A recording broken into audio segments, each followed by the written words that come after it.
My mom says you can do better. He's so immature. You're better off without him. My dad says the guy is a loser. He's anything but pure. You're better off without him. Do I only like you because they don't? I'll sneak out my window at 3 a.m. Ride shotgun with a bottle of gin. I feel sick, but I'll hold it in. I know you're bad for me. Don't think my parents will understand. They say I'm Wendy, Peter Pan. If you go with them, you'll never land. I know you're bad for me. Bad for me. Bad for me. Bad for me. My brother says he's a tryhard, and he won't go far. You're different when you're with him.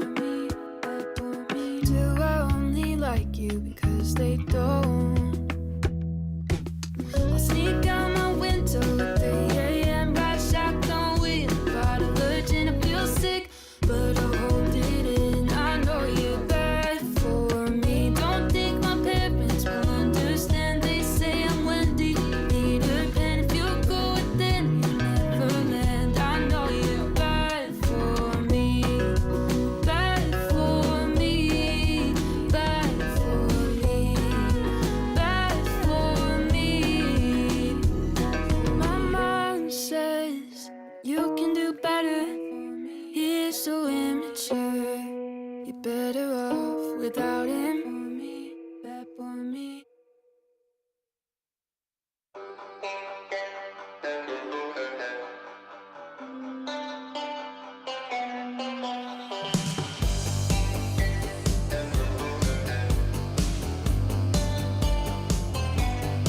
He got a rocket ship, it runs on bliss. Nobody can bring you down. A supersonic, so make a wish. Moving at the speed of sound. You know, nobody can bring you down. You go, moving at the speed of sound. You got a time machine, it's in your dreams. Nobody can bring you down. There are kings and queens in your own bloodstream, moving at the speed of sound. You know, nobody can bring you down. You go, moving at the speed of sound.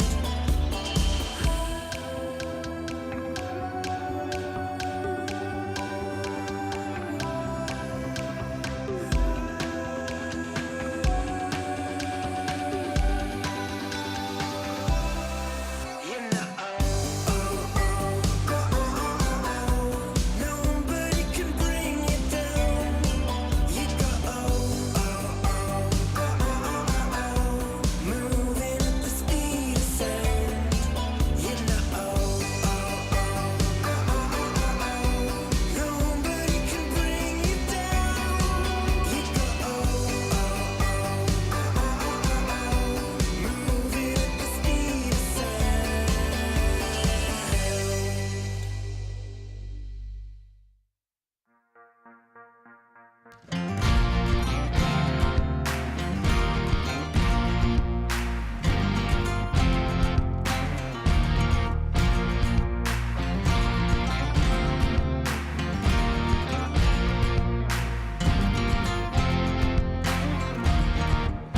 We are that summer sunset, that southern chicken fried. First kiss in a Chevy on a football Friday night, with the smell of sweet magnolias. Back road you learn to drive. We're a dusty old bar stool, coke and a chorus line. From the river banks of the Mississippi to the Smoky Mountains in Tennessee. From Louisiana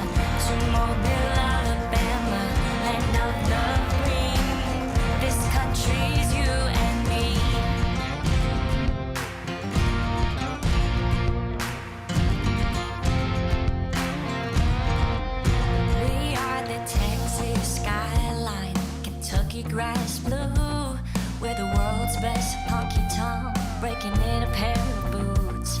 We're a sweet Carolina. If there's nowhere else to go, with that country music song playing on your radio. On the riverbanks of the Mississippi to the Smoky Mountains, Tennessee. From Louisiana to Mobile, Alabama, land of the free. This country's you and me. This country's you and me.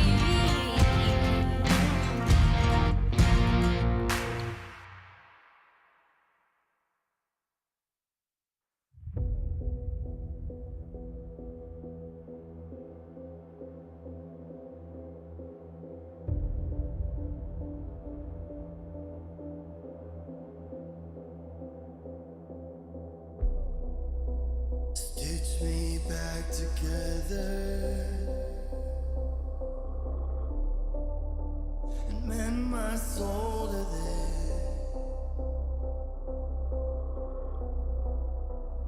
Bound by chains that hold us, we won't be silent. We were born in blood.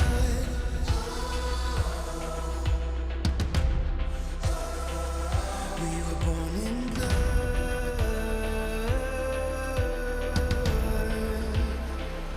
We were born in blood.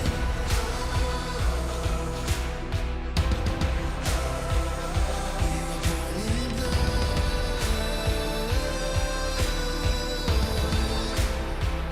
We were forged in fire.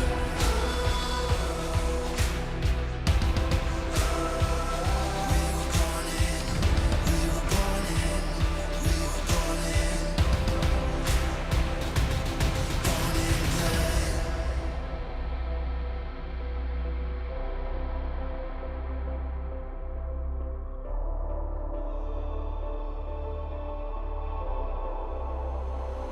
We were born in blood. Blood. Blood. In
Now tell me how you gonna get out of this hot mess.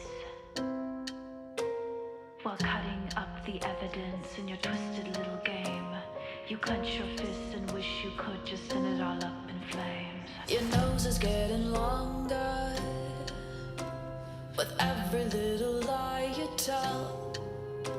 It's winding round and round. Ain't gonna trip, 'cause you already fell.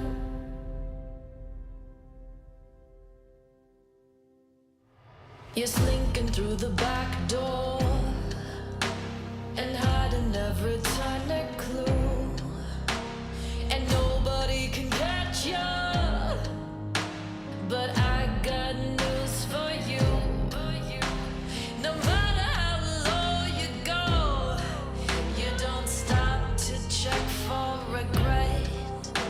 'Cause you got cobwebs in your soul. Now tell me how you gonna get out of this hot mess.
this hot mess.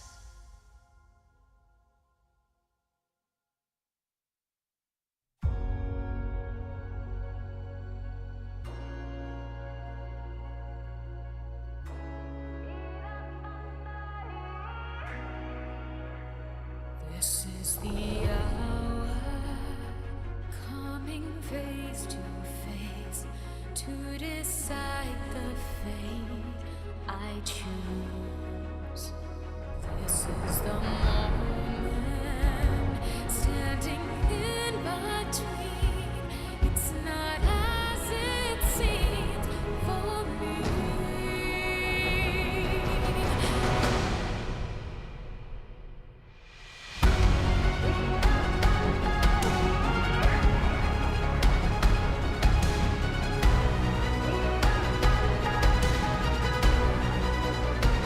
This is the moment, God find the answer.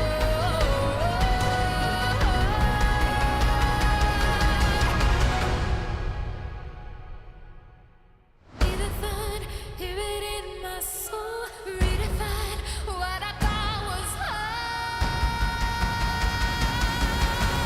Be the fun, hear it in my soul, be the fun, hear the thunder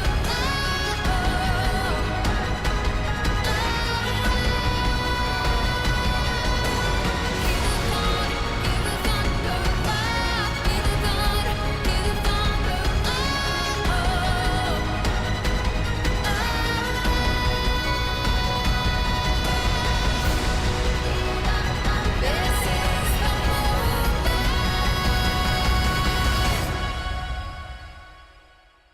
It's up to me.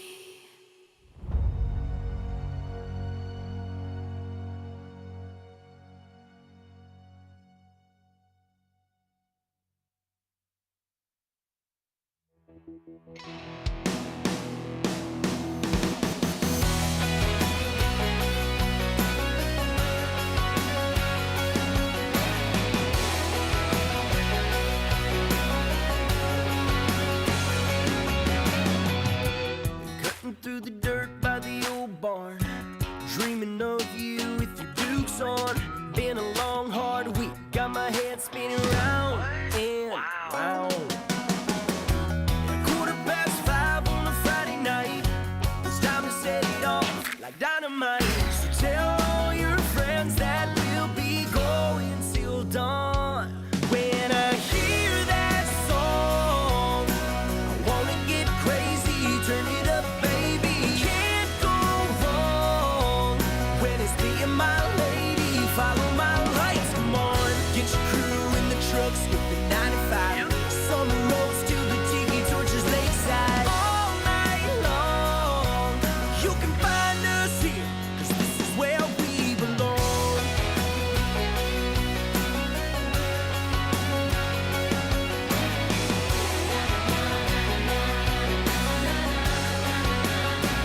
Come on, get your hands up, get 'em up high.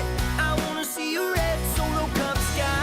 Tell everybody that we're going till dawn. When I hear that song, I think of my baby. That summer was crazy all night long.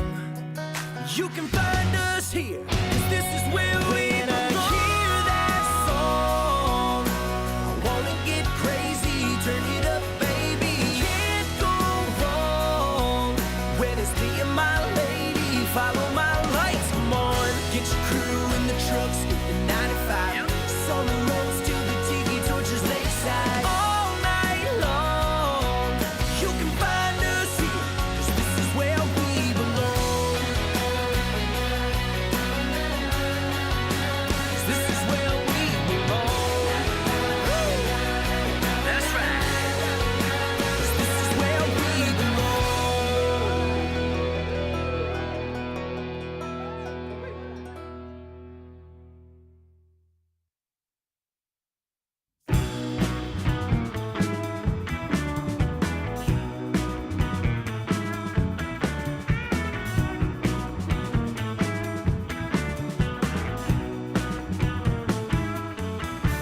to resist, but the pull is too strong. 'Cause living all my days without you, well, it just feels so wrong. Try to move on, but I just keep getting stuck.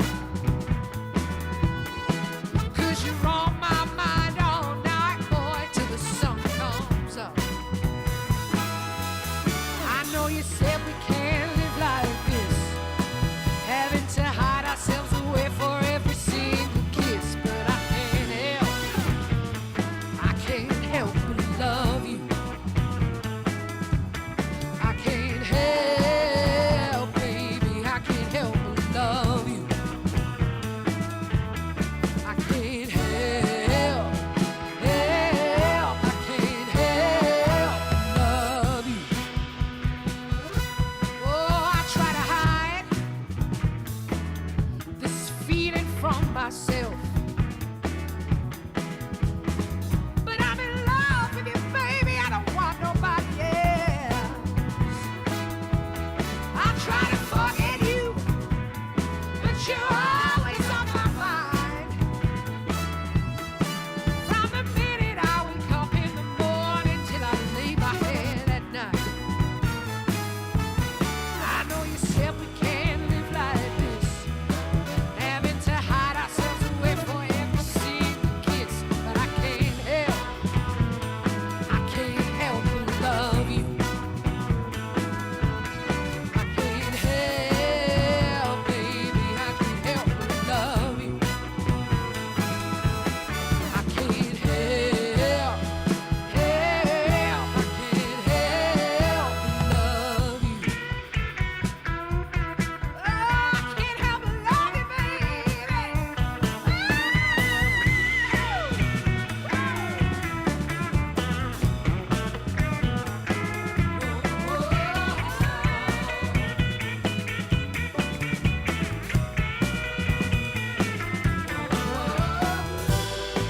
All those times you said it wasn't enough, life apart was just too tough on us now. But you know, babe, I ain't going nowhere, and you can count on me to take you there.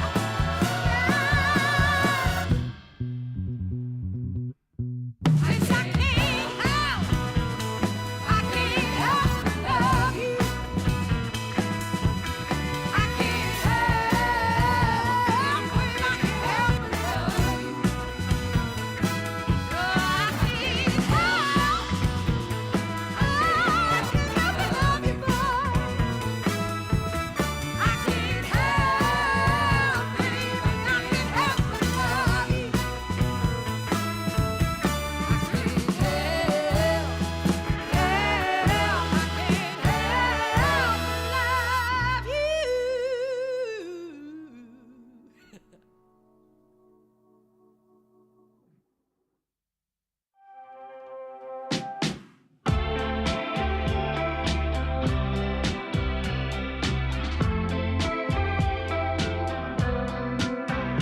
When you come home late at night,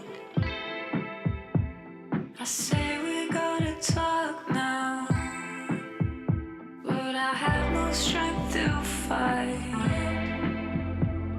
Guess this is getting old now. You said what you wanted, you got it every time. I'd always ask for more. You know the words that make me feel fine. And something feels so good when I'm with you.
you slow me down. You show me things I didn't know about. You make it right, can't do no wrong. I close my eyes, it's like you're dancing with the lights on. Let's take a ride, late in the night. Forget the trouble, baby, we don't have to fight. That's all I want then, that's all I need. And there's no question, nothing's coming in between. Our love doesn't come around too much, and that's the only reason that I keep believing. It's something we can really touch. Nothing gonna break us long as we are breathing. Your love is so exciting. Stay with me, you know I like it. Now we're here, why don't we try it? Maybe this is perfect timing. We don't know just where we're going. Rain comes down, the river's flowing. Now we're here, why don't we try it? Maybe this is perfect timing. You got the vibe, you pass the test. Nobody better, yeah, 'cause you're the best. You think I'm crazy, moving too fast. We all got baggage, so let's leave it in the past. Let's take a chance, let's roll the dice. You never know, well maybe this could change your life. And even if it don't work out, at least we try, baby, ain't that what life's about, yeah. We could waste our whole life wondering if all of this is really worth it. Even if it goes right, but we know in the end nothing's ever perfect. Girl, your love is so exciting. Stay with me, you know I like it. Now we're here, why don't we try it? Maybe this is perfect timing. We don't know just where we're going. Rain comes down, the river's flowing. Now we're here, why don't we try it? Maybe this is perfect timing. Maybe it's perfect. Perfect timing. Maybe it's perfect. Perfect timing. Maybe it's perfect. Maybe it's perfect. Perfect timing. Maybe it's perfect.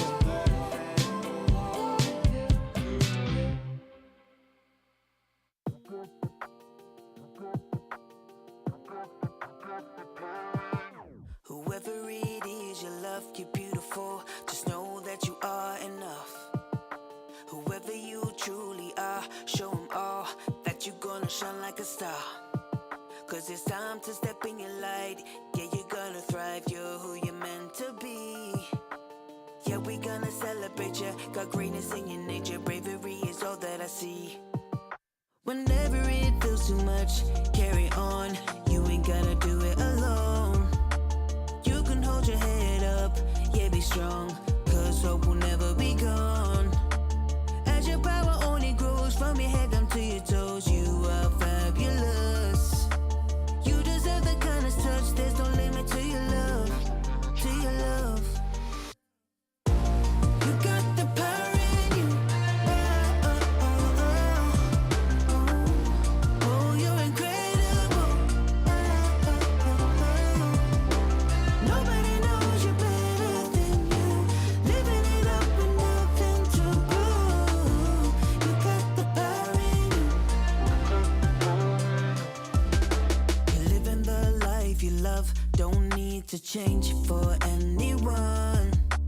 Let yourself fly free, get what you need, 'cause you're number one.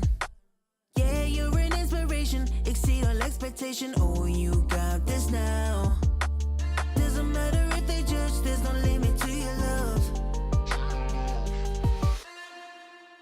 You got the power in you.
My mom says you can do better.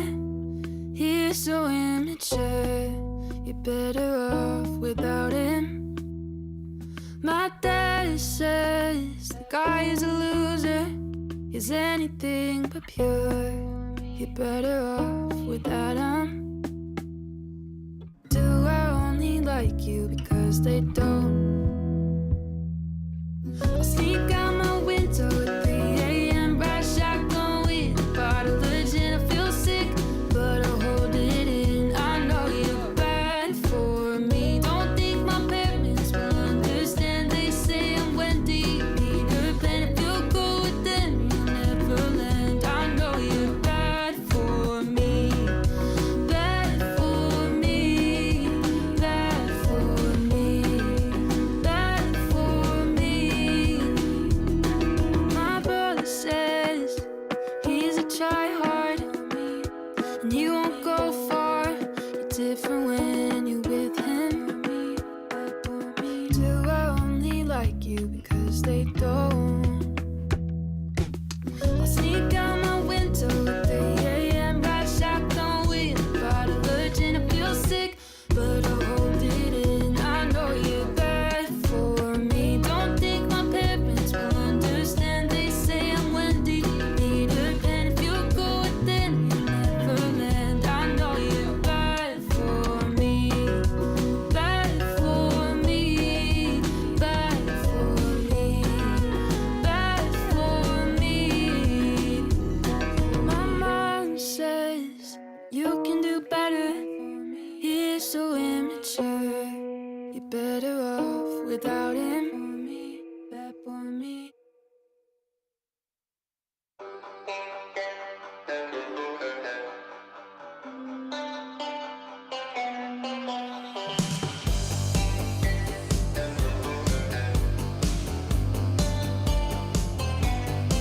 He got a rocket ship. It runs on bliss. Nobody can bring you down. A supersonic, so make a wish. Moving at the speed of sound. You know, nobody can bring you down. You go, moving at the speed of sound. You got a time machine, it's in your dreams. Nobody can bring you down. There are kings and queens in your own bloodstream, moving at the speed of sound. You know, nobody can bring you down. You go, moving at the speed of sound.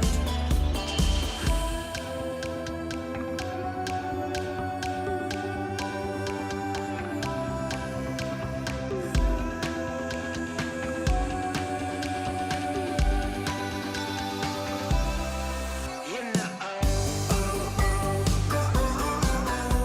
nobody can bring you down. You go, moving at the speed of sound. You know, nobody can bring you down. You go, moving at the speed of sound.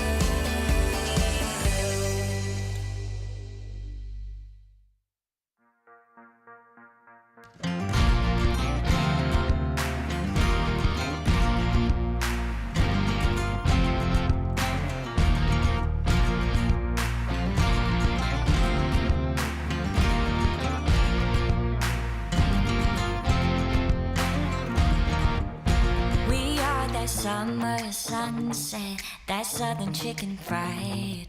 First kiss in a Chevy on a football Friday night, with the smell of sweet magnolias. Back road you learn to drive. We're a dusty old bar stool, coke and a chorus line. From the river banks of the Mississippi to the Smoky Mountains in Tennessee. From Louisiana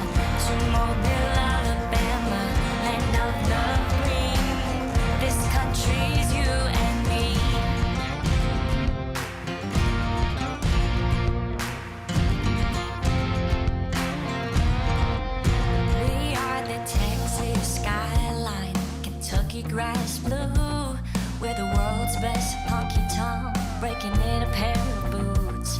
We're a sweet Carolina, if there's nowhere else to go, with a country music song playing on your radio.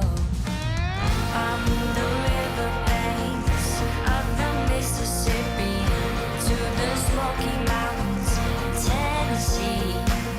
From Louisiana to Mobile, Alabama, land of the green. This country's you and me. This country's you and me.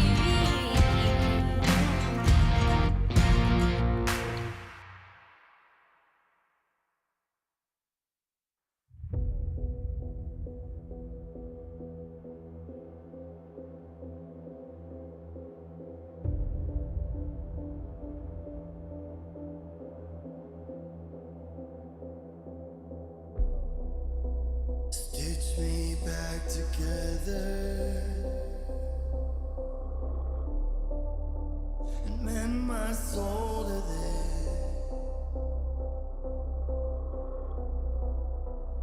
Bound by chains that hold us, we won't be silent. We were born in blood.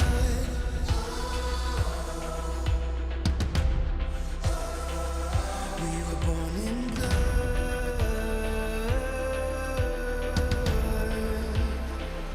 We were born in blood.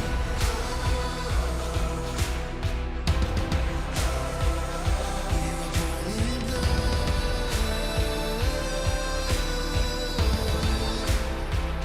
We were forced in fire.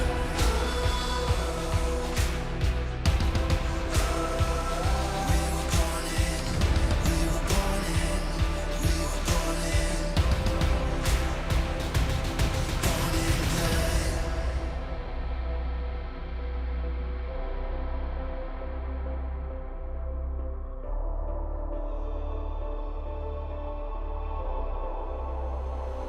We were born in blood. Blood. Blood. We were born in blood.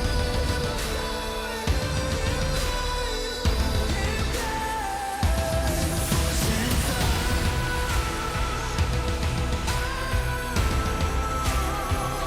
We were born in blood. In blood. Forced in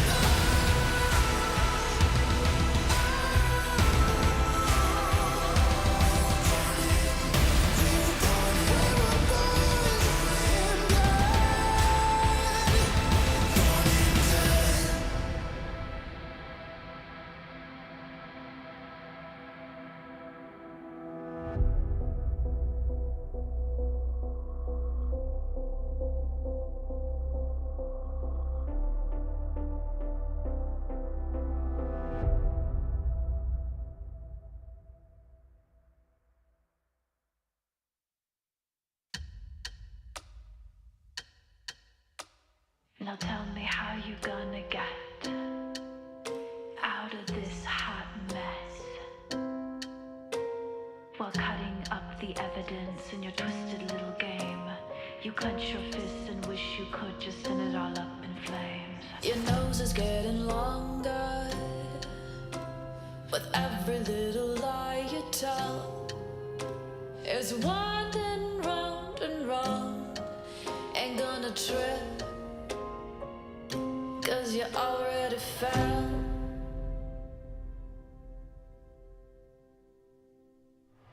You're slinking through the back door and hiding every tiny clue, and nobody can catch you. But I got news for you. No matter how low you go, you don't stop to check for regret, 'cause you got cobwebs in your soul. Now tell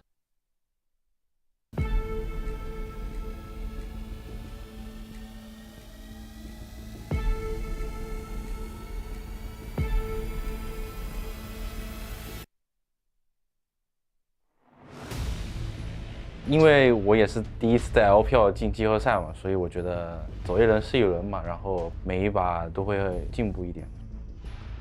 就是季后赛输了的话，就相当于被别人送回家了嘛。然后就是千万不能让这种事情发生吧。然后很希望送你们回家。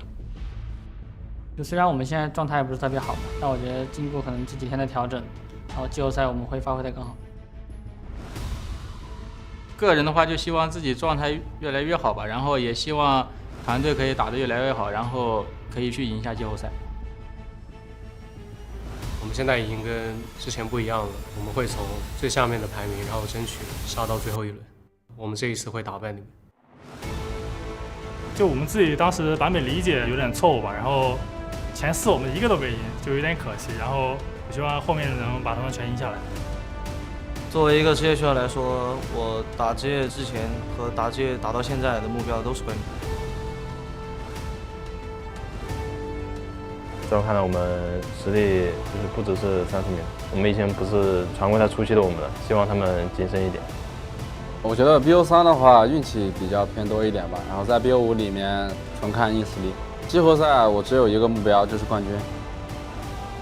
就是我想对季后赛遇到我们的对手说，就是遇到我们，你们可能要提前回家了。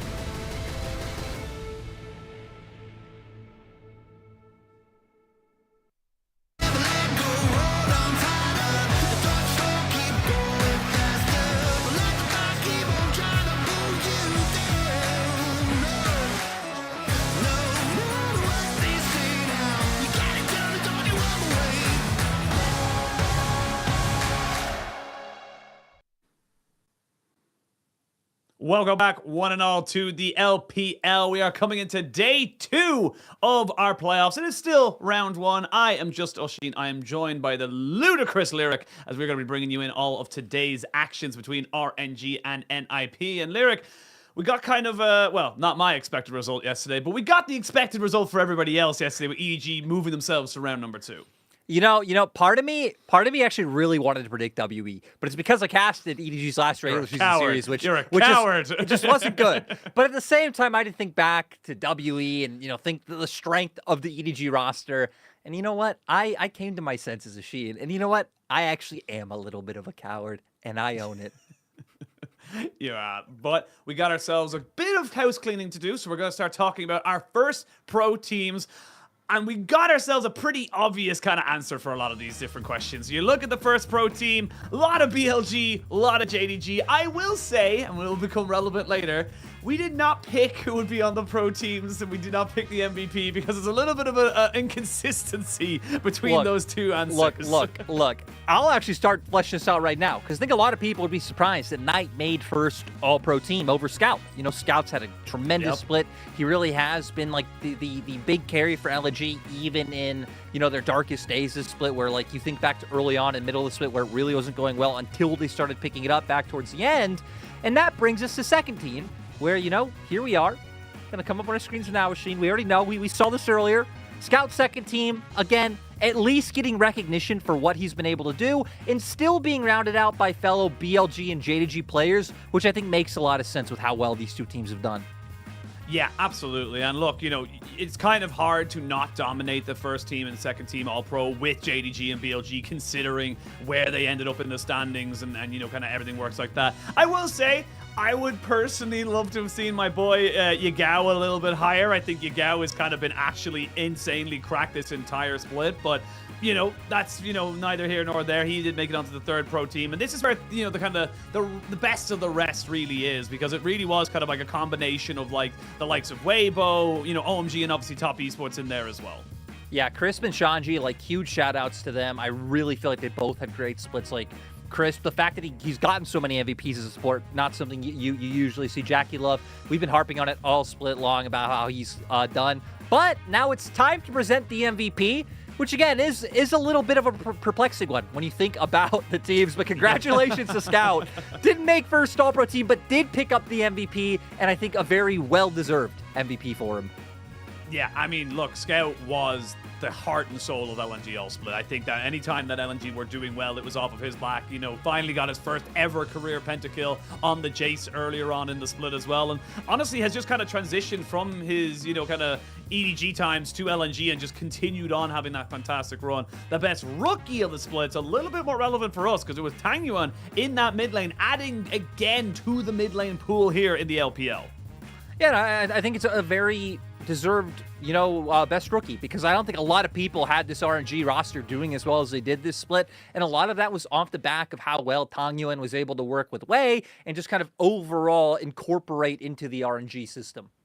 Yeah, absolutely, and I think that RNG can be pretty proud of where they've kind of gotten from right now. I do think that further, you know, they're going to be looking at today as a very winnable match. I think a lot of people are definitely feeling like they should be able to kind of win it for them, but they've got to go up against NIP. NIP have kind of been that, you know, kind of stoic gatekeeper, if you will, within the LPL. They've always been better than the teams below them, and they have had a couple of close series against the teams above them, and they do have the ceilings. And you look at a lot of these players, and we know they can perform at the highest level.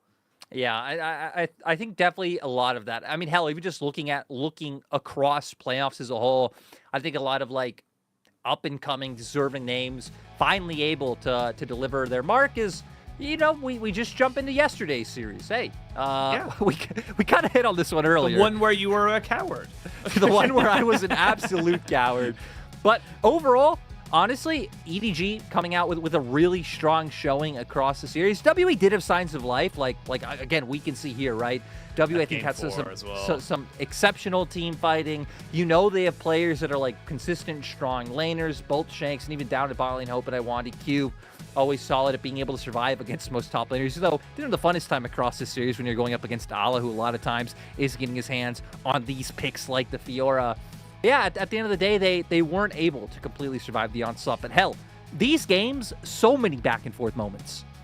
Oh, absolutely. I mean, like game 1 and 2, it went 1-1, but it felt like WE should have won the first one and EDG should have won the second. Then in game number 3, we did have EDG having a much more convincing, you can see it on the scoreboard there, just kind of having a lot more of a better time with it. And then unfortunately for WE, you know, game 4 was a little bit tragic. It was a little bit of a, you know, they shoulda, coulda, woulda, and they nearly were able to kind of make this one happen. You can see the gold lead, 7,000 gold up, and they almost were able to kind of, you know, bring that one forward for them, but it's just so hard. I actually want to make a huge shout out to Ala in this series. You know, it does feel like regular season Ala and playoff Ala are two very different players because he was monstrous throughout all 4 of these games. Yeah, definitely a player that steps up in those big moments. And also kudos to JJ, because a player who hadn't really been playing the Ivern finally brings it out. I love how like each patch it gets more and more nerfed.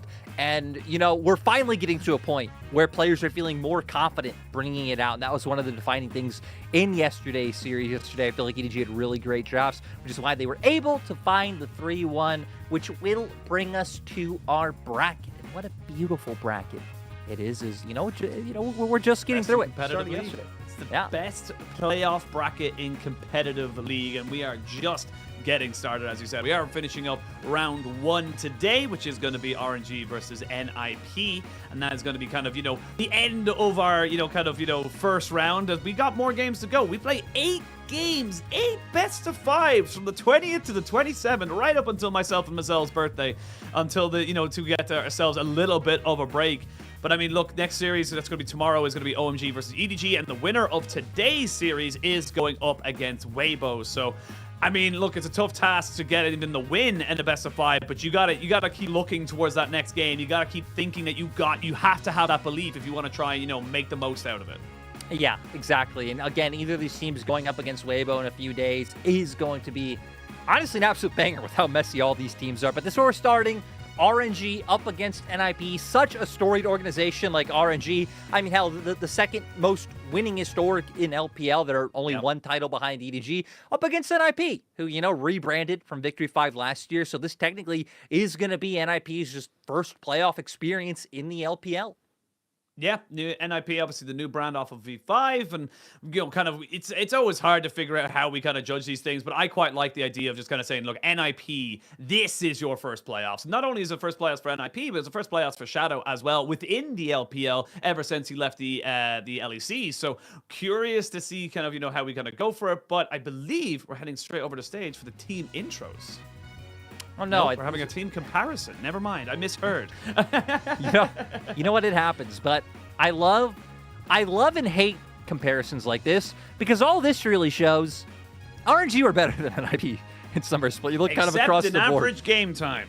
Which is such a which isn't even really a stat. Yeah, because average game time for like a team like JDG or BLG can be really low because they're stomping everyone, but can also be incredibly low if you're a team like NIP who have had a lot of decisive losses. But that does kind of show that NIP, win or lose, tend to be a quicker team, and that does come down to how scrappy they are. But again, it's going to be tough when RNG are so good at prioritizing early objectives, at least so much better than NIP, right? First Dragon, second in the whole league. They love just making sure they're able to stack that one up, Wayne Tangyu, and making their way down to that side. And yeah, now Ashin, now it's your time.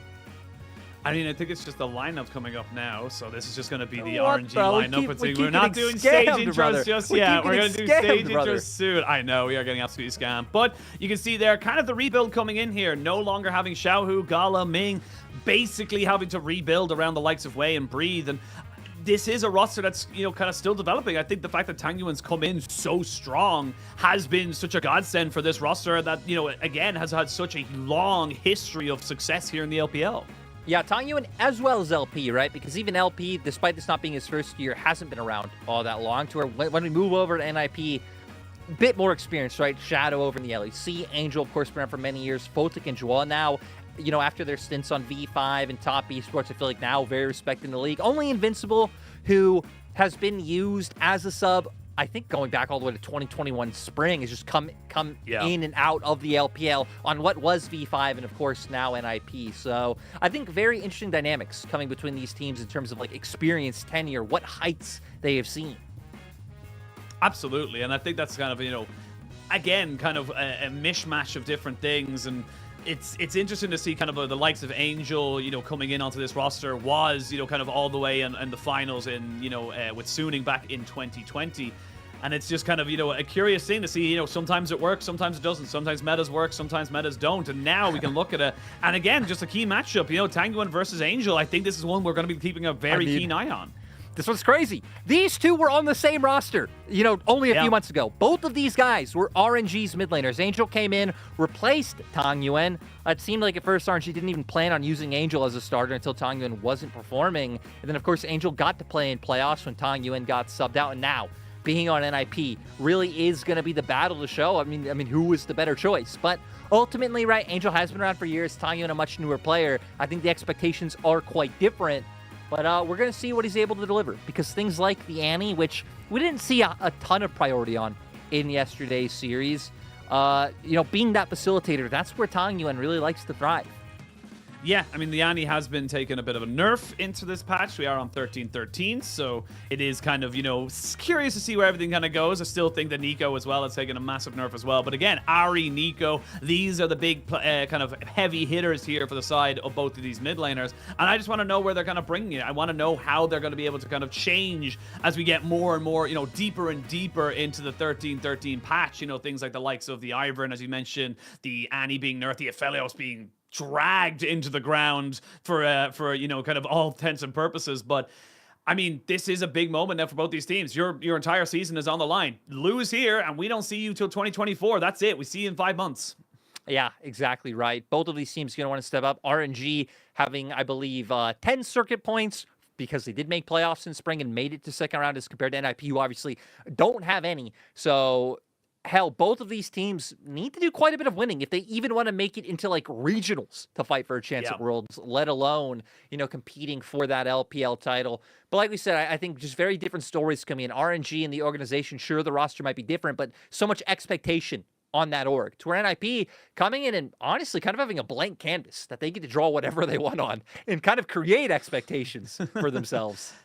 Yeah, I love that you brought up the championship points as well, because funny enough, we're only at the start of our playoffs, but we've already got the likes of JDG, BLG, and LNG all locked in, basically, for, at minimum, a regional gauntlet. So there is only 3 spots left in a regional gauntlet at that point. There's the winner of summer, there's the most points, and then there's a couple more spots left. You are fighting tooth and nail, and we will lose one of them today. Either RNG or NIP will be dropped out, and we will have ourselves only, potentially kind of set up there. But I believe the intros are ready, and we're sending it over to stage right now. 欢迎来到2023年英雄联盟职业联赛夏季赛季后赛。首先，让我们欢迎 Royal Never Give Up。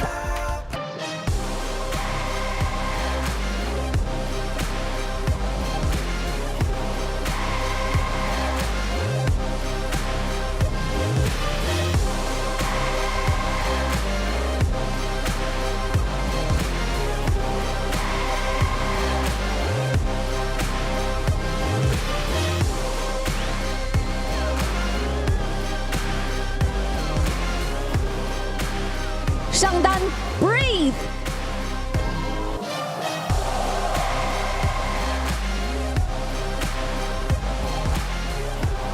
打野 We，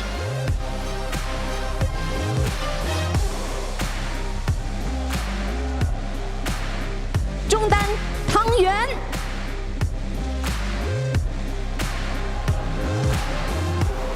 下路 LP。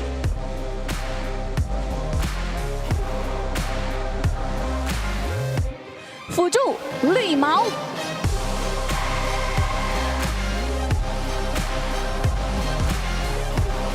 以及主教练 Martin。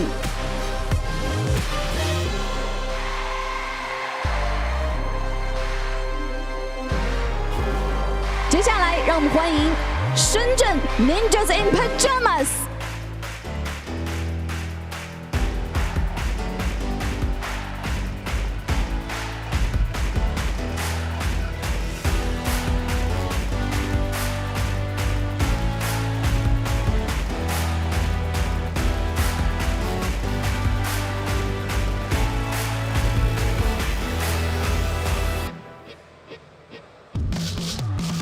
上单 Invincible，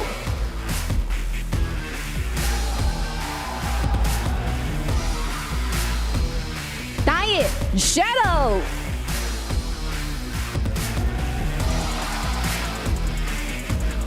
中单 Angel，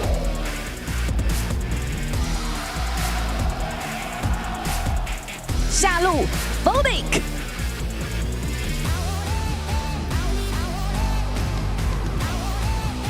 辅助卓，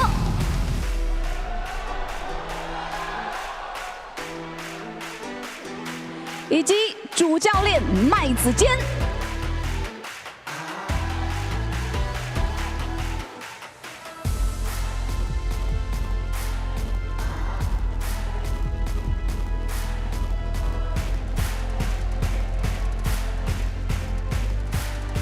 LPL 夏季赛季后赛的第2日对决，由深圳 NIP 对阵 RNG 即将开始。LPL 未尽巅峰。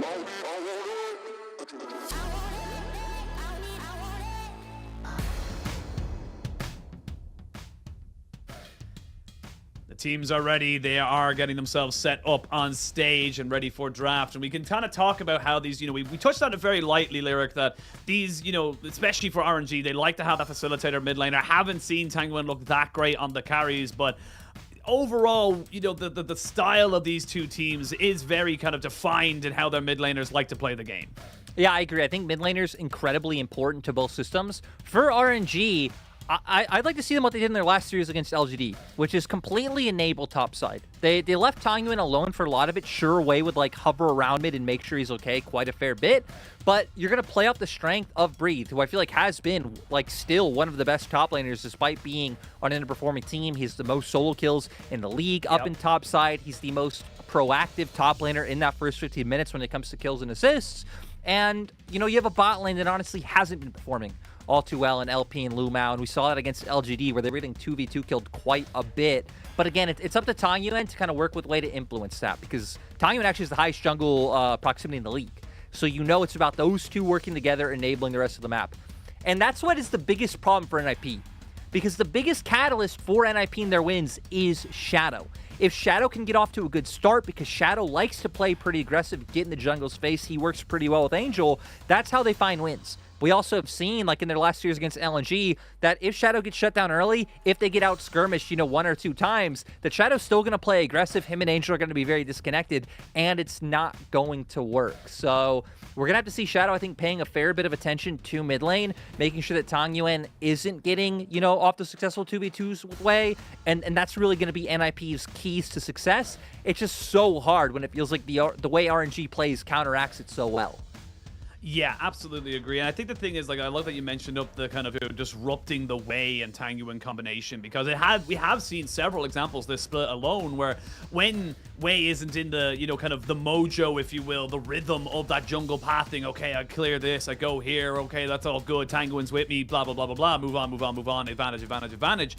He does look incredibly lost. He looks like he doesn't really know what to do, where to go. It's very disconnected. And that's why we aren't seeing, RNG very high up in the standings. It's why they're starting off here in the first round of the playoffs, because they just didn't really have that kind of style to elevate them. I will say they got up to 7th. It was, kind of a decent one, but it's kind of a weird one. Yes, they were in 7th, but they were 2 series off of 6th. So it was a bit of a gap, to be saying the least. But I want to see NIP disrupt that. I want to see them try and, keep Tang Yuan off and use their veterancy, like we've mentioned so many times with Angel in that mid lane, to maybe show off to the rookie that, there's a lot more to the LPL than just mechanics.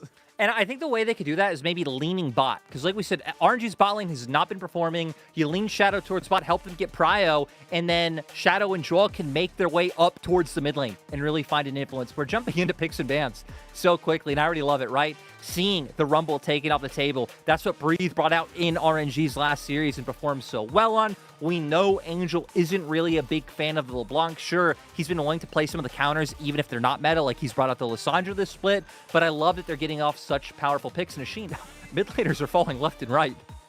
I mean, yeah, we're seeing a lot of priority just being shoveled in there to make sure that, as we said, Tang Yuan versus Angel, it's going to be a pretty big moment for both of these sides to try and get their, kind of their whole setup up and ready. So right now, we're seeing where NIP, they're focusing a little bit more onto Breathe. Like you mentioned, most solo kills in the league in top laners, making sure that he has as much kind of setup as he possibly can, getting rid of things like the Jax and the Rumble, which he can solo on. But that means that Wei gets himself the easiest engage what's possible. It's the point and click of Vi. Yeah, despite the nerfs, still incredibly high priority. Now I'm curious to see where NIP go. They might want to deny the Kai'Sa. Of course, Kai'Sa is the strongest AD carry in a patch. I think there could have been an argument made had you wanted to go for the Xayah, had some self-peel tools and maybe try to craft a composition around the engage that RNG are going to try to build. But still, good denial coming in with this pick. Nico would be interesting. I mean, has had quite a few nerfs on this patch, but still will be able to provide you an insane amount of lane prio. And NIP are going to want to go with it. So now it's going to be about where RNG want to respond. We highlighted the Annie. It took a small nerf to its Q, but a nerf nonetheless. It's been Tang Yuan's most played champion by a mile. 16 games on the Annie as compared to Ahri at 8, his second most played. But I guess Ahri does fit more with the Vi combo, right? Ahri Vi, Talia Vi, those are the two kind of pairings you think of. Ahri being the more meta one. Makes a lot of sense to be locked in here. Now, I wonder if you do just end up matching AD carry, but no. Wanting to make sure that the Rel Kai'Sa is denied. So it's kind of funny that it just seems like we're matching punch for punch with engage for engage. Yeah, engage for engage, but a little bit of anti-engage there, a little bit disengage can come in there. I like the Poppy being locked in here, can go jungle, can go into the top lane as well. We have seen a couple of fringe top laners picking that one up, so a little bit of a flex available for NIP as they maybe look to try and ban out. Honestly, AD carries. Ban away some of these big AD carries, get him off the board, push LP onto something he's not comfortable on, and it's exactly what they're going for. Yeah, I like the Varus takeaway right off the bat, considering that is something that really can just enable their comp and bring a lot of aggression down to that 2v2. Alistar, of course, one of like the premier answers into Rel and just being able to eat her or her AD carry right out of the fight. And I was wondering if they take away the Xayah, considering that, again, RNG probably going to want to play like a decent bit of heavy engage themselves.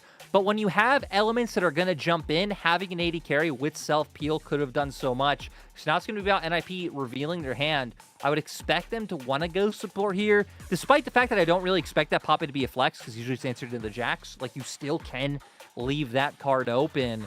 And looking at it, we still have things like the Nautilus left online if they did just want to get their hands on a generic support that works quite well with the Kai'Sa. Trying to see if they can get that kind of hard engage. Those work relatively all right with the Rakan. I do think it kind of helps to have someone a little bit more mobile, especially with the crash down and the kind of layering of CC that you do have with the Rel. And straight away, RNG just boom, boom. Aphelios and Fiora here locked and loaded. We'll see if NIP want to call the bluff and say, cool, that Poppy's going into the jungle. We're happy to try and chuck, you know, a counter into that top lane to deal with the Fiora instead. I mean, this is also, like, fine if they did want to do that, but they do. They do exactly that, bringing out the Kennen to match, having the range advantage up in top side.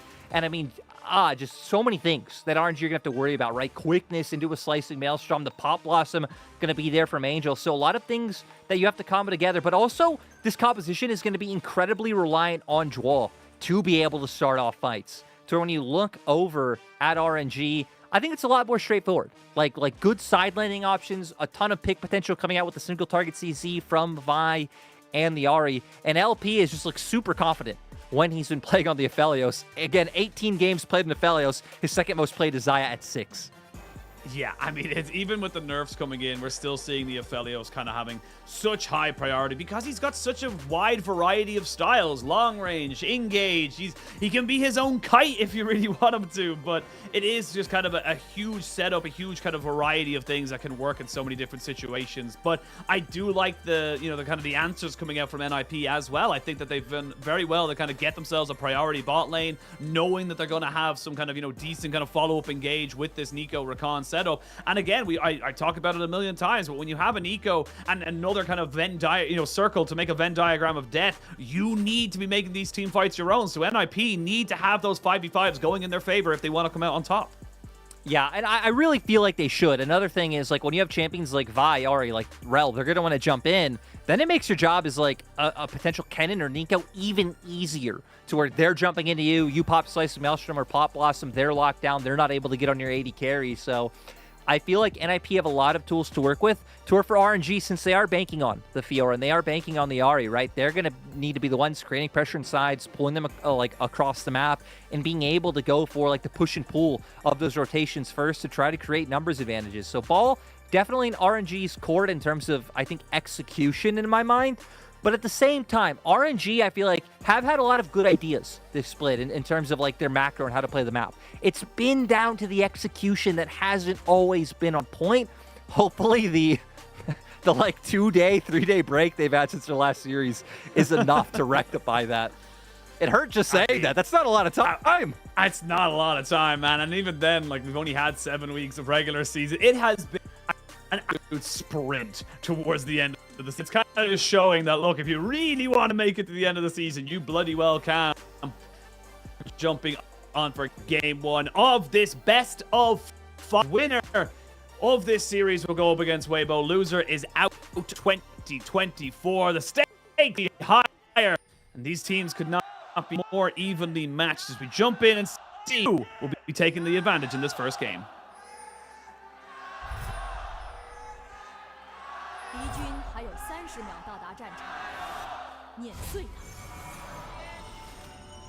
Like you said, Ashin, do or die.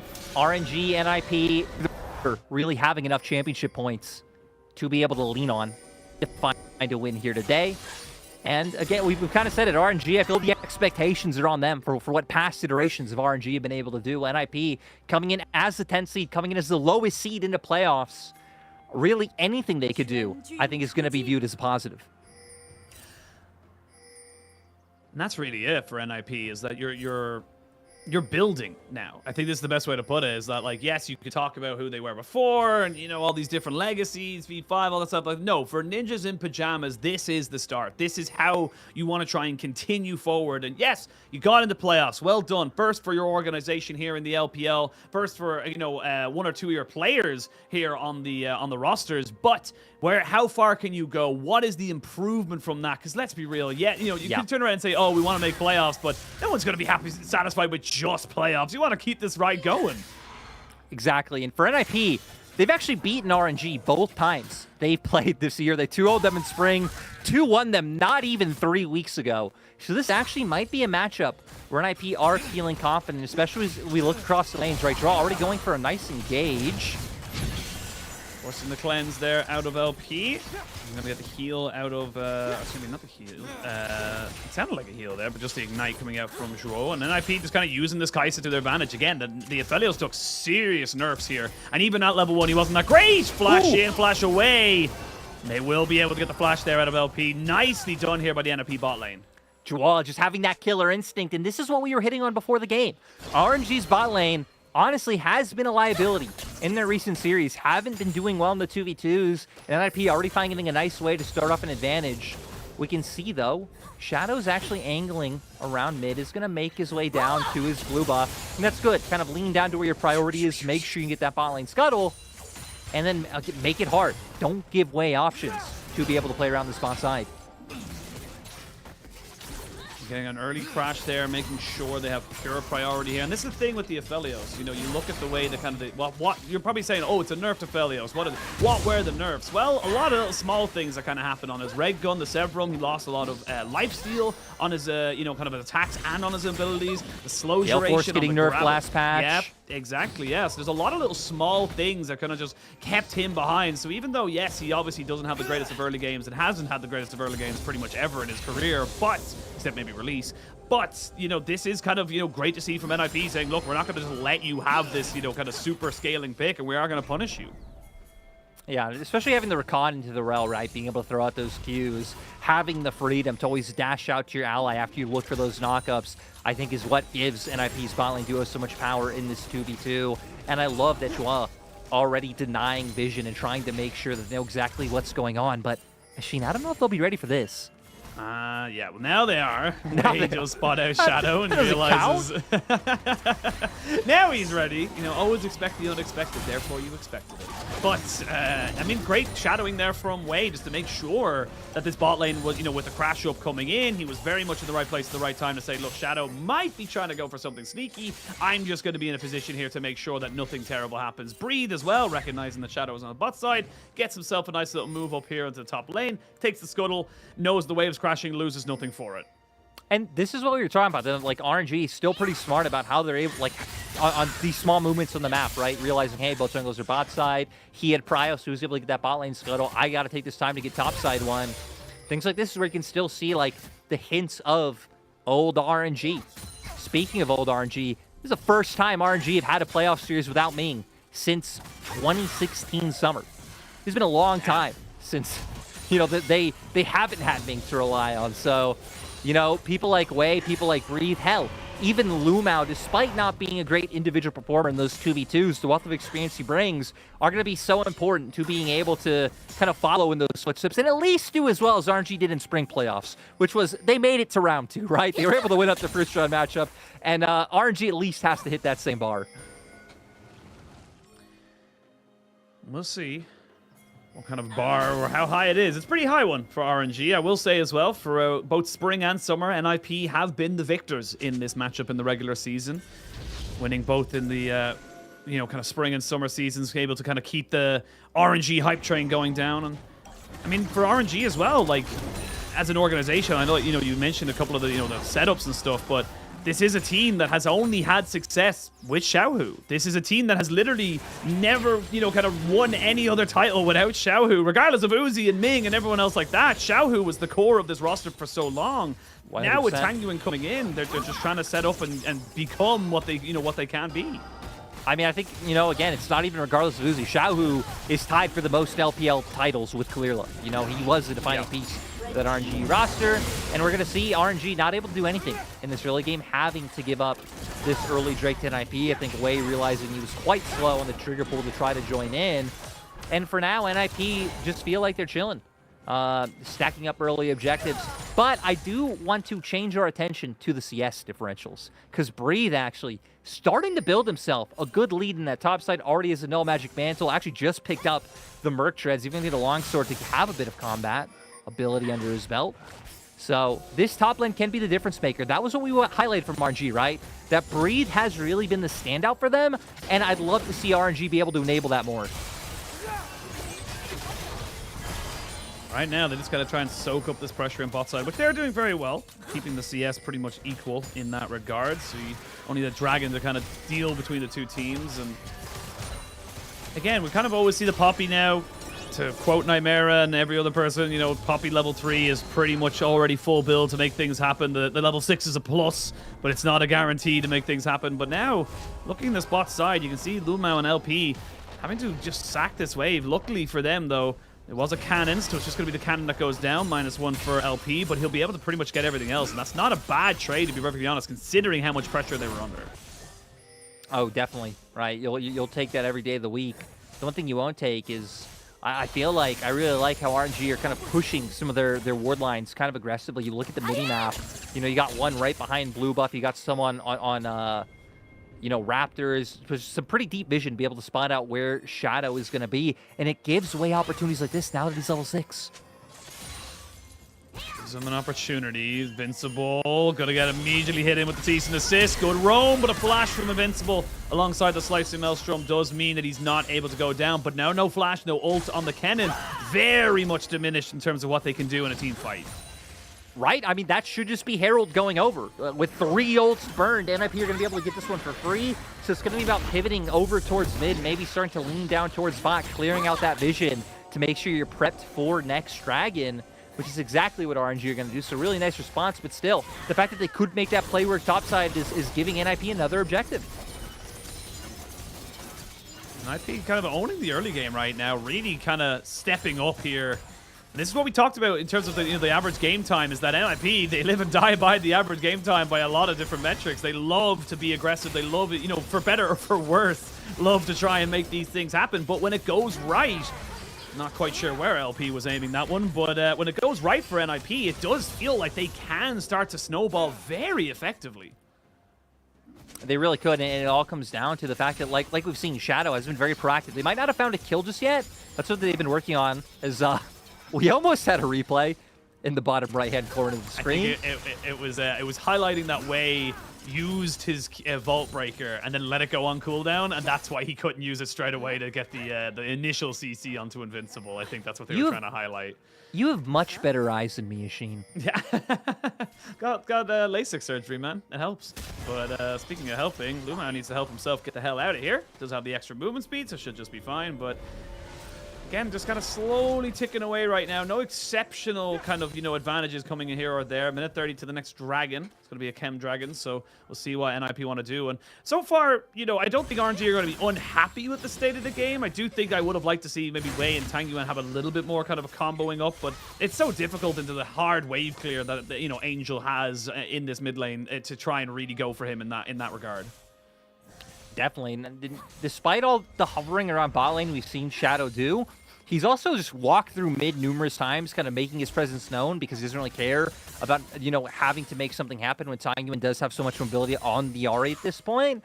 But that's also just even lended itself even more for it to be hard for RNG to try to find those sorts of plays. We're going to be at a point where NIP soon are going to have to drop down this Rift Herald. You've already taken a plate in bot lane. That's an illegal move, Angel. You know it's an illegal move. You're not allowed to do that.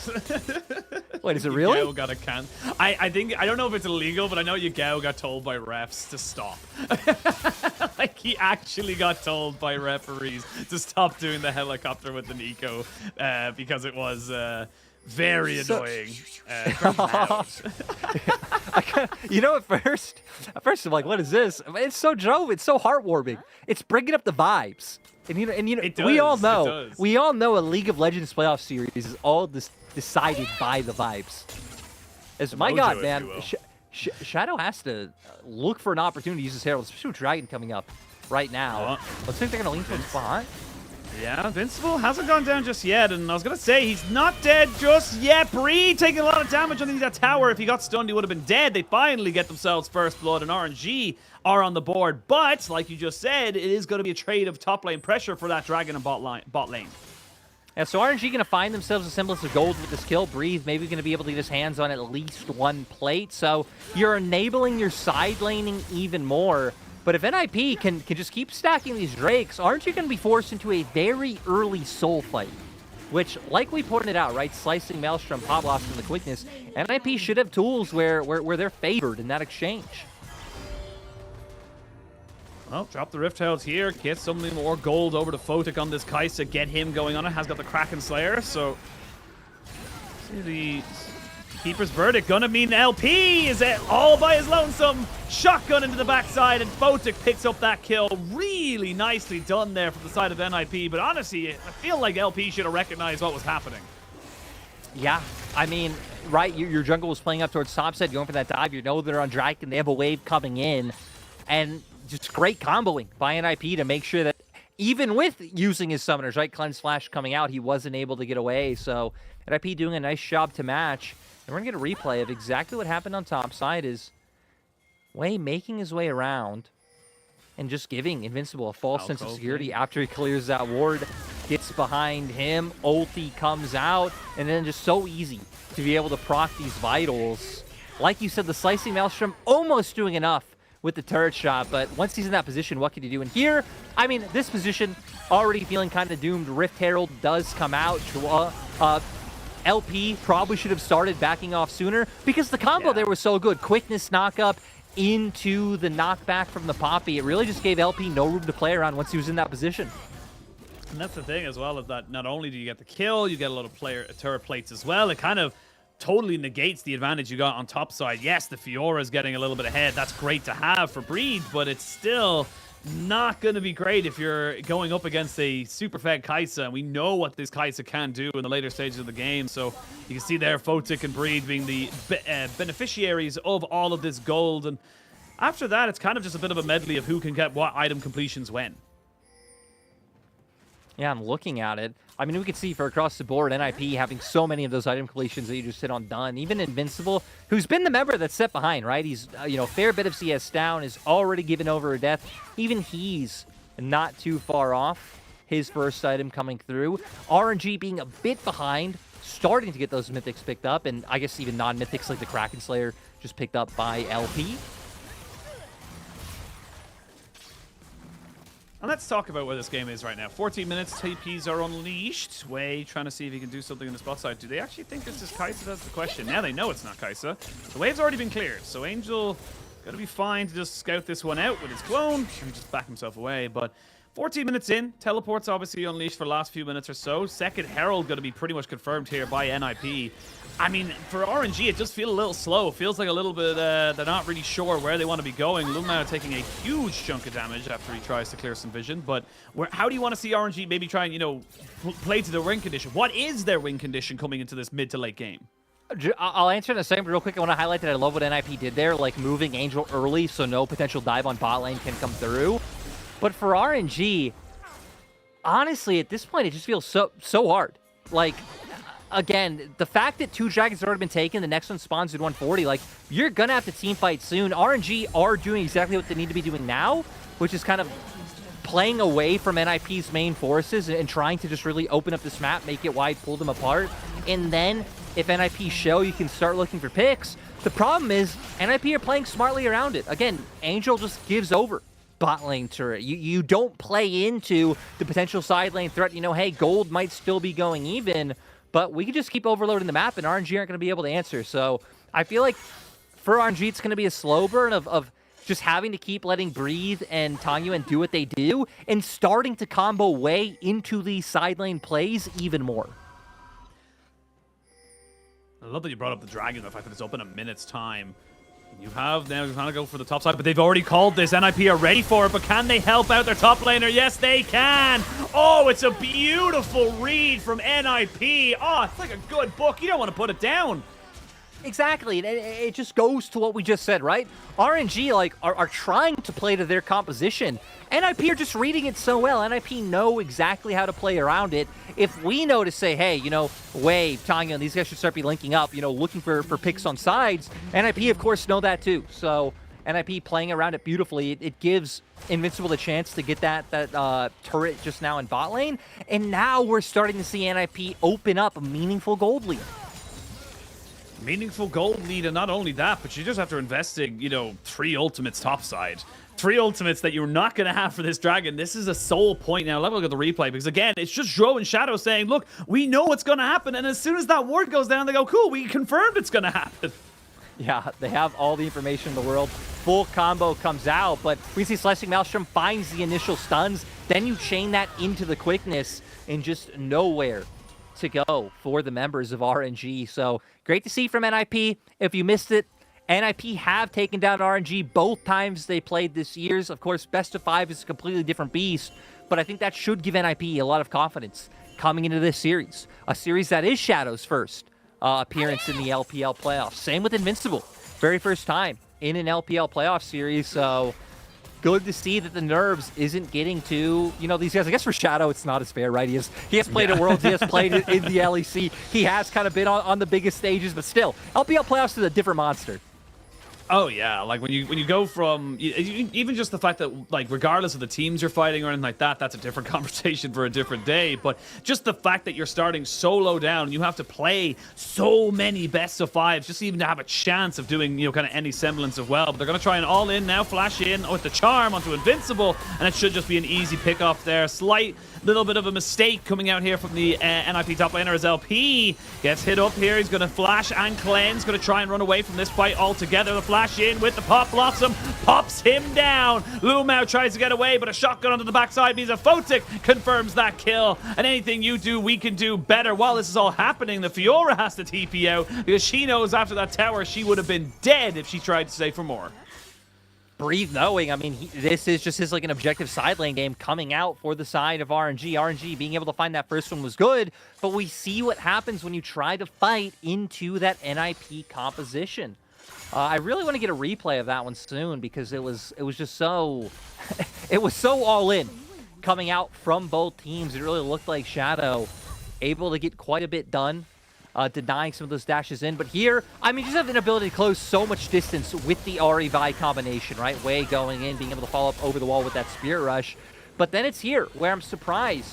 LP walking forward, wanting to find more, has to blow both summoners immediately because he's all on his lonesome. And we see there, it looks like initially the Poppy ult was canceled, but then Photic and Joa quickly able to follow up as Joa almost went down to something.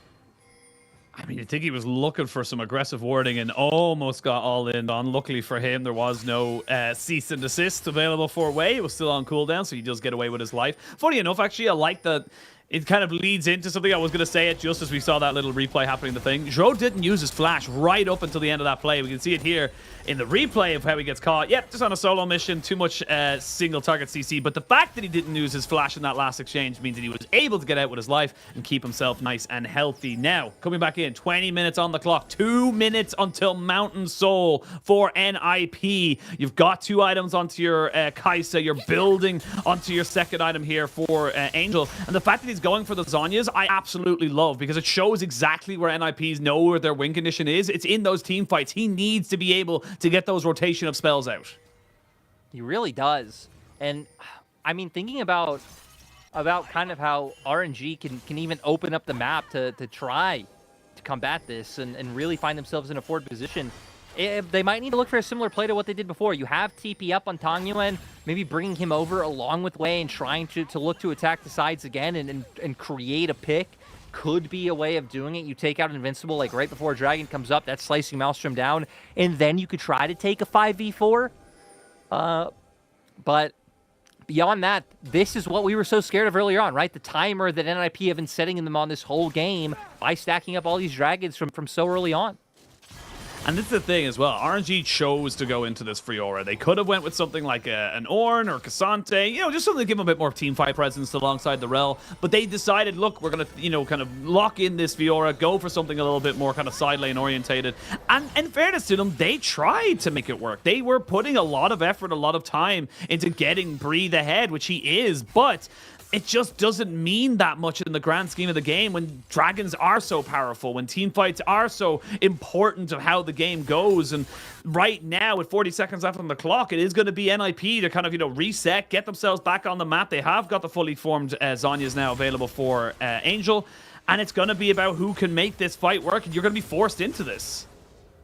Yeah, so kind of taking stock of where we're at, right? LP, no flash. Lumao, no flash. Tangyuan, no flash. A lot of key summoners missing from the side of RNG to where when you look at NIP, Angel's flash not going to be up. That's pretty impactful. Draw not needing his as much. Sure, it would be nice if it was there, right? Would make, finding your access to the back line even easier. You can see for RNG, knowing they need to go for this play on top side, that, yeah, they're just going to give it up. They're giving up a Mountain Soul. This feels a little bit bad there. Invincible trying to keep himself away from the wall. They're going to all in on top of him right now and will burst him out easy as you like. But, I mean, it's going to be a turret. Yes, it's a lot of gold back in your favor. But, I mean, it shows you just how one-dimensional this composition has to be from RNG. They can't go for a 5v5, and they know it. A lot of the heavy lifting that they do would be earlier on. And even if they didn't get earlier dragons, at least being able to prevent NIP from getting it, like posturing, having some level of threat, finding picks before that was able to happen, that's where the work had to be done. And now it's showing that it wasn't, of like, hey, NIP now going to be even stronger. But now we're going to see NIP like start appropriately playing around the Baron, which has been the downfall of many teams before. But I feel like as an IP, you'd really like to get this online before Elder comes up and not have some kind of like precarious like situation where you're dancing around Elder and maybe Wei's able to get into the pit and find a smite. That's the thing now. You've given over the soul. Do you give over the Baron? Because it's going to be another 5v5 potential fight. This is exactly what NIP goes. Hey, look, they're terrified of us. They don't want to fight us. And after using all of the ultimates on top side, they, in that pick, they can't really go for this play. Tanguin off to the side will have to look for something huge. But there's the Slicing Maelstrom straight away. Lumao trying to use the Magnet Storm to try and keep himself alive. But a Keeper's Verdict, a Baron. And this is why NIP felt so comfortable going for this force, because they just knew you can't fight us. And there, LP just dies the crash down to your doom. Double kill for Invincible. The recalls are coming in. They should be able to stop the inhibitor from going down. They even stop the inhibitor turret as Angel is there. Greed will have to kind of sacrifice himself. He has to go for these kind of trades. They're just going to lose outside the rest of the map. Nobody's here to defend. Yeah, and I think LP and Lumao were thinking, of course thinking like maybe they'd found an opportunity to get a kill, but mostly like, hey, maybe we have to like delay a little bit, still keep posturing from like an aggressive position, try to tether so that Breathe can get more done. But all he did was give over a situation where Invincible can find that kill. And now for NIP, hell, if RNG were dodging them before, not only do you have to worry about Mountain Soul and all these huge ultimates and stats that NIP have picked up, now you have to worry about Baron minions just funneling through your base. So you can see RNG trying to play around it by just hard committing to finding these picks. Doesn't get hit by the first bit of CC, does get hit by the rest of it. Invincible does not have the Slicing Maelstrom just yet, does have it now, but doesn't want to waste it. I mean, look, you have to commit. You don't have any other chances. You don't have any other options, really, as RNG. You just have to keep throwing in lots of different CC on top of Invincible and hope and pray that you can get a death timer long enough that you can win the game. But with the Baron, that's the kicker. That's the thing that just completely negates everything that this composition wants to do, because your side lanes aren't able to deal with this pressure of the Baroned up minions anymore. And now we're going to see them going fully in on top of Wei, who does flash away. There's going to be the Keeper's Verdict to make sure they have no way of re-engaging onto this fight. Shadow is taking a lot of things. He's getting blocked by the minions! Oh my lord, he was nearly minion blocked to oblivion there. There's going to be a flank here from Breathe as he looks to try and make this work. They know exactly where he is, and now they're going to TP in here with Invincible. Breathe, you can't go for a 5v5 even without the pop loss of the Keeper's Verdict. All these massive ultimates, he knows it's just not a good fight. He knows he can't do anything about it. I even like Invincible TPing in just in case RNG had committed to it, and like making sure you don't give anything over when you don't need to. So TP is going to be down there, but at least Angel still has his, which is going to be able to make it so you're able to maintain pressure on the map. With only 40 seconds left on this Baron, I don't expect them to be able to get too much more. Maybe Photic can try to find that tier 1 turret in top, but I feel like a lot's going to be about just trying to get vision back for this Baron that's coming for, potential like Barons and Elders coming up very soon. Is Elder only 2 minutes away? And again, that could be a huge difference maker for either side. As looking at Tangyuan, he's pretty close to the Rabadons. Maybe that'll help you out, give you a bit more damage with him and Wei jumping in to potentially take out Photic. It'll help you kill Invincible a lot faster. You're right. That is all that's going to happen. Oh, TP. It's on to Angel here, but he's just going to walk away. And Tanguin now doesn't have a TP to kind of bring back onto this. Photic just pushing in, getting this turn. And Photic's just been slowly but surely becoming a monster. They jump onto Breed, who does flash away. I mean, yes, the side lanes were great, but now your side lanes are so long. Like, look at how far you'd have to go to get any kind of objective here for the side of RNG. And NIP, they're just going to be able to reset minute 30 till Elder, like you mentioned, and they know this is the next big thing, because Photic just picked up a stopwatch to make sure they can take this fight. Yeah, he's going to be absolutely chilling when it comes to redemption, even finished by Joie, so going to give them more survivability coming He's on an through. elixir and angel as well. They're in such a great position. Another stopwatch just picked up by Shadow. Like, seriously, NIP should be, like their top laner's name, they should be invincible going into this next fight. Now it's about seeing them push, I think, for a bit more aggressive vision in that bot side jungle. Photic, you want to wait for your support. And honestly, I'd even say you wait for Shadow, kind of walk in as a unit, get your bot lane wave in order before this one comes out. Breathe is putting up quite a bit of pressure up in that top side. Angel could answer since he has TP, but has to be conscious of a potential dive that can come through. But that Zhonya's might be able to save his life and make it so that isn't too meaningful. There are 4 effective stopwatches on the side of NIP right now. 2 Zhonyas and 2 stopwatches available for them. The only person who doesn't have a stasis to kind of bring them in is Zhuo, which, in fairness, is a Rakan, so he should just be fine. He's a Rakan. He's never... Yeah, exactly. His existence is a stasis. He can do what he pleases. Pretty much. He's just waiting for his flash to come back, and then he's literally immortal. But we are going to see that with the Rabadon's death cap being finished up here, Shadow takes a huge chunk there. If he dies just before this Elder, and that's exactly what they're going for. Tanguin does flash in with the Spirit Rush and gets Keeper's Verdict right back out. Shadow using that camp to heal himself back up a little bit. That was a scary moment there for NIP. They're not done with this game just yet. They are ahead, but they are not done. Still, I think pretty tragic that they had to waste Shadow's ult cooldown. They'd already gotten their aggressive vision that they wanted. They really didn't need to like posture to push them off. I get trying to make it so that they aren't able to reclaim vision and protecting those wards, but that ultimate, that Keeper's Verdict could be the difference between getting this Drake or not. Here we go. Flashes available across the board except for Tanguin. Breathe is on the top side just dealing with this split push. Angel trying to make sure he doesn't get a tower or an inhibitor for free. There's the crash down, but it's not really going to go much else. They're going to go in right on top of LP. Tanguin has nothing left either, and both their carries are dead. You are gaining stuff on the top side, so you do have to make sure you get this Elder as quick as you possibly can. Wei is the target here as he tries to jump straight in onto Photic. He has got a redemption to help him out. Flash over as Wei tries to flash away, but a Q does confirm it. Breathe is trying to 1v5 right now. He's just going to try and do as much as he can because he knows that this game is almost certainly over with only him alive. It's NIP running up the mid lane. Yeah, I mean, for NIP now, this should just be the win. They have supers in the base. Even going to bring Invincible's TP in. And as Sheen, we were saying, they've been beating RNG all year long, and they're going to keep it up. They are going to keep it up. This is going to be NIP taking the advantage in this best of 5. They got themselves their win condition. They knew exactly how to play it, and they made sure RNG never had a look-in. And I feel like it was just so crucial for them to get that Drake stacking started so early on. And it was so important for RNG to try to dissuade that, try to make sure that that wasn't able to come through. But a lot of it coming down to just the fact that RNG's bot lane not able to hang out in the 2v2.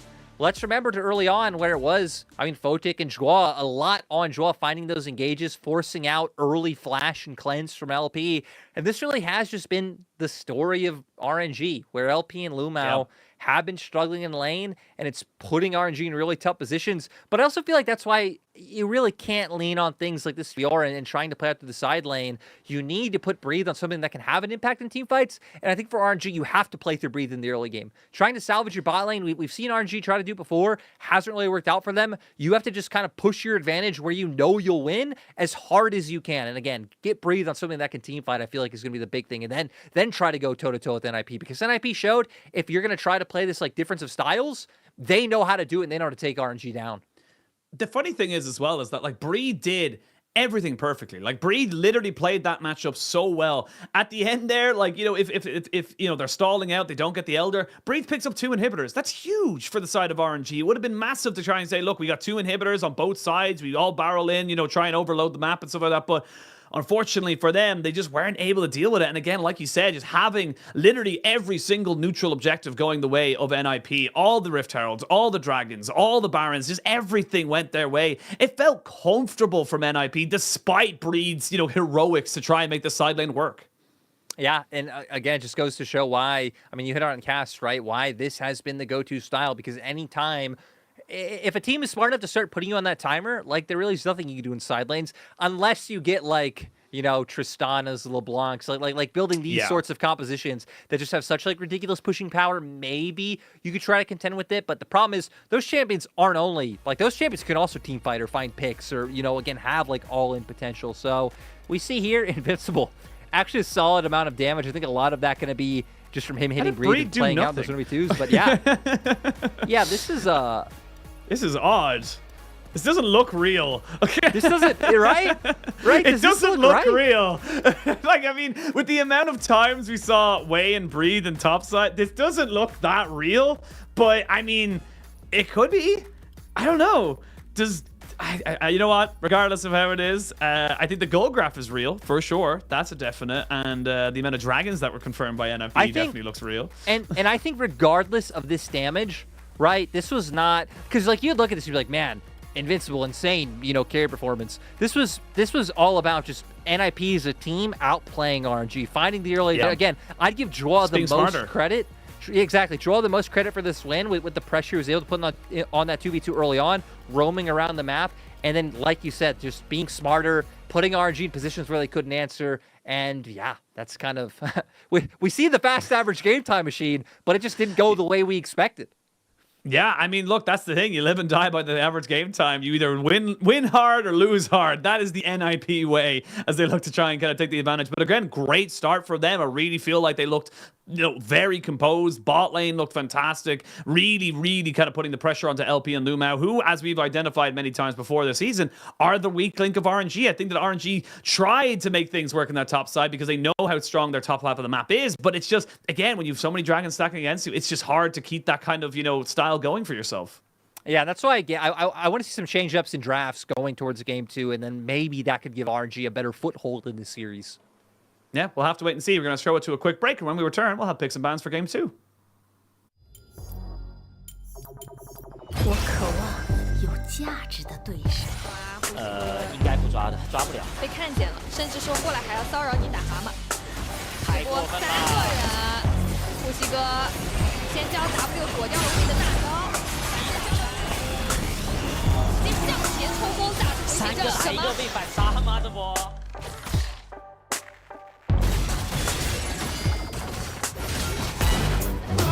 跳摇了，但微微的也有大招，先敲下一损，又大到了，再 A 一下的微微血量非常难，闪现补下平 I 插一下 Q 技能好了，单杀了369。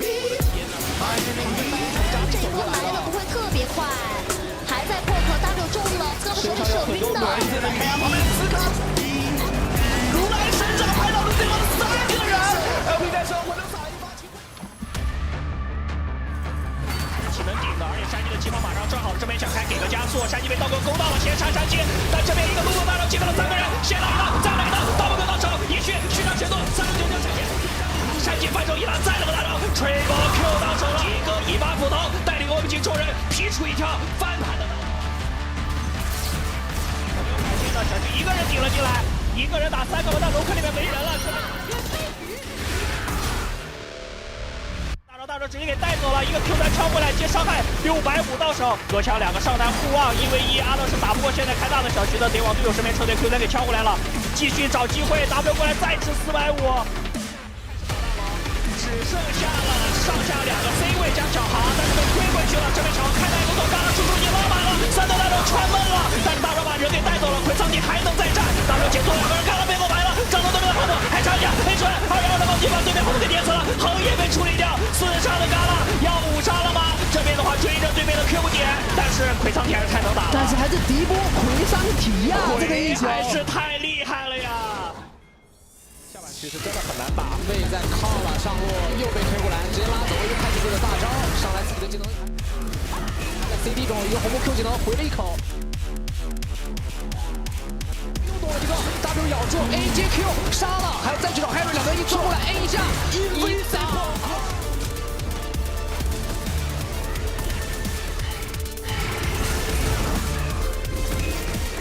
下半区，德善这边跟小老虎皇城 PK， 被小老虎的 Q3 带了回来，德善选择闪现天雷咬打一套，哇，这一波直接天雷咬出一套伤害，把刘伟强秒了，而且回城还能再杀，2个都被反杀完了。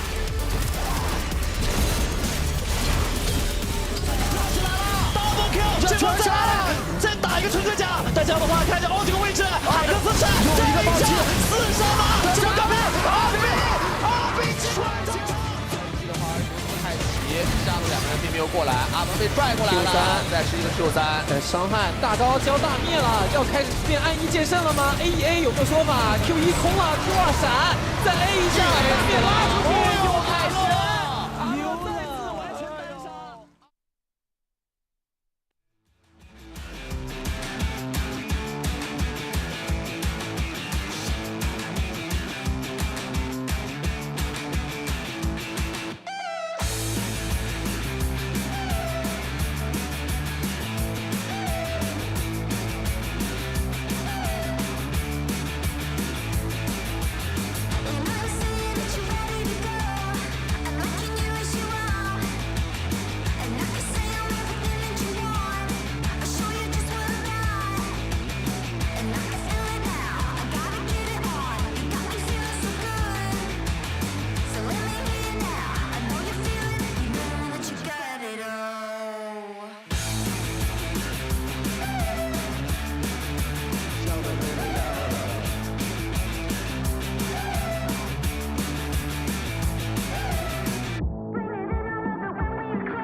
当我们确定进入季后赛的时候，其实我状态不是很好，所以心里肯定是开心的嘛，但是也是对我自己的状态有点担忧吧。然后我还是会尽力去调整好我自己，去迎面季后赛的。然后对我的队友说一声感谢吧，然后我们季后赛一起冲一下。比起春季赛，我们做的好一点就是我们阵容搭配啊，然后我们的基本的运营是好了很多的，然后做的不好，我感觉就是每个人我们状态保持的都不是很稳定吧，就是有些时候打的还是很好的，有些时候就打得很差，就是我觉得我们还是需要去调整一下我们的状态的。感觉我们要走得更远的话，还是要相信自己吧，然后相信我们5个人能打出好的成绩来，然后就是调整好状态，相信自己就行。Welcome back, one and all, to the LPL. We just came off of a calm, cool, and collected win from NIP. I am still just Oshin, but I am joined, as always, by the fantastic Lyric. And know who else was fantastic? Their jungler, Shadow, was the MVP from game number 1. And honestly, he did everything he needed to do. Got the early objectives, got the early games, and stopped any engage coming in. Perfect game, in my opinion. Yeah, again, I'll give the side shout out to Joie. For being able to create a lot of those advantages in bot lane, but Shadow was playing around it, right? Shadow was constantly hovering around that bot lane. We hit on it showing in mid, like making sure he was just putting up constant pressure all around the map. Great in team fights. And we just saw in that interview, like him talking about some of the improvements they made. He said, like, you know, draft has been better, which it definitely feels like that's true. Their like small macro movements have improved. We saw that in that game where they're not necessarily doing anything insane, but it's just like by the book play of what to do with your advantage, and NIP were able to execute on it. And a lot of that coming down to Shadow, who really has been the catalyst for this NIP team. When Shadow has a bad game, NIP honestly are down and out. To where, you know, maybe if Angel has a bad game, or if Invincible gets focused, some of these other players go down, it isn't as big of a deal to the NIP system, but you need Shadow to be a top performer, and luckily in this first game he was, and it's still keeping up that Shadow and NIP just have this iteration of RNG's number. Yeah, I mean, look, as we've mentioned before, both in spring and summer regular split, NIP have been able to get the better of RNG. I will say in summer, it was a 2-1. It was fairly close, but I mean, look, you can see here, RNG know that they're on a timer. They knew they had to do something, and Luma pulls the trigger, and again, into a poppy, you're just never going to get that kind of setup there for yourself. So for NIP, really, really solid game 1 for them, and it felt, like I said, cool, calm, and collected. It felt like they knew how they wanted to play. They knew exactly where their win conditions were, and not only that, but they also knew where RNGs were. That's something that we kind of really don't touch on a lot on the broadcast, is that not only are you aware of your own win conditions, but you're very acutely aware of the enemy teams, and NIP got full advantage from it. Yeah, I mean, we saw them, right, playing around when they knew it was going to be like a dive time around Invincible, and being able to reinforce some counter gank, or counter dive, I guess it would be, and just find 2 kills in that play. It's moments like that where teams really show if they're good teams or not. So I'm very impressed by NIP off this first game. We are going to stay on the same sides, which I think makes sense for RNG. You wouldn't expect them to swap over to red. Maybe the only benefit would be getting counter pick for Breathe. But at the same time, I think there's still a lot of solid blind top lane options that they could have gone for that would have given their composition a lot more tools to work with. So we'll see how they pivot based off of that first game, especially if they, you know, end up changing any bans, like maybe taking away something like the Kaisa. If you aren't going to first pick that yourself, you're going to go for the Vi and leaving open the Nocturne. Like that feels like an area where you can look, because that Nocturne ban, I think, coming a little bit out of nowhere, you know, the amount of priority that RNG put on it in game 1. But we'll see, because even things like Ivern in that first draft just going completely through the wayside, which, you know, RNG didn't really favor it at all during the regular season. Shadowed a few games on it, but I think there's still a lot left to be explored in this series in terms of picks and bans. I think that's the big thing, is that, like, to be perfectly honest, this game 1, despite, you know, getting the Vi, it really felt like, you know, no one really told RNG we're on 13-13. If this is the 13-12 draft, this is incredible. Like, this is amazing. Maybe not the top lane Fiora, but like the nerfs that came in, and the styles that kind of came in, even nerfs to things like the Rel, the Ophelio, so many little small things that kind of, you know, don't give you that same level of agency. And it just meant that things like the Kaisa and even the Nico, even though it is a little bit nerfed, just have a lot more presence in these series. So I want to see RNG come in with a little bit more of a solid, you know, kind of idea of where they want to try and bring their draft, and, you know, not just pigeonhole themselves into, well, we certainly hope top and jungle get an advantage big enough that we don't have to care about dragons later. Because if you do that again, I feel like NIP are going to be pretty happy with that. Again, it's about how you do it. Because if you do it with some really strong, like, early mid-game skirmishing picks, I think that's great. Like, if they have, you know, kind of Renekton up in the top side, or if the Rumble wasn't banned and you'd gotten your hands on the Rumble, or like any of these things, right? If you just pay attention to top, make sure Breathe gets far ahead, then you can at least transfer that advantage around the map. And I expect both of these teams, with how messy they have been in the regular season, which is why they're in this first round, like whoever gets off to a good lead, I expect should be able to close, because neither of these teams really have great comeback mechanics unless we do get into like some kind of crazy Baron flip situation. So that's what I want to see. Like, you already know Breed's going to do well. Again, he's has more tenure than Invincible. Honestly, if RNG's a team weren't struggling so much, he probably would be in that like all-pro conversation, but it's kind of hard when the meta isn't really a top side meta and your bot lane isn't performing whatsoever. But yeah, enable Breathe More. Just get him on picks that you can transfer that into a team advantage. And that's where I feel like RNG will actually be able to be competitive and give us a series. Because my God, Ashin, we were talking about it before we came back on broadcast. If NIP win the series, like, it's an upset, but it's not really like a huge upset. Like again, these teams aren't all that far apart from each other. But still, you want to see RNG showing signs of life in the series and not just get blown out by ninjas in pajamas. Even with losing Ming, Gala, Xiaohu, I feel like that would be such a stain for the players that remain on this roster. That's the thing, is like we were kind of only saying in the break to ourselves, it's just like, you know, in the top, or kind of the bottom 4 of the playoffs, if you will, from 7th to 10th, there wasn't really an upset. If WE beat EDG, we weren't really going to be like, oh my God, what a crazy upset. Same with today. If NIP are able to kind of, you know, comfortably get a series win over RNG, it's not really that big of an upset in the grand scheme of how we've looked at these two teams. So curious to see how both of them kind of perform now coming into this next one. They've identified that they want to keep the Nocturne, but they're getting rid of the Poppy. It's just too powerful to let Shadow have that kind of presence. Yeah, this must come down to just like what they're seeing in scrims, because Shadow hasn't even had a game on it so far this split, but full focus towards jungle. So we were saying that Shadow is the pivotal piece for NIP. RNG seemed to agree, full focus on him. And that's going to be really interesting to see what they end up first picking, because if NIP still just end up going, which they do, with the same third ban, it's like, do you go for what might be the most valuable picks, which is either this Jace, or if you want to get your hands on the Kai'Sa yourself, or it's like, do you prioritize a jungler? Because now jungler is definitely going to be in higher priority moving through this first phase of picks. I mean, go back to the Kai'Sa. I feel like this is such a great pickup here for the side of NIP. I maybe would like to see RNG have a little bit of a higher priority, but on their own AD carry now that the Rel has been taken away from them. But for RNG, you got to go with the Maokai, and I think you have to pick up an AD carry here. If LP goes down the kind of draft priority once again, I just feel like he's going to have a kind of a rinse and repeat of game 1. I don't know, though. Like, is it worth investing? Or do you just pick up something like a Renekton here? You know what I mean? And, like, guarantee yourself a very strong top side of the map that you're going to be able to play around. I think it is a little bit puzzling for RNG, but they're going to go with your suggestion. They're just going to get their hands on the Aphelios. It really wasn't able to do all too much in that first game, but now...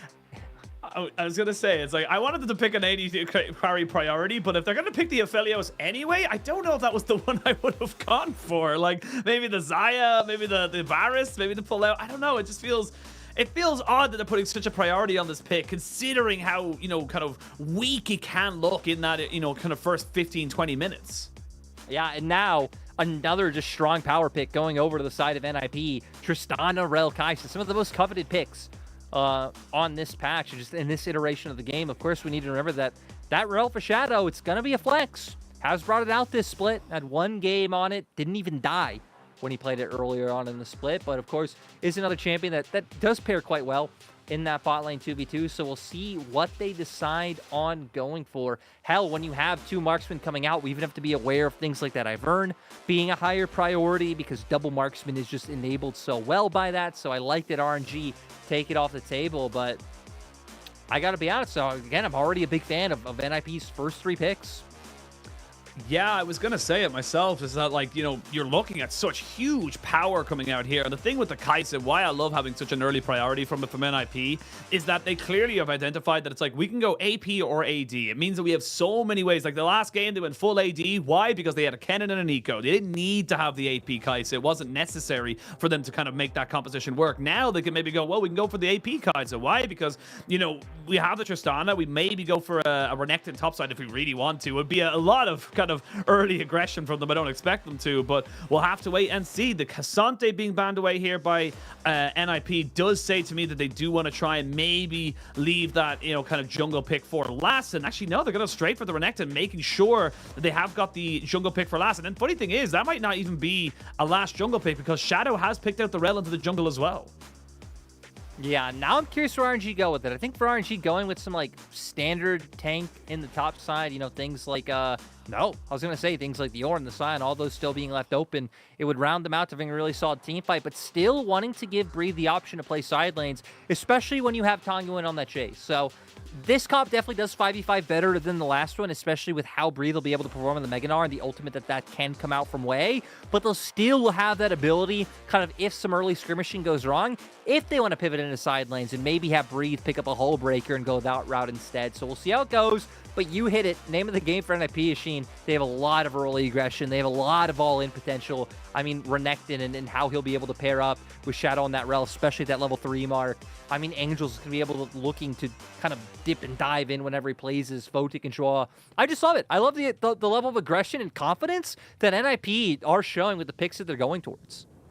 I mean, yeah, like NIP are going to be delighted. Honestly, I love the draft they've got into themselves. They got the rel early. It's a jungle pick. They said, cool, the Poppy got taken away. We know we can flex this. There's so many little things that I love about the draft and the fact that they have so much priority on it. And it does kind of worry me going even later into the series, regardless of the result of this particular game, because RNG have clearly showed they don't really either care or they don't want the Kai'Sa on their team, and that's a big thing that could be a big hole in their draft.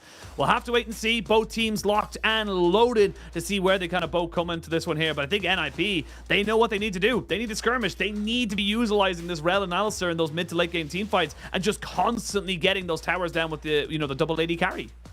Yeah, exactly. You have such a kind of seamless game plan coming through, and I highlighted Shadow has played the role once to split. It was up against Rare Adam, honestly, not even 2 weeks ago, and didn't die. 0-0-12 scoreline coming through, which when you're in a rel, I mean, right, not going to get a ton of gold, not going to get a ton of tankiness coming through. It's a lot about just the CC and the setup that you're able to bring through.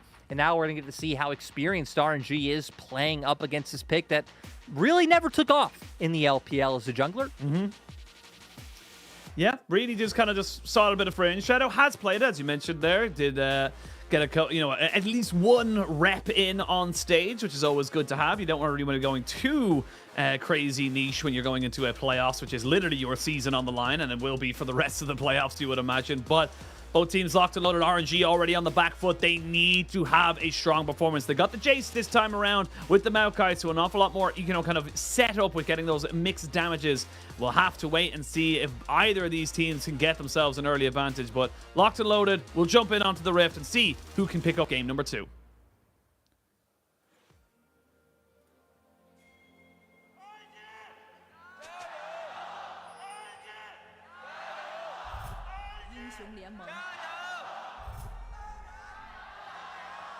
Oh, and NIP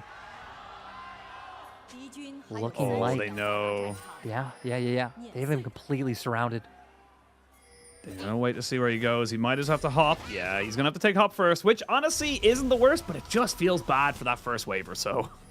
Yeah, I mean, right, not going to be able to find some of those early trades with that boomerang to kind of cement yourself in that 1v1, especially if you don't walk in a melee range of Renekton level 1, right? That's where a lot of your good trades can start coming through, tethering on the edge of your range and making sure everything goes according to plan. RNG at least will get, you know, some information with getting that ward down to spot out where Shadow is. But at the same time, with the fact that NIP know that ward's there, Shadow could path around that, and they could still try and deny RNG. Looks like Shadow actually will just start on that to make sure that it doesn't pull any of his laners out of lane, which I really like when you are playing the rel, because it means, right, Angel, Invincible, Photic, they can all get off to a good start playing out through the 1v1s and the 2v2s. That's it. And Shadow, this is the thing as well. You got the rel jungle. You're actually able to... They've actually been pushing rel to the jungle quite a bit. You should now, with the nerfs or the adjustments coming in, you should max your Q first. As the general rule of thumb. And we'll see what they're able to kind of go for. It has a very similar vibe to the Poppy as well. Level 3, you are exceptionally powerful to try and just, you know, influence these lanes. See if you can make something work out, you know, in the bot lane or perhaps even the top lane with that kind of very strong skirmishing Renekton. But we'll have to wait and see. Right now, just going to see both these teams just kind of test each other out. Level 2 should be hit here by RNG before the NIP bot lane, so they have themselves an early advantage. And this is what RNG needed, right? NIP picking the Alistar, kind of giving away the level 1 in lane, and RNG are just thanking NIP for doing that and giving LP and Lumao a semblance of presence in this 2v2. We'll see if they're able to maintain it, because despite only being level 1, NIP have been actually matching the damage that RNG been putting out so far. They've been matching it so far. Wave being pushed into the side of NIP means that they are going to have a little bit of push, which means you are going to have to maybe see RNG get a little bit more defensive. The thing is, with the combination of an Alistar and a Rel, that's a hell of a lot of a CC to be putting in this early on, especially considering with the Kai'Sa passive, going to have a lot of potential, you know, kind of early damage and skirmishing available here to the NIP bot side. Yeah, now we need to see RNG be conscious of this, right? Conscious of that Shadow's going to be down here towards this half of the map and can come for this gank. I wonder how close NIP's bot lane is to level 3. Shadow might not get a chance to wait for it. I thought Wei would read this and start making his way over. Looks like he does. Oh no, he's just going to finish the Krugs. He's going to finish the Krugs, and this Wave's in such a terrible spot as well for the RNG bot lane. There we go, level 3. Flash immediately by LP. Umau tries to flash away, but he's been hit down, CC'd away, and they're going to donate that one over to the Photic Fund. That is NIP on the board, and I mean, this is textbook from NIP. And I'm just surprised that RNG not able to read it. I mean, way down on this side of the map. Again, Alexin doing the Krugs. They, of course, know that he started on his Raptors, would eventually make his way down towards the spot side. But with how far forward LP and Lumau are, it just set up so easily for the gank. They even were able to be patient and wait out to level 3, which I thought in the meantime, LP and Lumau would get a little bit suspicious. Like, hey, you know, we know we're not safe down here. Wait, Breathe might not be safe either. Oh, my Lord. Invincible with the insane trigger discipline there to not immediately flash on the Breathe. He knew the Mega was coming. He knew he didn't have the rotation of cooldowns. Takes an unfortunate trade back at the back of this one here, but what a great start here for NIP, being so strong in the skirmishes. And trying so hard to just zone him off and make sure that cannon goes down. He's going to, yep, goes down in the end, so that one's going to be denied. And nice small wins by Invincible, utilizing that pressure that he had, and a lot of that coming, like you said, level 1. Breathe not able to get the ideal start with that boomerang and trying to get the best trades that he possibly could. And now it's like, hey, this was the one area of the map that was doing well last game, and now Invincible doing fine in this 1v1. Your bot lane's already been set behind, and Angel on the Tristana isn't really going to be under any threat in terms of a 1v1. And even if a gank comes through, right, you have Rocket Jump, Flash is still there. He'll be 6 soon to have that Buster Shot to force people away. It's going to be really hard for Wei to find any opportunities. I mean, this is the thing as well. Tanguin, you know, kind of having this Jace, you want to be early aggressive, you want to be trying to kind of go for it, but the Tristana just negates it. They kind of go even a lot of the times in these lanes, and it does feel like with Invincible having level 6, doesn't really want to try and risk it underneath the tower. Trying to see if he can go for some turret damage, but, I mean, doesn't have the Demolish, so not sure he can really get this full plate unless Breathe really feels like there's a jungler up this top side. Just gonna try and keep catching this wave. Again, like you said, NIP, I mean, Invincible really can't dive this. Would need his jungle to come through, especially now that Breathe has hit that level 6 mark. But the name of the game is still bot lane. RNG, this time with the fact that they have Prio in this 2v2, at least are able to get down some control wards now. So Shadow shouldn't have as easy of time of finding a gank like before. But it'd be very easy to get a repeat gank off with the fact that LP and Lumau not having those flashes up. I love that from Zhuo, just kind of saying, I have X-Flash, I can do this. For some reason, actually, Lumau doesn't.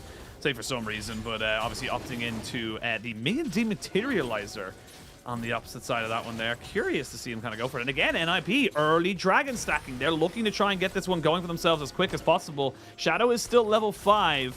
Only level 6 is available to the solo laners for the moment. Zhuo could get himself a Hex Flash over the wall, and that's exactly what he's going to look to do.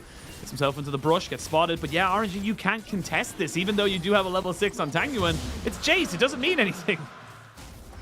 It doesn't provide all that much, and just the positioning from NIP in this situation was so good.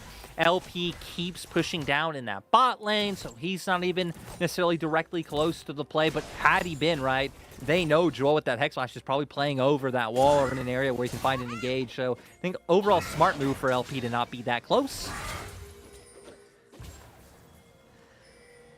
And again, we're just kind of, it's honestly looking like an almost identical kind of setup as we've seen from game number 1. I will say RNG have a much better time this time around of fighting in a 5v5. You've got the kind of, you know, disengaging and kind of re-engaging tools with the Maokai and the Nautilus. So you have got plenty of ways to make this one work for your team. But I mean, NIP are going to be very happy with the first 8 minutes of this game, with the Rift Herald spawning very soon. They're going to be able to get the resets out. You can see already that Shadow is moving straight back in towards this top side because he knows he's got a full clear to do. And this thing, Shadow's been fantastic with not only just getting ganks off and objectives, but his clear has been almost perfect as well.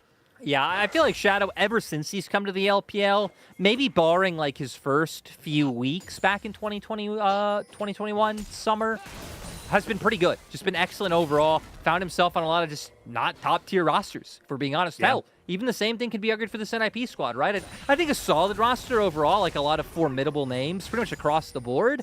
But, right, not that same star power behind it. But speaking of Shadow, is just going to try and set himself up for a play in mid, because if they can find a pick in mid and RNG start rotating up to try to find that Herald, it would give them an easy avenue to get in that objective for free. But RNG read it well, know he's in the vicinity, because, hey, if he's not on Rift Herald, where is he going to be? He's either like in his own jungle clearing one of his camps, or he's around mid lane. And NIP's mid lane wouldn't be playing that aggressively if he wasn't there.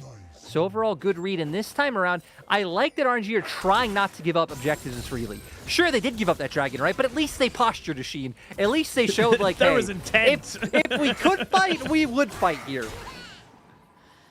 That's the kind of thing. It's like, look, hey, if we had a level 6s on our big engage tools, we would definitely think about this a little bit more intently. But now it looks like Dro found himself with a level 6 and a flash and potentially an engage. RNG looking to go for it. He's right behind enemy lines. There's going to be a Nature's Grass over it. Oh, Dro, it's beautiful. Can he get in right on top of the carries? Yes, he can. He's going to try and jump on the Tanguan, who does end up getting the Bramble Smash away from his jungler. Everyone's kind of backing themselves off right now. The Magnet Storm did not really do a lot. And these are low health bars. The AD carries are nowhere to be found. Here we go. Invincible does pop in to the Dominus. They're going to have to try and kill off someone. There's the Rift Herald confirmed. Shadow going to try and confirm that for himself as well. Breathe hasn't got the Mega Gnar ultimate. He's going to jump in, but the crash down is going to keep Shadow alive. As we can see, Angel flashing away. Zhou will go down as RNG get themselves on the board. Flash forward by Tangu, and he kept himself so well topped up that he knew we could go aggressive, and everyone else was moving forward. Lumao thought about it, but they don't want to go any further. Still, Rift Herald for 2 kills. It's kind of even. RNG happy with that trade.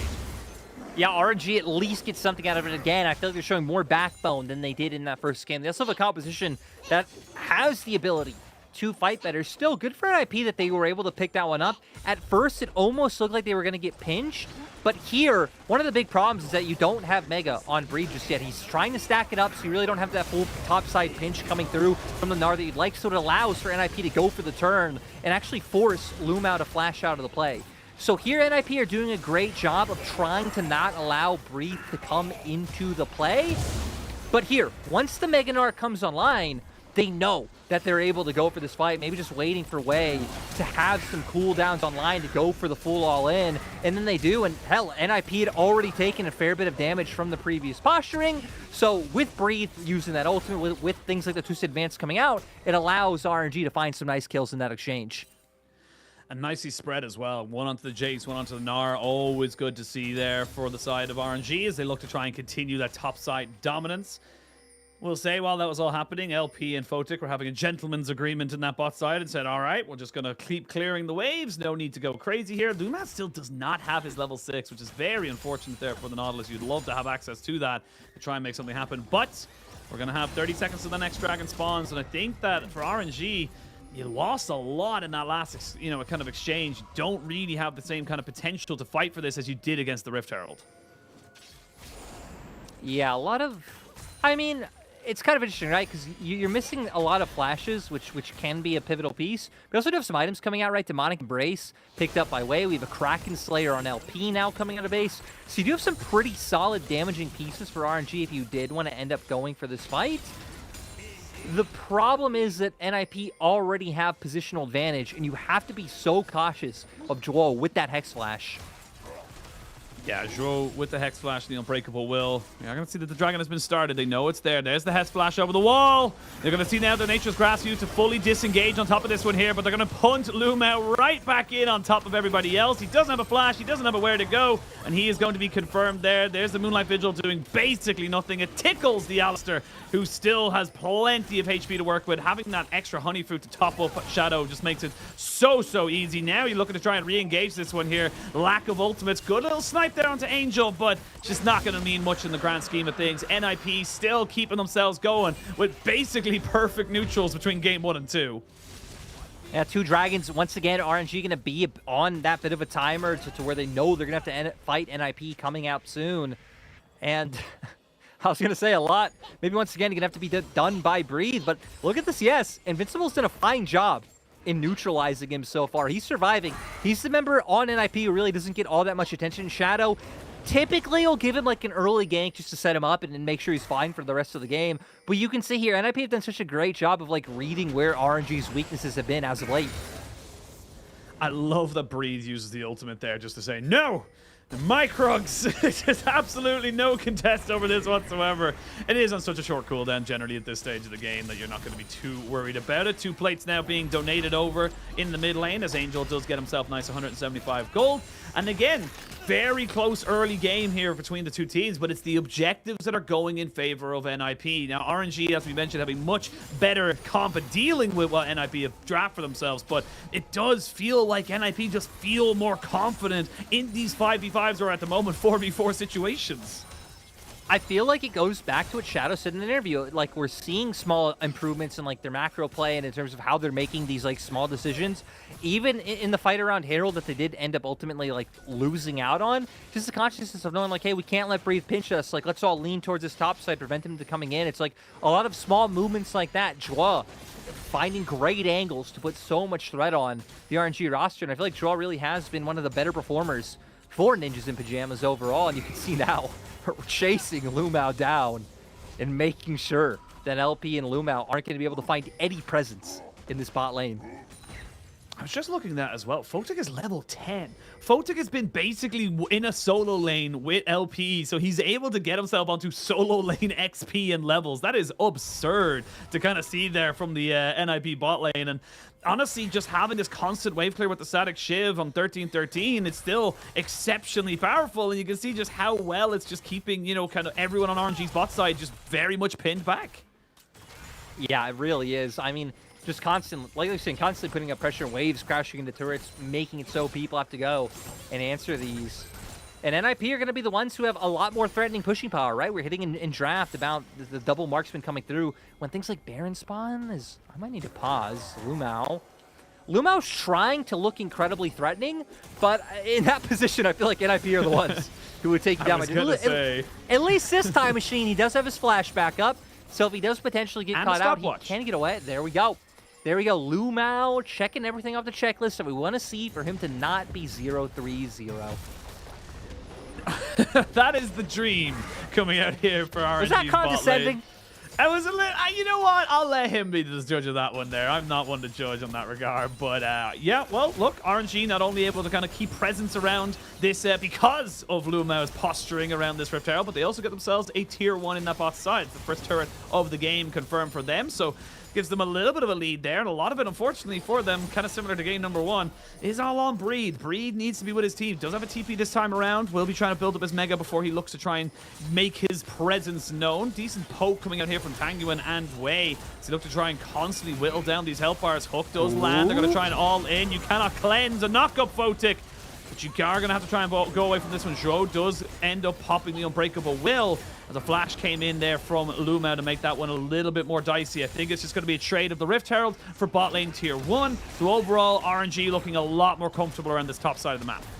The poke setup was just so good coming out from RNG to make sure that NIP couldn't enter Breathe. Also, getting Prio in the last wave allowed him to come up from bot side, so Invincible must be communicating, hey, Breathe's not here anymore, you got to watch out. And it's putting so much threat on the Ninja's core to make sure that finally RNG get an objective machine. Like, we've been saying, NIP have been getting everything in the series so far, but RNG have gotten something. And Dragon comes up in 35 seconds, they might get 2 objectives. Oh my god, the tides are turning. The gears are moving, and only RNG knows how far it will take them. We'll see as if they want to go for this fight. We'll say a level 11 Photic with a Gnasher's Tooth in the back pocket as well is pretty damn scary, to say the least. So you gotta still think about where you want to take this fight. And like LP and Lumao, no flashes, those ults aren't up as well. If they get position on the Dragon first, maybe Tangyuan, like he's doing now, can start layering some of this poke. But look at the minimap and where the Rel and Tristana are. I think NIP in a pretty good position to make sure where RNG can't get this for free. But I love the threat on this mid lane turret with the Herald. Yeah, get themselves a nice. Won't get the turret fully, as Shadow Invincible are there. Shadow's got a lot of HP for a level 10 Rel at the moment. It's just kind of obviously so used to seeing it in the support position. Zhou just takes a little bit of poke, nothing too exceptional. Will not have his flash available for the next couple of seconds. Double Scryers has been used. As you can see, they don't really have great vision here, RNG. They're looking to try and make sure they can contest for this Dragon, which is down about half HP. Zhou will have himself a bit of a caught out, honestly, and he's getting taken so low. He's out of this fight. Now you need to go for this one completely all on your own. Your 4v5. Breed is going to lose the Mega very, very shortly. He's not going to be able to hop in. You would imagine he's going to look for it now, but now yes, he gets the flash or the jump back from Angel. Shadow is still in the back of the pit all by himself. Nobody goes down, but RNG just bully NIP out of the pit. They do. And it comes down to so many small things. Like, again, not being able to find an engage in mid is, does he get out? He gets out. You know what, Ashin? We take those. Shadow survives. RNG also get another objective, which is what we wanted to see from them. Everyone's getting W's today.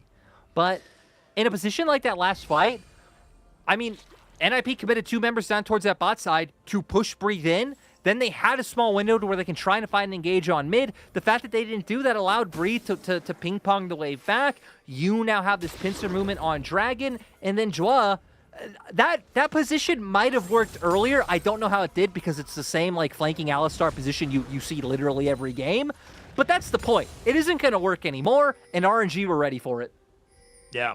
RNG were very much prepared to see where and when things were going to be happening. I will say Breed kind of having just, so much presence around that bot side just made it so difficult here for NIP. I think Shadow is actually rushing towards, I think it might be a Warmogs, and that is honestly such a great adaptation if he is, because he's recognizing, like, look, I need to be a front line. I need to be able to tank up as much as I physically can before we even go into a fight. Otherwise, it's going to be a rinse and repeat around that Dragon fight again.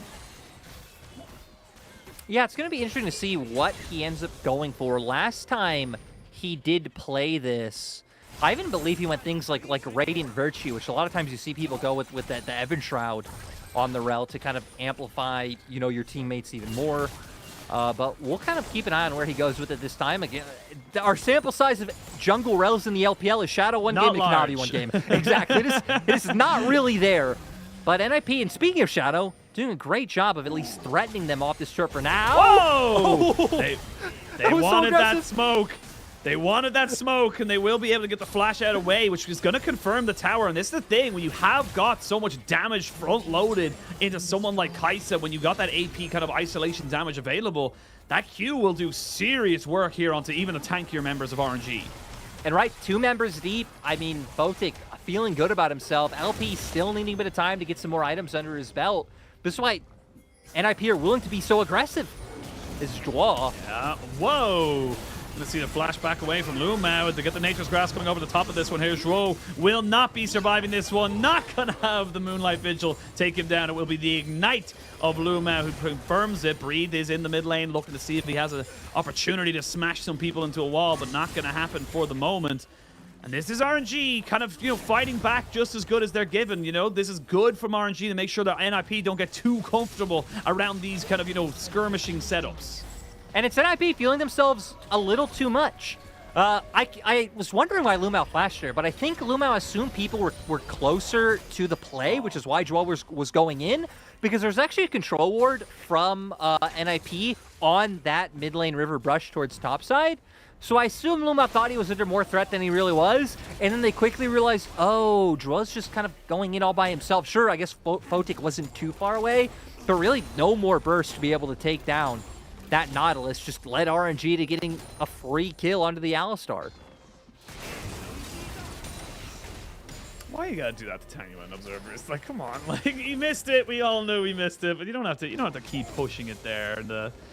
Yeah, I mean, look, RNG doing great at the moment to make sure that the NIP don't feel like they can just control the tempo of the map. They don't, like, honestly, I feel like Invincible has been, completely muted this entire game. Something that Renekton's just aren't really, kind of used to saying about Renekton's. Normally they kind of take it over, especially here in the LPL. Shadow will get a crash down to make sure he doesn't lose any more health. And can't say the same for Lumao, who's getting poked down so aggressively. Oh my lord, that was so close to getting confirmed. I feel like that could have been able to do it. They're going to try and jump onto Breathe here with the Magnet Storm. Joe jumps in on top of him as well. The cleanse comes down as Breathe is just tanking up all of this damage. Lumao does get a hook in on the backside here to jump onto Angel. Angel gets the kill anyway, and now he jumps onto Wei, who he knows doesn't have any way. It's a bit of a strange fight. It's separated on two fronts as Tangyuan has to try and get himself back into this fight. But that could be Baron. They've got themselves plenty of time here, and with no Nautilus, they may look for it, but no, they're going to back away. They want this dragon instead. Man, and RNG just cannot try to take fights from those positions. We've seen their composition does really well when it's like all grouped together. You're relying on Tangyuan to just throw out that range poke. You have all the saplings coming out from Wei. Trying to go for this two-pronged attack with two of your squishiest members, like the Maokai and the Nautilus being together, just gives NIP easy avenues back into some of these fights. You pointed out the dragon. NIP looks like they are just going to end up giving this one up to RNG if RNG even elect to take it. But with the threat of the Baron coming out against double marksman, RNG have to be very cautious of what NIP are doing.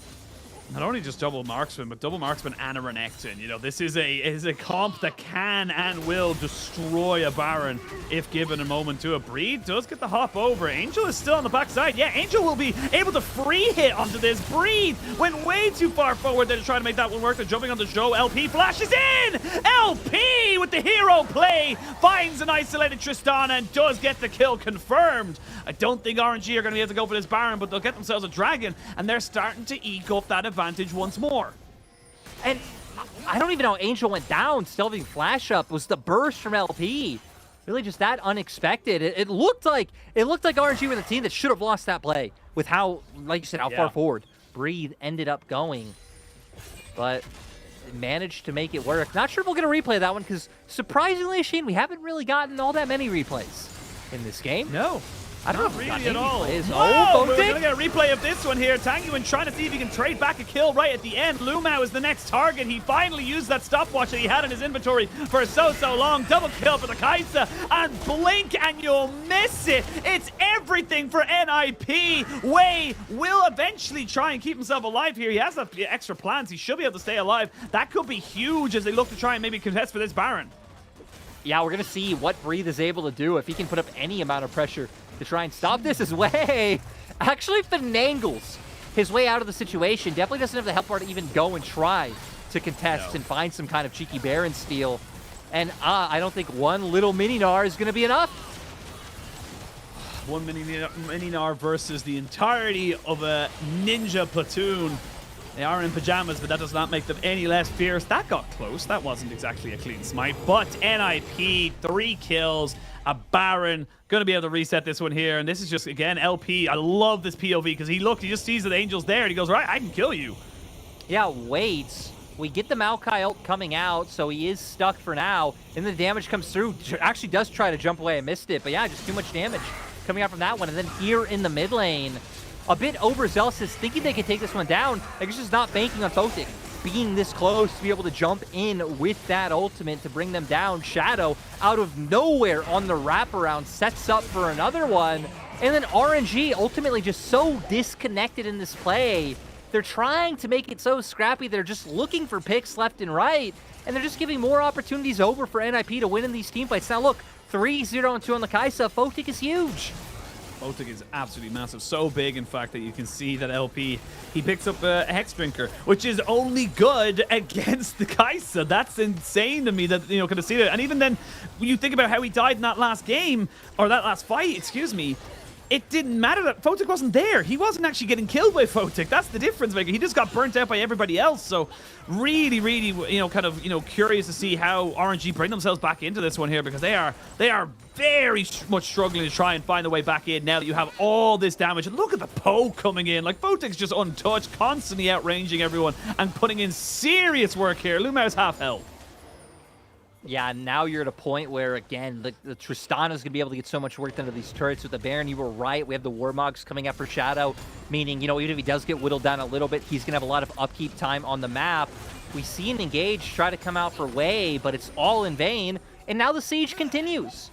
RNG only 2K gold behind, but it just feels like so much more with how much map control NIP have.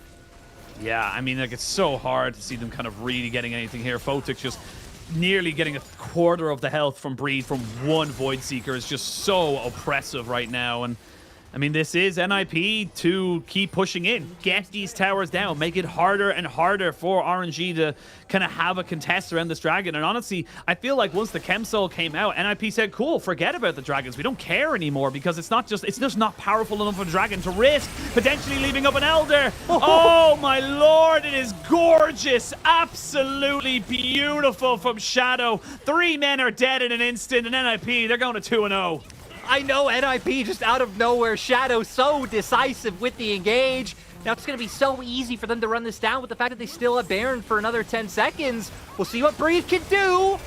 Nothing. Breed can do nothing except watch I wanted to believe, Nexus Ishida. I wanted to believe. You did, and now Tanguin as well. Double kill given over to Photic. NIP looking clean, crisp, coherent, and most importantly, they're going 2-0 up in this series. And who would have called it, right? Who would have called NIP going up over RNG? Sure, we are... Okay, NIP, come on, don't... Okay, I was going to say, if they troll this by trying to find more kills, I will honestly be so tilted. But I know, here we are. We're casters. We're also a bit of salesmen. We got to be like, sell our narratives like, hey, NIP have beaten RNG all year long. They can do it again. But it's like, come on, did anyone really expect NIP to come up 2-0 over? Maybe, maybe find 2-game wins again, maybe even win the series. But starting off 2-0 up, RNG being down in the dumps, not being able to find anything. The same problems we saw in the regular season. Again, LP and Lumao just have not been it. This game, more specifically Lumao, really just not having a good performance. Way in some of these team fights not really being there. Breathe. At a point, it looked like Breathe, once again, is kind of being like, I don't know what we do. I just need to keep pressuring in the 1v1 as much as I can. But NIP, in terms of the skirmishing, was there. Sure, are there some moments where, again, they're getting caught out? Joao had some, not great moments. But also, Joao did have some good engages. It's just like Shadow said, I guess, in that interview, that it's not super consistent in terms of all the decisions they're making. But holistically, overall, they're making more good decisions than bad ones. I mean... Again, it's such an incredible kind of turnaround of affairs, because if you look at their back half of the split, the 8 series they played, they went 2-6. They literally only beat RNG, and I believe it was RA as well. So yeah, this is, you would be 100% right thinking, RNG have a much better momentum coming in. Tanguin was looking a lot better. NIP went back to the drawing board and they figured it out, because I'm going to be totally honest, they look super comfortable on this patch. They look super comfortable with how they're going for it, and it just looks fantastic. It really, really does. And this is a great turnaround of affairs here for NIP. As again, I wouldn't be surprised if they do win, but the fashion they're doing it, that's the difference. Like you said, to be 2-0 up in the way they're doing about it, it doesn't really feel like RNG have had much of a look in to really kind of take over a game. I love that you highlight the comfort on the patch, because, okay, game one, whatever. It's hard to read comfort of patches because, again, the style of draft RNG went for, and they didn't really play around it all too well. But especially coming to game 2, I think it's very telling that NIP are just more comfortable in the patch than RNG, because it's like, okay, they're on red side. They get Kaisa, Rel, Tristana. Hell, Renekton right now is one of the top picks. Like they are getting everything they want. And you look at RNG, what would you really consider? Okay, 5 Jace, jungle bands. Yeah, and Shadow's still performing. And again, Shadow does play the Rel. Shadow does play the Ivor, and these champions at Way just hasn't shown the ability to pick up yet in the LPL split. You're banning things like the Nocturne first rotation, which Shadow hasn't even shown yet. Just so many things going for NIP in terms of meta read draft, what they're able to play. And in terms of gameplay, it's just working. It's just working. Out team fighting, out skirmishing RNG, and preying on RNG's mistakes, which are plentiful. Yeah, I mean, I call a spade. I think this, Aphelios pick is a massive detriment to the side of RNG. They're giving over the Kaisa so many times. They're clearly not comfortable in the current meta of where AD carries are. Aphelios is good, but he's not the top tier anymore. So looking it up, LP is a higher than 50% win rate on 3 champions. Zeri, Varus, which both he only has 2 games on, and then Aphelios, which, now he's at 20. Everything else, is 50% or below. So it's like, again, it's like, yeah, they're kind of, it's just a crutch, right? They really don't have other options, which just makes it so hard. And it's like, man, what do you do as RNG in game 3? Do you swap over to red side, despite the fact that, again, blue side is viewed as just a better thing? Like, I don't know. I mean, yeah, like obviously we are just kind of, throwing in hyperbole there and hypothesizing all the different things. But like, if you're gonna lose, don't lose the same thing 3 times in a row. Try something different. Go for red side. See how it all works out. But anyway, we're gonna set it to a quick break. When we return, we will see if it's a clean 3-0 or the beginnings of a reverse sweep. We'll see you soon.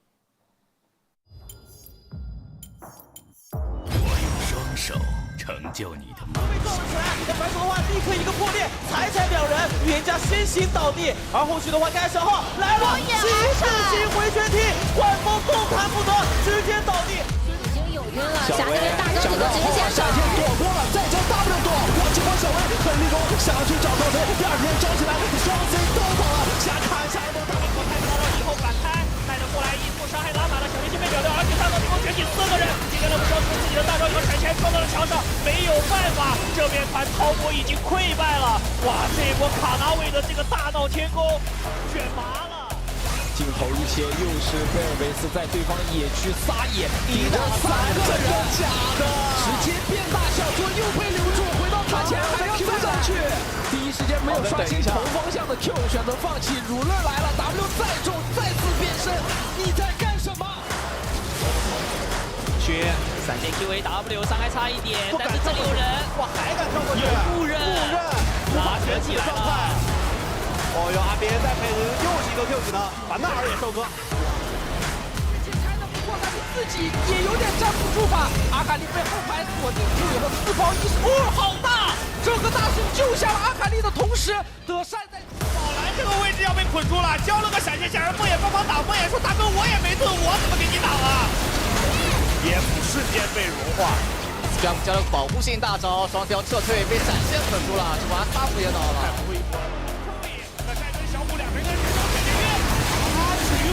但是晕一个已经够了吗？把泰坦秒掉，小虎自己也倒，侧面李春南的位置还不错，微微想捡。欧亚这边交闪，被烂的跟闪拿到人头，德山闪现过去咬到的是优口闪现出来，后面的路飞流子红白刀，但是没有第一时间往前走，微微偷出魅魂往前走，突破天灵拿到了一个上官的人头，再捡起来。李修南这边手都 A 酸了，但是双拳南敌那边4个人啊，哇，而且是找大叠了蛮多飞轮的，是的。球力的这个飞轮叠了很多，来看一下这条大龙会使用魂给拿到。那这样子的话，在龙坑里面的速度好快啊！狐狸只能 TP 来正面，而且正面又有风雨的大招可以去进行阻隔。小天的进去，但是劈成不了，大招要被抢到了。小天要被壁咚，这样的话小天牺牲掉自己，是变得非常意识来帮助。泥王的装备很好啊，这块偷一套天宫路啊，泥王伤害是很高的，泥王有闪的，但闪现死了，闪现交慢了呀，没错。碰到了杰杰4级有个 buff， 被黏住，这边要赶紧走，如此这边赶过来，蓝也不能动。哎，在 Q 反向闪现，很帅的一个单杀。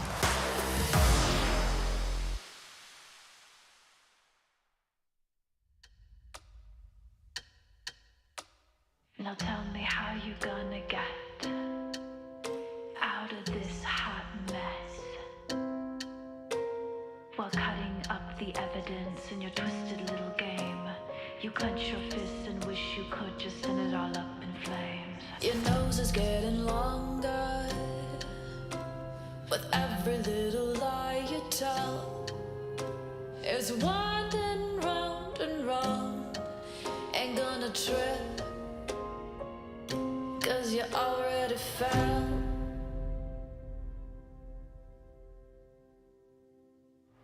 You're slinking through the back door and hiding every tiny clue, and nobody can catch you,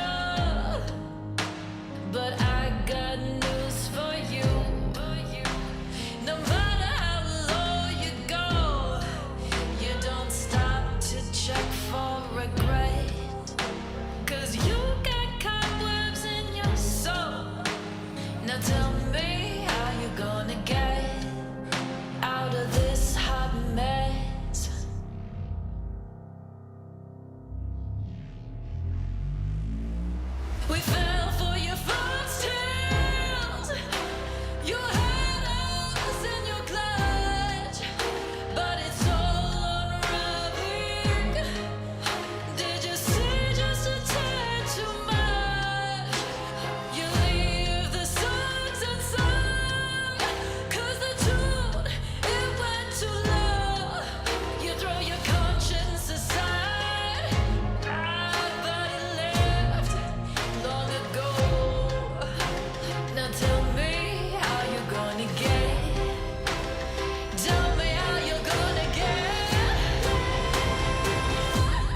this hot mess.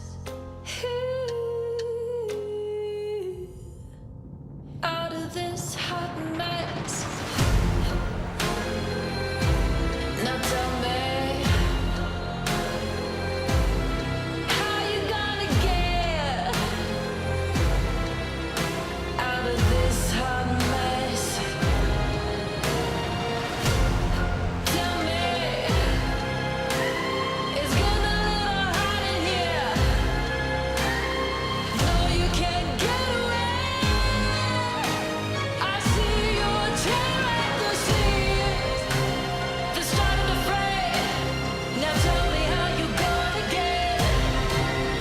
How you gonna get out of this hot mess?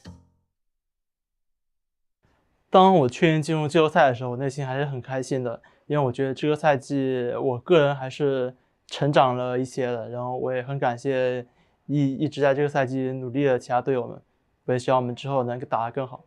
我觉得我们队伍就之后，我希望我们的协调性能做得更好一些，就我们进攻方跟防守方能都协调的好一些，然后以及队伍就像劣势，我也希望我们更有韧性一些。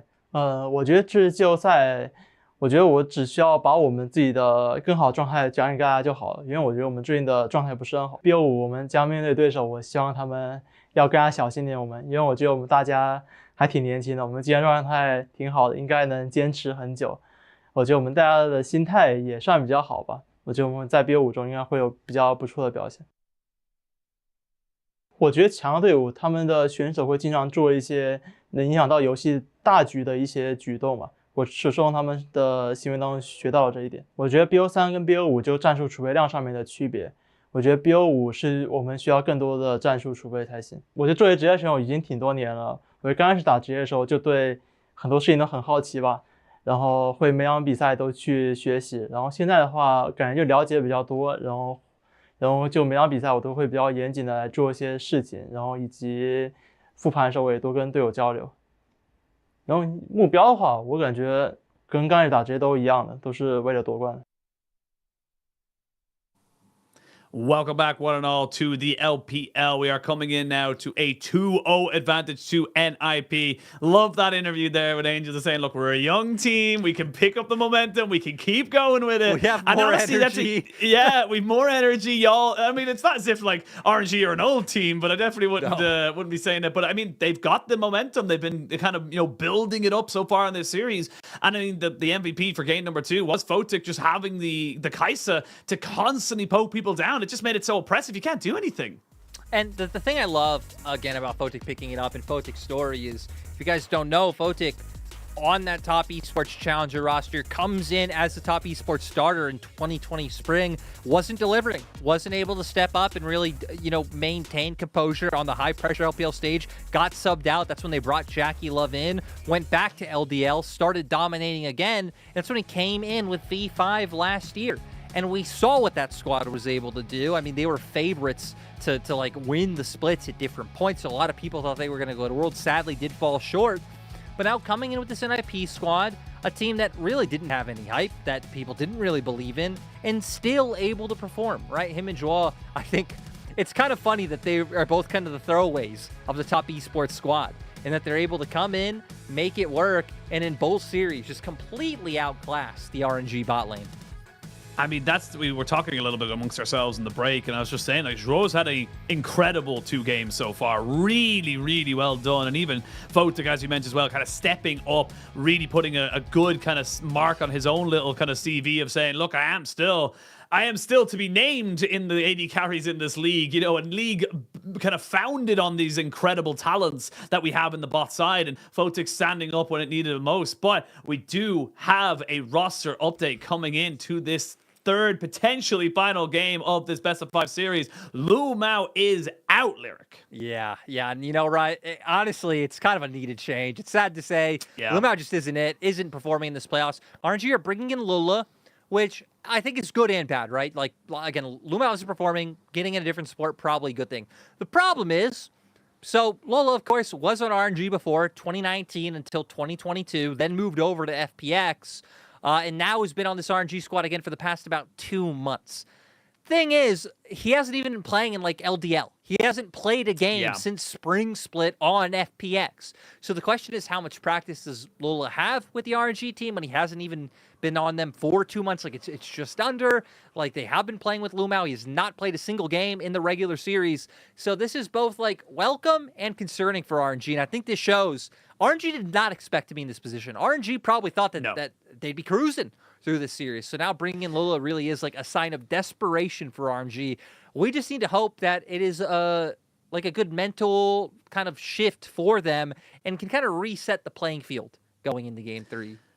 Yeah, again, I want to really highlight and this is going to sound a bit mean, but it is desperation. It is really, and this is what we wanted to see. This is what we called for from the break before we came back into this game number 3, because it is about RNG saying, look, you are now 2 games in a row. You went with 2 different compositions. Neither worked. Nothing worked. Nothing was. You got to throw things at the wall and see what sticks. You have to try something, and you don't bring an entire sub roster with you to these games. You only usually bring 1, maybe 2 if you're really feeling frisky. But generally speaking, only the 1. The 1 is the support. You got to try something. And honestly, I'm okay with them trying this, but does that fill me with hope that all of a sudden this guy's going to come in and everything's going to change? Not really, because at the end of the day, you're changing up your system. You're changing up how things have kind of been going for yourself for the last few months to try and hope and pray. It's literally like the G2 versus FPX in the final. Why did they go with Pike mid? Because they were playing the FPX in scrims and they lost out of 50, I think 48 scrims. So they knew, look, we're just not going to win. We have to try something different.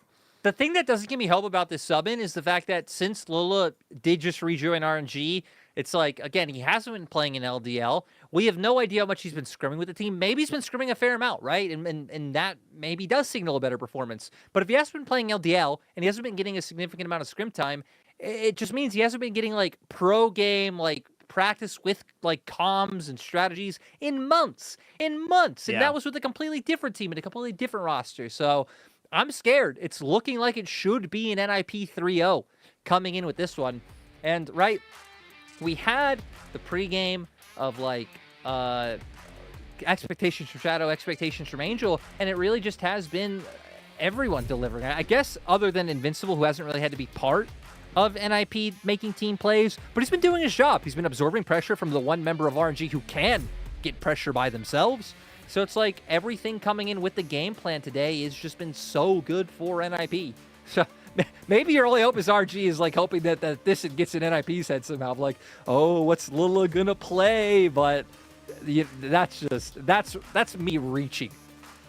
Yeah, I mean, it is, again, the best way to kind of come back into this one here is that you need to throw things at the wall. Maybe have an Iwandi Jana or something. I don't really know if, I'll be totally honest, I wasn't expecting to be commentating Lula today, so not exactly 100% built up on what he used to be playing even when he was on FBX and such like that in the LPL, but we'll see as we are jumping into what could be our 3rd and final draft of the day. This Nocturne, it's almost like they're saying, look, your name is Shadow. He creates a paranoia. We're getting rid of it. And they banned LeBlanc as well. This is RNG kind of saying, look, we got to go for something different. They're going to take away a red side ban and just take it for themselves. Exactly. That's what I'm curious about, right? Because this NIP would have banned this for sure. NIP kept their bans from game 1 to game 2. They would have no reason to change a ban going into game 3. So I'm very curious to see what the game plan is. I actually kind of like that NIP keep the same vibe ban and you keep bans somewhat similar. So this time, the things left in from last game is that Poppy is going to be open, but Tristana, I think this is where you immediately go with NIP. This brought you so much success in the last game. Angel did have some good moments, despite the fact that he wasn't, and didn't have to be the highlight player in that game. So I think definitely lean towards Tristana here. And then I wonder if they're going to be looking at jungle once again, or even just looking at another flex pick. Like, go back to that rel. It can go in either bot or jungle, and it's going to leave RNG guessing. This is the thing, when you pick the Jace, you almost certainly have to go for something like the Maokai, or you have to, first pick have a Kaisa in your inventory. We'll see RNG going towards the Varus. I like this pickup here, but the big question, because we talked about it a little bit after game number 2, can LP play it? Yeah, this is the only other champion, like I said, where he does have a positive win rate on it. 2 games, both were wins, but again, that doesn't give a whole lot of confidence in that fundamental amount of games. But we'll see. At least that sets him up to be able to play like kind of range, poke composition, and really deliver quite well. Oh my God. this. We get it. We get. I assume Tristana mid and Ziggs coming on the bot lane, but right, it really could be either or. As you know, we have seen Ziggs mid, especially in other regions. You know, APA and the LCS really was causing a commotion with that one, but. You know, down in that bot lane, being able to match the Varus with the range that comes through. And NIP overall, it's going to be interesting to see how this comp works out when you have two champions that do want to all in, like the Tristana and the Rel, and you have the Ziggs kind of being a different style. Of course, Tristana, as the game goes on and your range does increase, you can play. It's a kind of kite, not really against the Jace Varus, I'm being honest. Like you do have to rely on all ins, but it means who's ever piloting the Ziggs is going to be playing a bit of a different game than the rest of the NIP squad. That's the thing with the Ziggs is that you're always just sitting, you know, basically putting yourself into lanes where you're saying, look, I want to absorb pressure. You take the TP, you become effectively another solo laner, but your job is to just clear waves. Your job is to poke and clear waves and try and just help your team control the map in that regard. And I think the key thing is with a Ziggs that control is key. You need to be able to put him in the right position. If he starts falling down or if he starts getting overloaded, then you're going to start to really struggle to kind of utilize him correctly. So curious to see what lane he goes to. We are expecting it to be Photic with the Ziggs and Angel with the Tristana.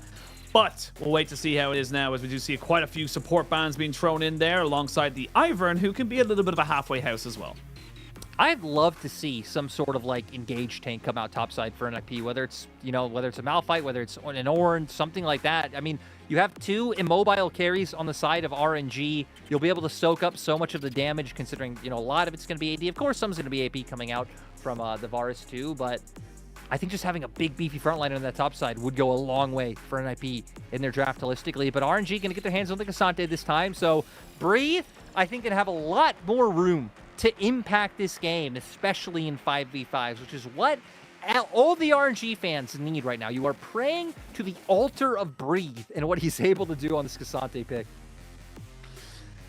I do not expect Invincible to pick up the Quinn here. It would be an exceptional curveball to throw in here, but the Poppy, I do expect to see. The thing is, when you go into the Cassante matchup, you want something that can either get away from him or get him away from you. Things like the Malphite with the ultimate, and of course the Keeper's Verdict here from the Poppy tend to be those things that you're able to kind of work with. So, I mean, again, I really like what NIP have built in for themselves here. It does feel like they're going to be able to control those early dragons, having, you know, Shadow on an early jungler, and this, you know, the first game the Rel was banned, the second game the Poppy was banned. This time neither are banned, and they get both.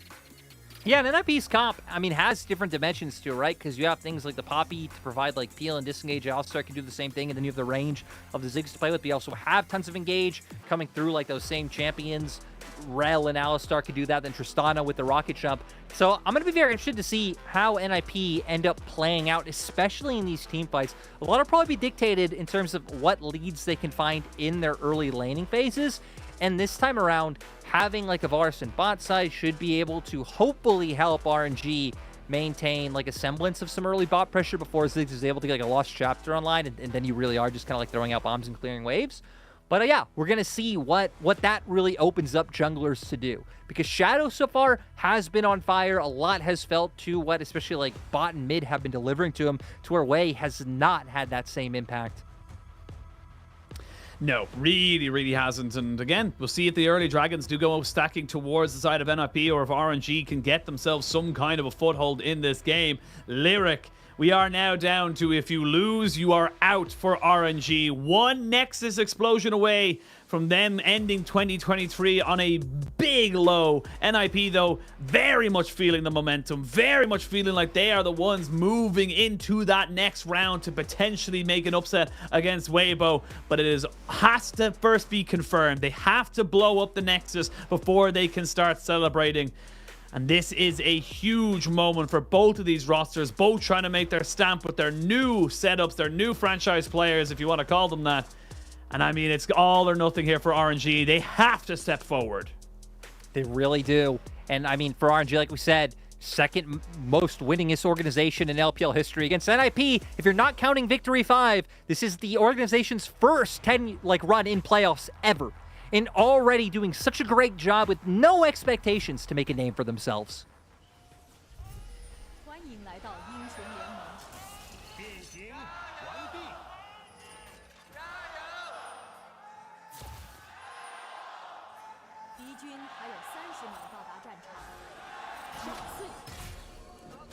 Yeah, seeing an early invade here from RNG. Lele getting himself onto the Rakan, but I mean, you're taking the pulverize regardless as well, so he just catches that one out. Again, I like that RNG go for it, but I feel like NIP were kind of saying, you know what? They're a bit desperate if they're making this one here, so we're going to just cover ourselves in all facets of the word.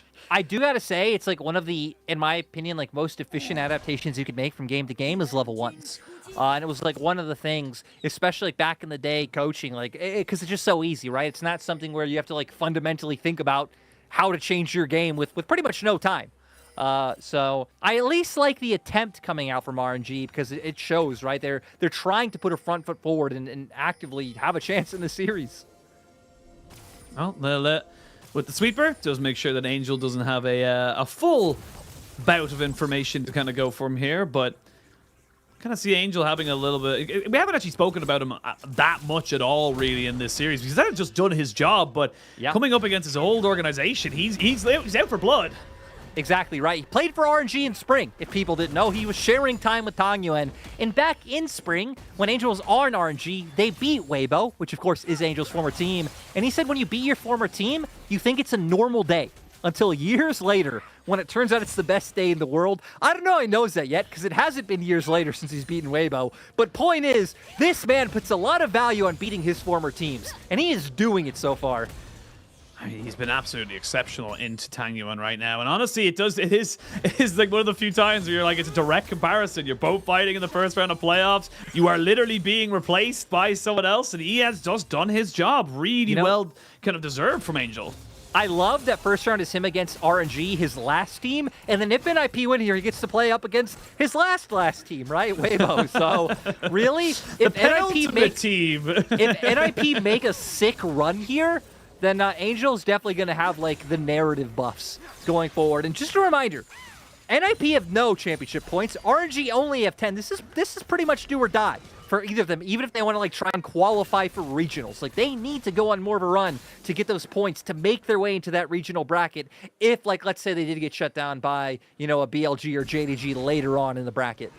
Yeah, that's the thing. We mentioned it right at the top of the day, but of course, you know, coming into this one now, it is a lose here and you don't get another shot. That's it. 2024, we'll see you in 5 months. I always have to kind of keep saying 5 months because it doesn't make sense in my head how much time is going to pass compared to, you know, most of the regular season because, you know, of course we got Asian Games and then of course we have World Championships, but there's just so much time between now and the start of 2024 because we haven't even got those dates yet. We don't even know when that's starting. So that's just, you know, again, for these pro players, you have to start thinking about that in the long term of like, right, well, what am I going to be doing for the next 5 months, basically? Yeah, exactly right. And yeah, just it's a lot of pressure on the line here for what they're able to do. As it seems like Bree, this is his 400th game in the LPL. And now the Cassante against the Pompey. I mean, right, just going to end up being a farm lane. Typically, the Pompey is brought out into things like the Jax because of like what the Steadfast presence is able to bring in that 1v1 matchup, kind of neutralizing some of these carries. But bringing it up, tank versus tank, we were saying we wanted to see him take something that can absorb a lot of damage. And he did end up doing it again. I feel like the thing I'm most curious about the NIP's comp is the fact that you do kind of get outranged, but it's not a big deal since LP is going to go the on-hit route and not the lethality like Poke Varus build. But yeah, so they are going to have some different dimensions in terms of how they are able to play it. But we've seen so far, Sheen, everything has really just been down to how Shadow has navigated through the early games. And the thing is right now is that Shadow hasn't been, you know, really caught out in the first 2 games. We see Invincible gets knocked back. Gonna get hit in here, but a taxi right back. Breathe has to flash away. No mana left for Invincible. Oh my lord, that was close. You're gonna see a TP coming in here for Breed, but Summoner burnt here from the RNG top side. Now NIP know they could maybe get something going for themselves. Maybe another TP in and try and make something happen in this top lane. I don't think it'd be very worthwhile to invest anything in top side as NIP just for the matchup. Is RNG, you know, their bot lane at least having a better time so far with Lola. Sure. They also do have a very like aggressive bot lane 2v2, right? Varus, like incredibly strong in lane. You're up against a Ziggs Alistar, which it obviously doesn't really have much 2v2 prowess, but yeah, point is, even with the caveats and the silver linings, after how the past 2 games went, after how RNG's last like few regular season series went for their bot lane, you'll take it. absolutely take it. Both TPs have been used. There's a Sheen versus a Bomby Cinder. Level 6s now across the board for the solo laners. As we wait to see where the next kind of big... Go on. I sidetracked myself from making my last point. Nothing interrupted me about talking about the top I was going to lane say, game. I was like, you know what? You can say whatever you want, but I don't know how to bring this back. So if you don't want to talk about it anymore, we don't have to talk about it. You know, I just got excited that RNG were winning some 2v2 trades, and I wanted to highlight it because who knows when we'll get a chance to do that again, Ashid. Because I don't know if it'll be anytime soon. No, I'm joking. Oh no, man. That was almost as bad as Hysteric saying last time, who's learning American in the RNG game. Like, yeah. Unnecessary flame from casters which is kind of our jam. But we start seeing a very familiar sight here from the side of NIP, putting pressure around this Dragon Pit as Breed's taking a very poor trade. Has to go all out, trying to see if he can make this one work. Invincible, oh, he stutter stepped just a little bit, and now he's going to try and fully commit. Good dash is coming out here, but he's dodging out Breed's Qs. This is great from Invincible for the moment, but if he gets knocked back, you feel like he's going to be in a lot of trouble. Still has his ultimate available to him. There's the buckler down. He's looking for him. One more dash. No flash. Does he have enough damage? No, he doesn't. Invincible, though, is really putting on pressure here onto Breed, and Breed is not having as much of a good time as he expected. No, I'm actually surprised that Invincible didn't want to invest the ult in trying to find the kill. You know, knock up into the Q, try and guarantee that secondary damage coming through, get one auto off, maybe you find it. Because at the end of the day, with that Honey Fruit, Breed should be fine to make his way back to lane. And Invincible actually might have to be careful a bit himself. With still having that ultimate, not the end of the world, right? If Breed tries to, like, run at you, you can at least always yeet him away. But I think you'd rather not use that one defensively after you almost found that solo kill. Oh, Breed. Yeah, he called out on Invincible's bluff and said, you know what? I'm not going to actually throw out this knockback, but if you're in that brush, you're going to think I am. And that's exactly what happened. Does get the crash back. So Invincible trying to see if he can maybe get this wave in a slightly better position for himself while he looks for his recall. And you see on the minimap there, Breed recognizing it as well. So he's going to try and keep himself here. But this is the thing. Dragon was taken by RNG. So Breed will have an inkling that Shadow is in this top side. No flash, no all out. And if he can put down the steadfast presence, and oh, they now know that someone is on this top lane. Yeah, NIP, they're going to try and maybe go for it here. They're going to look to try and just burst him down before he can really do anything. There's the Magnet Storm. Do they have the damage, the crash down, the shielding? They don't really have the flash, the ignite. Lela does not quite get the kill confirmed, but now Shadow is in no man's land. And a good roam here from the mid lane of RNG secures the first blood here for RNG. And, I mean, RNG have been able to maintain bot lane pressure with the matchup, with the fact that we did see Shadow kind of hovering around mid and top side, which allows for the rotation to come up first. It was already Herald timing, so you already knew they'd want to bring up Lola. Tangyuan also making his way over. Just gives them the kill. Angel at least finds some plates in the mid lane. And for NIP, they're always going to have threat in this game, even if they start falling a little bit behind, because right, Tristana plus Ziggs, those are demolition monsters. Like, anytime RNG are not on the right place on the map later on in the game, turrets will just fall. But we'll go right into the replay. I like the idea, right? I think you wouldn't expect Invincible to still be here, even though Breed did have a good idea. But look at the minimap. The rotation's already so good from them. Sure, Magnet Storm might come out into the crash down, but the damage just isn't there yet. Everything connected from the NIP members. And now Shadow left to do Machine. What a beautiful thing. Not really in the best positions to make things work there. We will see Photic having some decent damage. Unfortunately misses the Mega Inferno bomb, but they are keeping control around this bot mid lane. And this is the thing, Angel's been able to get quite a bit of plate damage down, kind of making sure that turret doesn't have the same level of consistency should the Rift Herald be dropped down on top of it. So things like that can be the difference maker in these mid-game skirmishes. Angel now with his support, just trying to be a bit of a nuisance here into the mid lane as Wade just kind of hovers off to the side. But good start here from RNG. I feel like Lila is feeling a little bit more emboldened with the fact that it's a Ziggs on the bot side, so he can go for some of these plays around the map. I will say, I wonder what's going on in Lilo's mind, right? Because there could be almost no pressure if you haven't been getting any practice with the team and you just come in and it's allowing you to play so confidently, or if it's all the pressure in the world in terms of, you know, yeah, you're like, oh my God, I'm getting subbed in. I haven't played any regular season games with you guys. So far, it kind of looks like the first one. Playing very confidently. I love how much he's like working around the map, knowing that there really isn't that much kill threat on LP in that bot lane. But now with the Swifties coming out for draw, he's going to be able to put up a ton of pressure on this map as well. Yeah, I've actually seen this from Joe last game as well on the Alistar. He does seem to prioritize getting these Swifties as early as possible, you know, kind of putting a lot of emphasis on the fact that he can roam around the map, that he is going to be that little bit faster to find an opportunity to make something happen. As Breathe Invincible, just stopping each other's backs in this top side. I will say, finally, Breathe is getting a little bit of a better time in terms of the CS matchup. So he's having a much, you know, kind of cleaner time of making sure that he's getting an advantage here. And the Cassante is going to have one target and one target only, and that is going to be Angel on this Tristana. He needs to get rid of this AD carry in every single fight and just make sure they're not just dumping in damage here into any of the carries of RNG. Yeah, fights are going to be really interesting because like you have that dynamic with Breathe. Even like Tang Yuan, if he's able to like use an Accelerate Shock Blast to force Angel out of lane or a fight early on, can end up doing so much. Then you have to like readjust your priorities. Maybe you end up like bringing out an engager from a team fight as Breed. So I think it's going to be very dynamic, just again with the way that NIP have drafted their composition. But so far, RNG doing a great job of maintaining pressure on the spawn side. Subbing in Lola so far has just made their map movements look so much more proactive. And right, we do need to keep highlighting the draft difference as well. The Varus Rakan really does just add so much more presence. But with Dragon coming up in 30 seconds, RNG look primed to have position for this one. Joy shouldn't be able to sneak into any like cheeky angles to find those Alistar engages he was finding last game. This thing will find Lula. Lula will knock him back over the wall. There's 2 plates confirmed into that mid lane.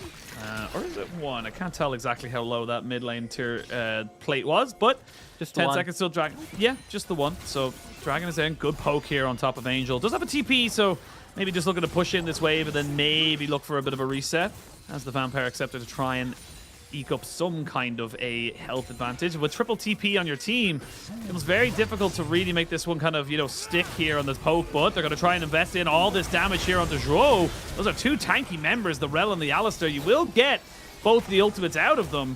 And that just means that 4 ultimates down means NIP have no way in hell they're going to be able to try and contest this Dragon. RNG pretty much views the same, right? Considering that Tang Yuan is on the Jace, doesn't really have an ultimate to expend. But RNG there, had LP, I mean, right, it's hindsight. Had LP like maybe like committed flash art, like then you do lock one of them down, you find the kill before the flashes come through. But still, the fact that you get that flash coming out from Shadow, definitely a win for RNG. You didn't have to commit any on that play. So now we're going to see what happens with resets coming out to who can maintain pressure on this Drake. RNG are the ones who have like wards in river, but NIP, with the fact that Joel already coming from base, might have some tempo that they can play with, but doesn't seem like it actually. Because look where Wei is, Ashin. He's already back, that damned tree. The damn tree coming back in and making things awkward. But yeah, I mean, did you hear? Did you hear the discussion Jamada and Munchables were having about which is like the bigger tree, Maokai or Ivern? It's Maokai. Of course! I think it was Jamada who said it was Ivern. So what are you talking about? No, Ivern is just a man. Ivern was just a man who was his lore is basically he was like cutting down things in the forest, and the forest basically made him a tree to become the guardian of the forest. I don't know why I didn't know why Jamada had to catch strays during the series. Nah, you can't be going into lore and not having me part of that discussion. All right, I read too much about this goddamn League of Legends universe to not know almost every detail about these champions.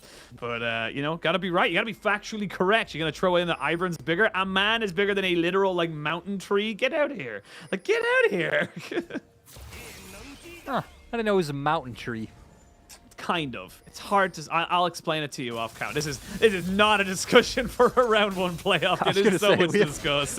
We also even have like we can see on the minimap RNG making their way up. Herald is going to be up in 10 seconds. NIP had already gotten some of their like first lines of vision down, but I don't think they should be in a position to contest this because Angel already moved his way down to bot lane. He doesn't have a TP. Breed still does have his. So if NIP do posture for this, they couldn't set themselves up in like a theoretically very dangerous position, especially since Shadow still doesn't have that flash online. If he commits with the crash down, he just is in. Yeah. Well, Lila is sitting on a ward right now, and he doesn't know it just yet. There's going to be Nature's Grasp, going to stop anyone from really engaging on top of this one, and that's another objective. 4 in a row here for RNG in this game number 3. They are building a gold lead. They've got themselves 2 dragons as well. Unfortunately for them, it is a Chem Soul.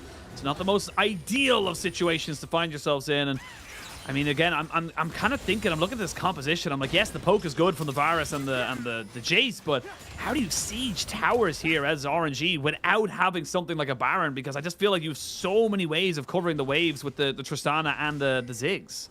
Yeah, the wave clear, absolutely ridiculous coming out for NIP. And that's why, despite the fact that I wanted to say this game was over when RNG got first strike, because you know what? NIP got first strike in the games they won. It didn't happen. It's an anomaly. Now I think they'll lose.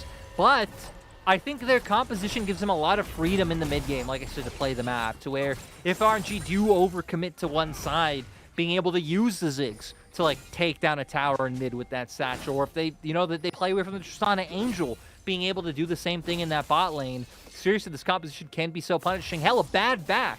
Suddenly that's Baron going over at NIP. That there's just so many things that they'll be able to do. So I don't think they're sweating too much, that they are kind of falling on the back foot, right? 1K gold down, 2 Drakes behind, because they do have some of those comeback mechanisms built into their comp that they'll be able to play around as the game progresses. Like I said, Chemsol, not the most impactful one in the world. We'll say it's great for something like a Cassante. Ooh, LP, a little bit off to the side there with a Chain of Corruption. We are going to see the Rift Herald get dropped here into this mid lane, and the Nature's Grasp as well. They really want to break open this turret. They should be able to confirm it here. Lilla tries to move forward. Oh, he got greedy. He got greedy, and now he will be punished for it. He's getting a little bit of shielding. The burn is enough. And that is why you cannot be that lackadaisical. That is why you can't just walk up to these things, because you will be punished.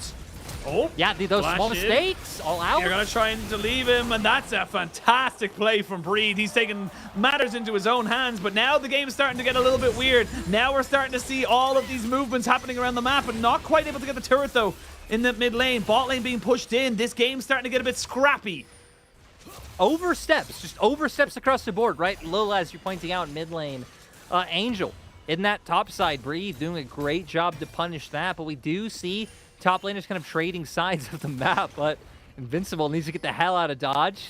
I think he should be fine. Yep, with Wei not having an ulti, there's no way to be able to cover that amount of distance with CC to be able to buy time for the other members to be able to come through. But still, RNG pushing their lead even further. It's the first time this series where we've seen RNG actually in a position of power. And let's remember, RNG, if you consider their name, you see the little number sign on the 7 mark, they came in as the higher seed.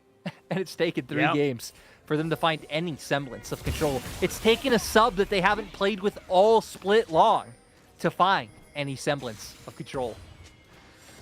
Is that control going to be enough? That's the thing. It's only, as you say, it's only a small little bit of it. Let's have a look at the replay here as we can see that Lilla just kind of goes, wait guys, we can go for this. We can get this tower 100%. We committed everything. And then for some reason, Tanguyen just doesn't auto it. Just kind of leaves it, assuming it will go down. And that's enough to confirm the kill onto Lilla, even though he tries his absolute damnedest as a Rakan to try and get out. But now he's without a flash and without an ignite. And of course, we do know as well as that the TP into the flash from Breed on top side led to the death of Angel. But now you're looking at no flash on Breed for this next play if he looks to try and, you know, take out someone before this dragon fight.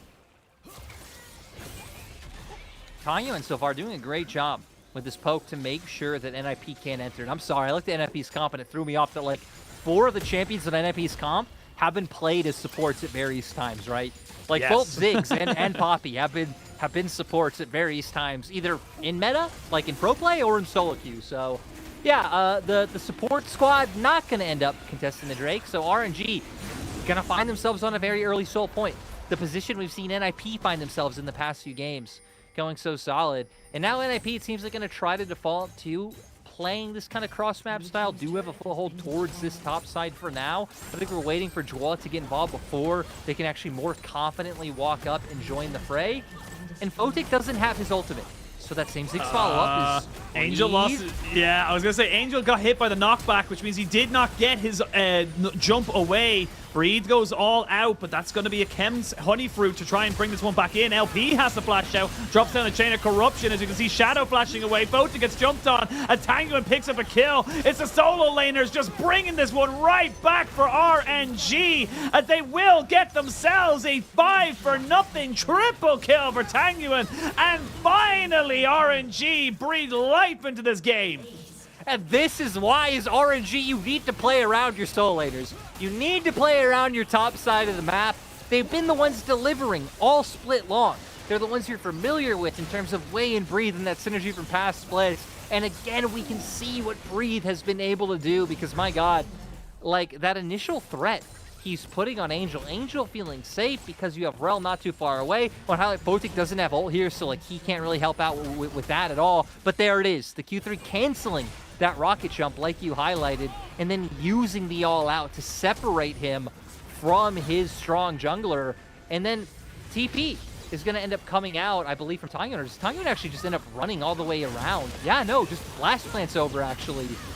Gets the initial Shock Blast off. That whole skirmish is cool, but finds his way onto Photic after the Maokai ult gets the root down. Breathe continuing to make sure that Angel can't run forward because there's a giant Cassante in his face. And it's really that separation that started all this off. But it all began with Breathe. Breathe with that beautiful Q3 on the Cassante to make magic happen. This is exactly what you want to be seeing here from RNG. Great as well, considering they threw in a brand new support. Cannot emphasize that enough, and does feel like they're finally finding a little bit of a rhythm, a little bit of rhyme to make something happen. I will say that they should be able to confirm this tower pretty much without contest. Top lane, you have got Angel just pushing in that top side. He will be able to take those turrets very, very quickly now that he has the Navori Quick Blade. But what will they lose because of it? They can't really kill off these tower or these cannon minions. Because Photic's on the Ziggs. He hasn't got that damage yet. No, and I mean, at this point, I feel like it's going to be so hard for RNG's comp to play from behind. I don't feel like they have any damage to really contest in a straight-up 5v5, which is why they're committing Angel to that side lane to keep pulling on pressure and pull RNG away from the siege down in bot. Won't break open the base just yet. Angel will pick up a couple more camps on the side just to make sure he's getting as much out of this as he possibly can. I will say, Angel making sure that the NIP only lose. I've actually just the Baron gold itself, to be perfectly honest, right now. So not the worst situation to be being in golden. It hasn't exploded or broken open the game to a point where you can't actually fight. And RNG with a minute 42 that Chem Soul does get spawned onto the Rift. They will be looking to confirm that one for themselves. And honestly, I think that NRP will be happy to let that one go so they can maybe contest for an Elder, which would be a huge flip of the game. Really would. RNG gonna have just all the control in the world with, again, the push that Breathe has in bot side. And Sheen, I just want to see RNG play around this guy in this series. Like, again, he's leading in solo kills. He's leading in early game aggression. He's you know, great laning, great team fighting. So many things this guy has done well this split. And it feels like he should be the win condition for RNG. This game, they didn't necessarily need to play around him. It's been him kind of post-laning phase. But we see what he's able to do when he's on some picks that are strong in the meta, that kind of fit the game state. And I really hope if RNG can pick this one up and bring us to a game 4, that the strat just becomes keep enabling Breathe, keeps putting Tangyun in spots where he's comfortable. Shadow did sneak his way around here. They don't actually know where he is. They haven't spotted him out just yet. They should be able to spot... No, Lilo goes past this one here. So now they know where he is. Okay, Shadow recognizes he's been caught out. And he might be in a little bit of trouble, but he should be able to walk away. There's going to be the Shirelia's battle song as he tries to get the remount going in. There's the Magnet Storm down, but he is dead. Breathe keeps the rest of NIP from joining in on that particular rescue party. And look, I like the idea from Shadow. He knows his team is behind. He knows that the only way they're going to get back into this is by finding those kind of flanks. Unfortunate, just too much vision for him to try and back away out of. Exactly. It's a desperation play. I mean, look at his items. The man is broke. He's hoping that Burger King starts selling their 20-piece nuggets for $1 again, because what else can you afford in today's world? Was that a thing? It was 20-piece nuggets for $1. Damn. A solid cheap way to get some deals. Yeah. That's a good deal. Shadow ain't getting that right now, and he needs it. He needs it on the budget he's living on. Yeah, he's going to try to get the Warmogs finished up as soon as he can, just trying to get deal with the poke coming out, but it's difficult, to say the least. I will say for NIP, they do have plenty of time before the next real fight happens. 1 to 30 till Baron. It's going to be difficult enough for RNG to try and 100% secure that without committing everybody to it. So we'll see what NIP can do. And they are starting to build up those third items onto their carries. So if they can get the Lord Dominic's Regards onto Angel and then potentially what looks like it could possibly a Shadow Flame onto Photic, we'll see what they want to go for at the end of it all. But Alela just having a great debut. To be perfectly honest, having a fantastic debut here on RNG, and what a time to do it.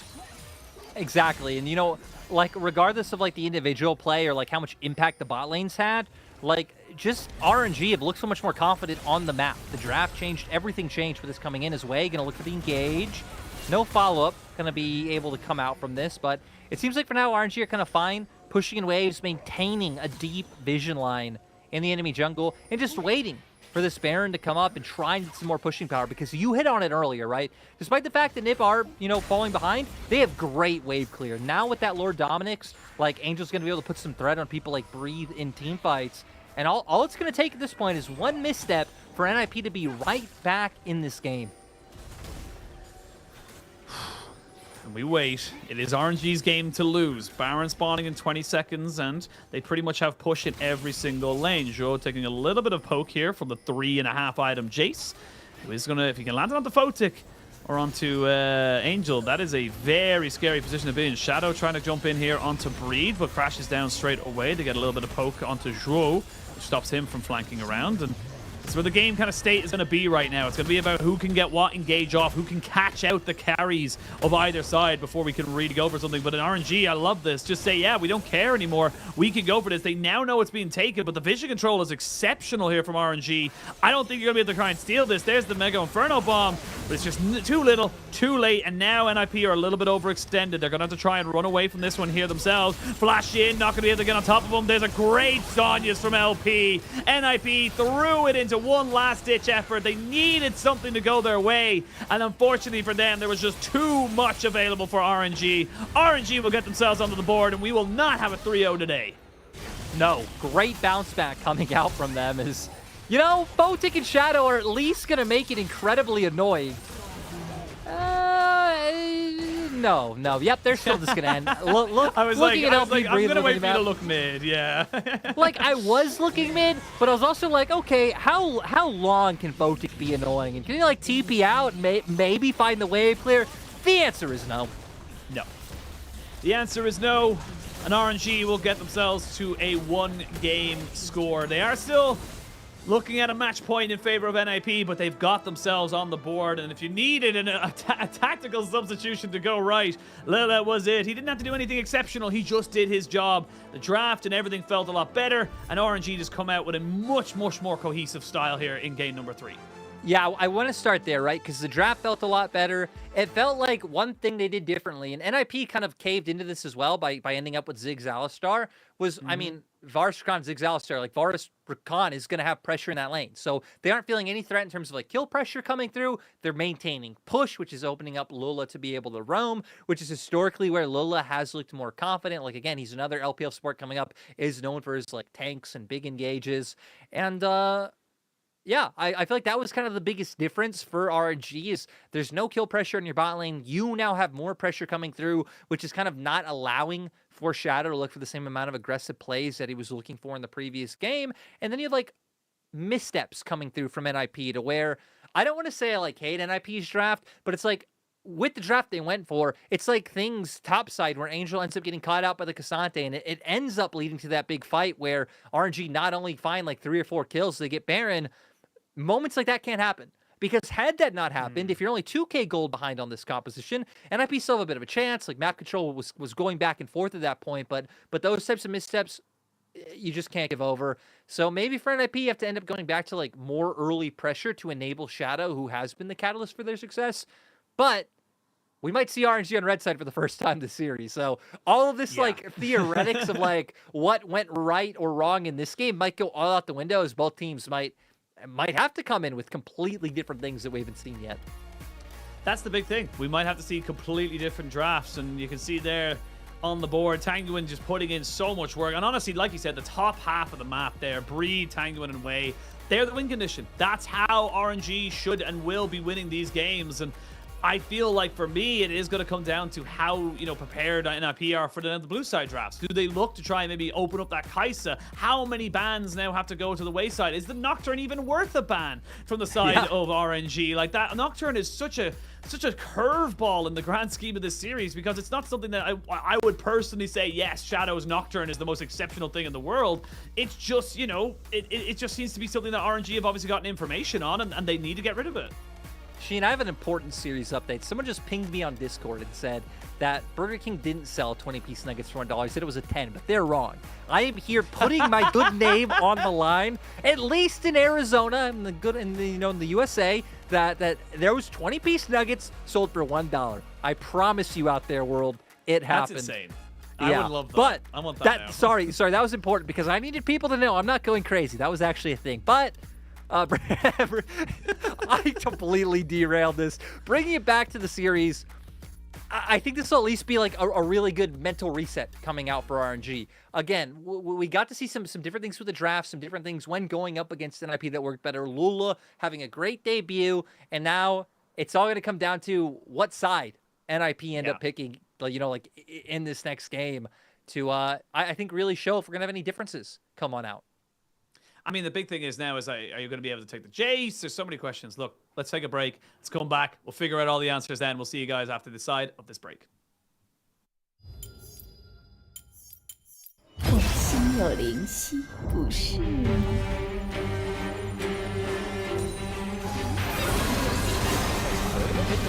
结交大了，想清回塔内，换了个点燃出来，再来一段啊，再对 W， 哎呦 Q 一段，最后一下盾出来，但是伤害已经到位了 ，N9 完成单杀。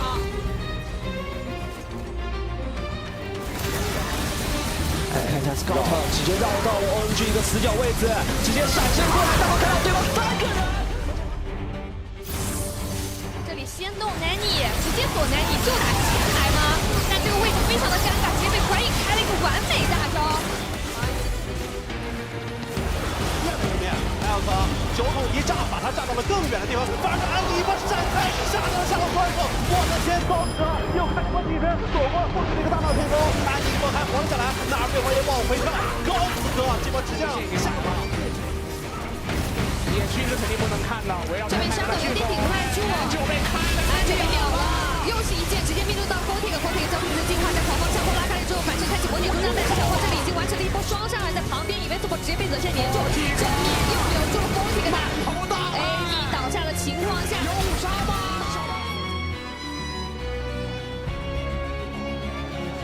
我是一个纯真的小猪，往前走，一甩，走得很好，哦呦，这么凶的！直接2技能山崩地裂，哇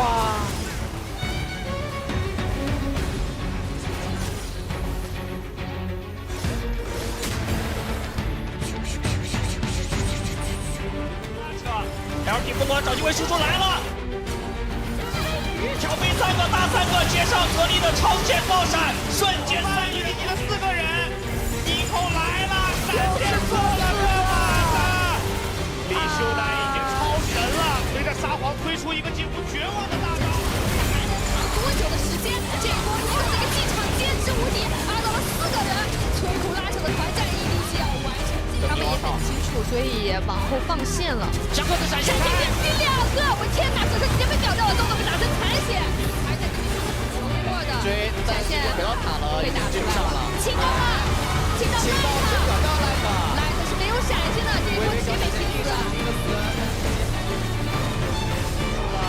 要开始要单吃了，感觉有 buff 的福利，好痛好痛，发强太高，还嗑了药呢，扭了一下，但是没有用啊，走不动啊，大招都不用开吗 Knight？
下一赛的话，就是赛季初期我们人员刚变动，然后就磨合的时间也不太久。不过现在就是大家都有在进步，然后也挺不错的。我觉得进入季后赛之后，每个队伍的状态都是要重新审视的。然后只要我们能保持好状态，在季后赛里拿下一把又一把，我感觉我们就会就是状态会有一个很大的上升吧，然后就会更有冲的机会。这次季后赛就希望自己的发挥比往年季后赛发挥的更好，然后队伍的话就越走越远。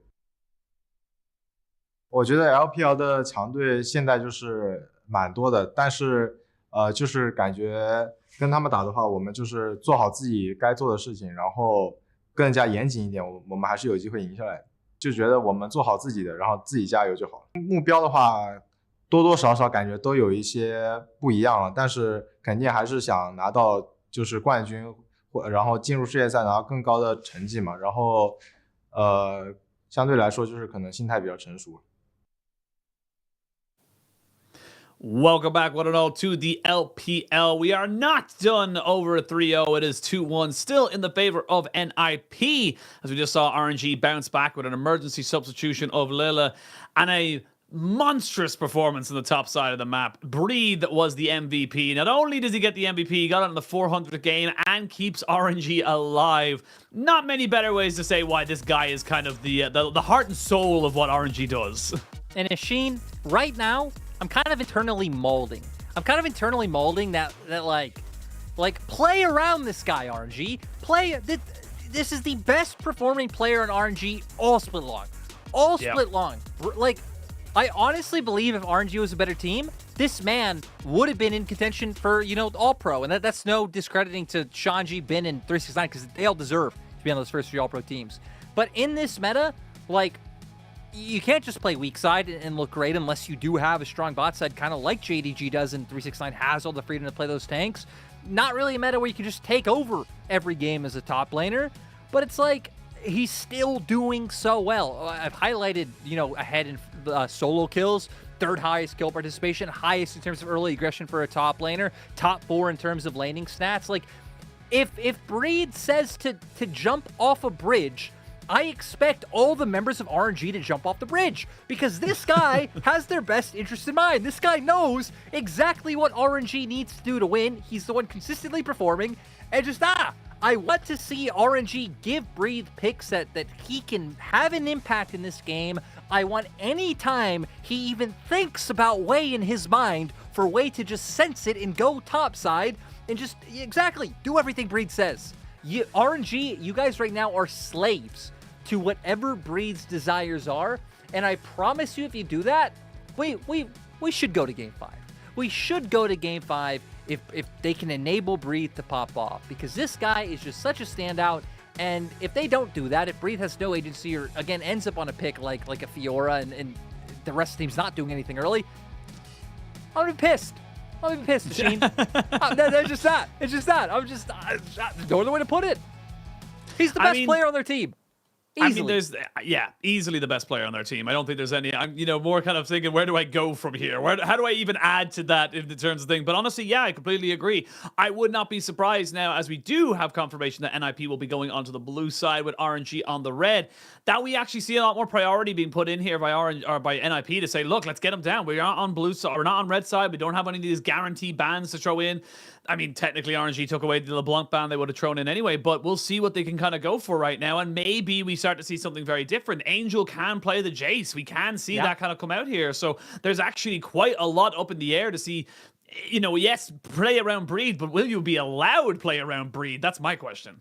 Yeah, so despite the spiel, right, They had a few times on blue side where they could have tried doing that. And again, last game where they won, it's not like they necessarily played around Breed. Breed just popped off. But he finally got his hands on a Cassante, on something that is so insanely strong that he could have a great impact in the game. So we'll see what he's going to be able to do this time around. A lot's going to depend on what NIP's bans change to on blue side, what they want to prioritize as a first pick. You highlighting this Jace, like to go, hey, Tanya in a solid game last time around, and like RNG first picked it twice, so it's clearly very for Tanya. And do you take that one away? Do you maybe keep leaning on things like the Kaisa if they go through, and like getting your hands on those priority meta picks? Tristana, another big one. So Yeah, I'm interested in what our NIP are really going to pivot to now that they're on the blue side for the first time, and if RNG are going to be kicking themselves that it took them so many tries to get a blue side win. Yeah, that's the thing I'm looking at right now is that you had 3 games in a row on the blue side. Of course, in the seeding, the top seed gets choice of what games they want side choice.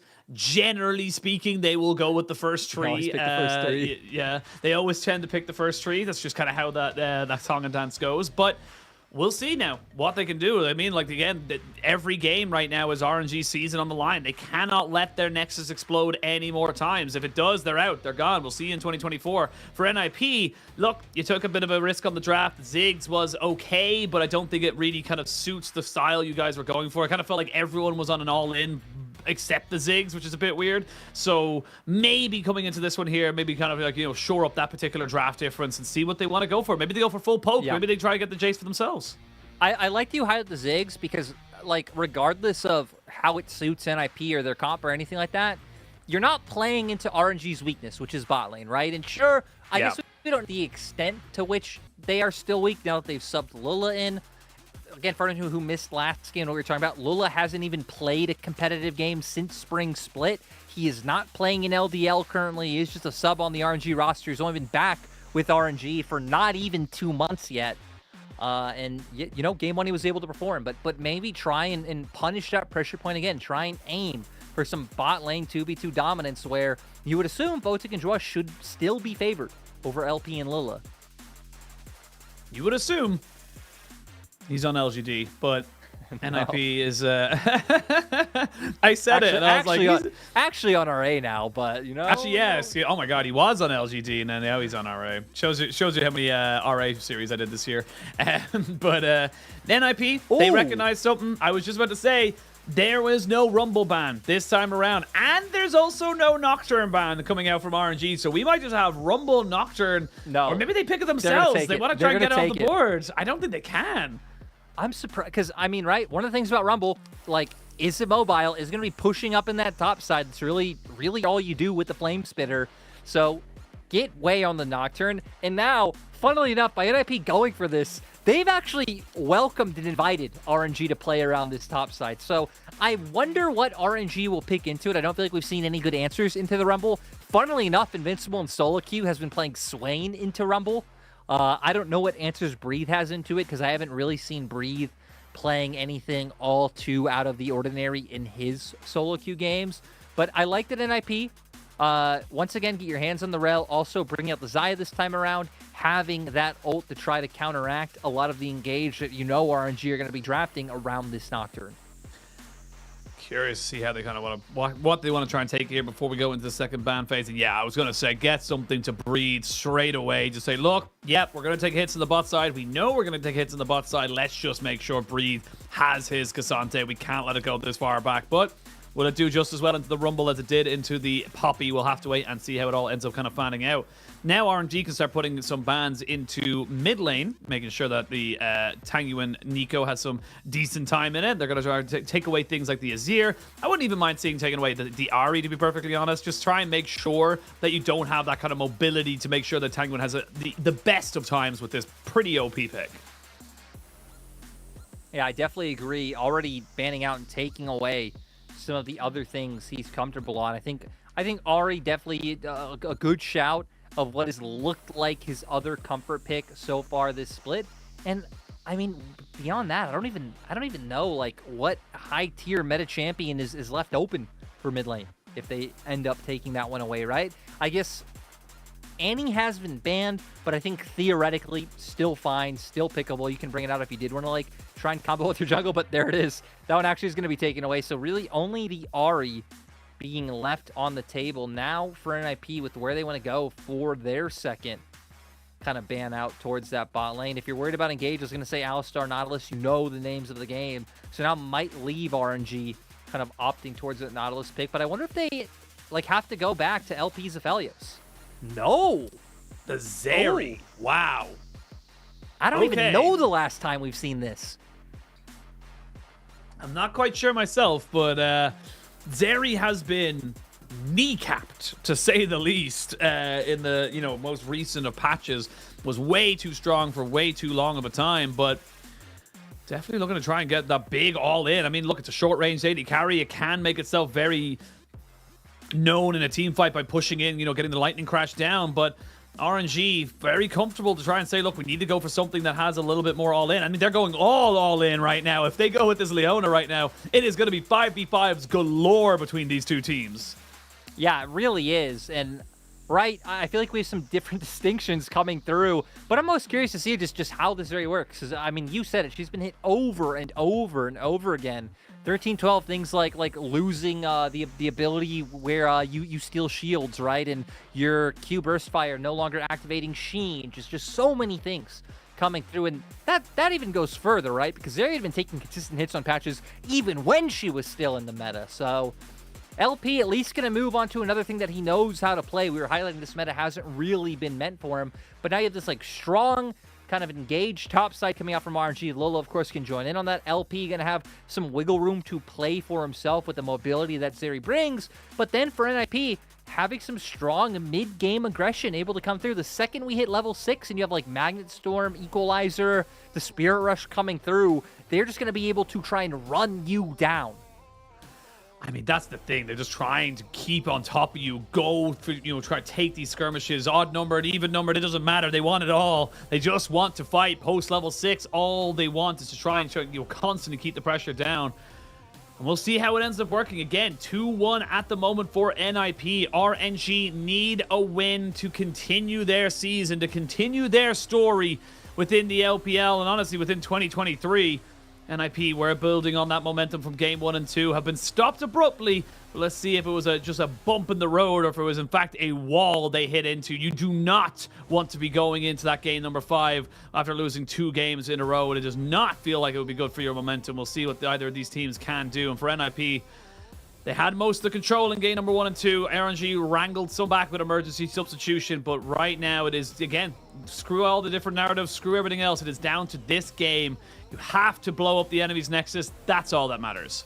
Yeah, for RNG, like we said, this is their first playoffs without Ming since 2016 summer, since when Mata was the support of RNG. They have to make it work. They brought 1 game back, but they need to be able to string 2 together. I mean, hell, RNG need to be able to 3-0 here to keep their hopes of worlds alive. We'll jump in onto the Rift and see how it all pans out.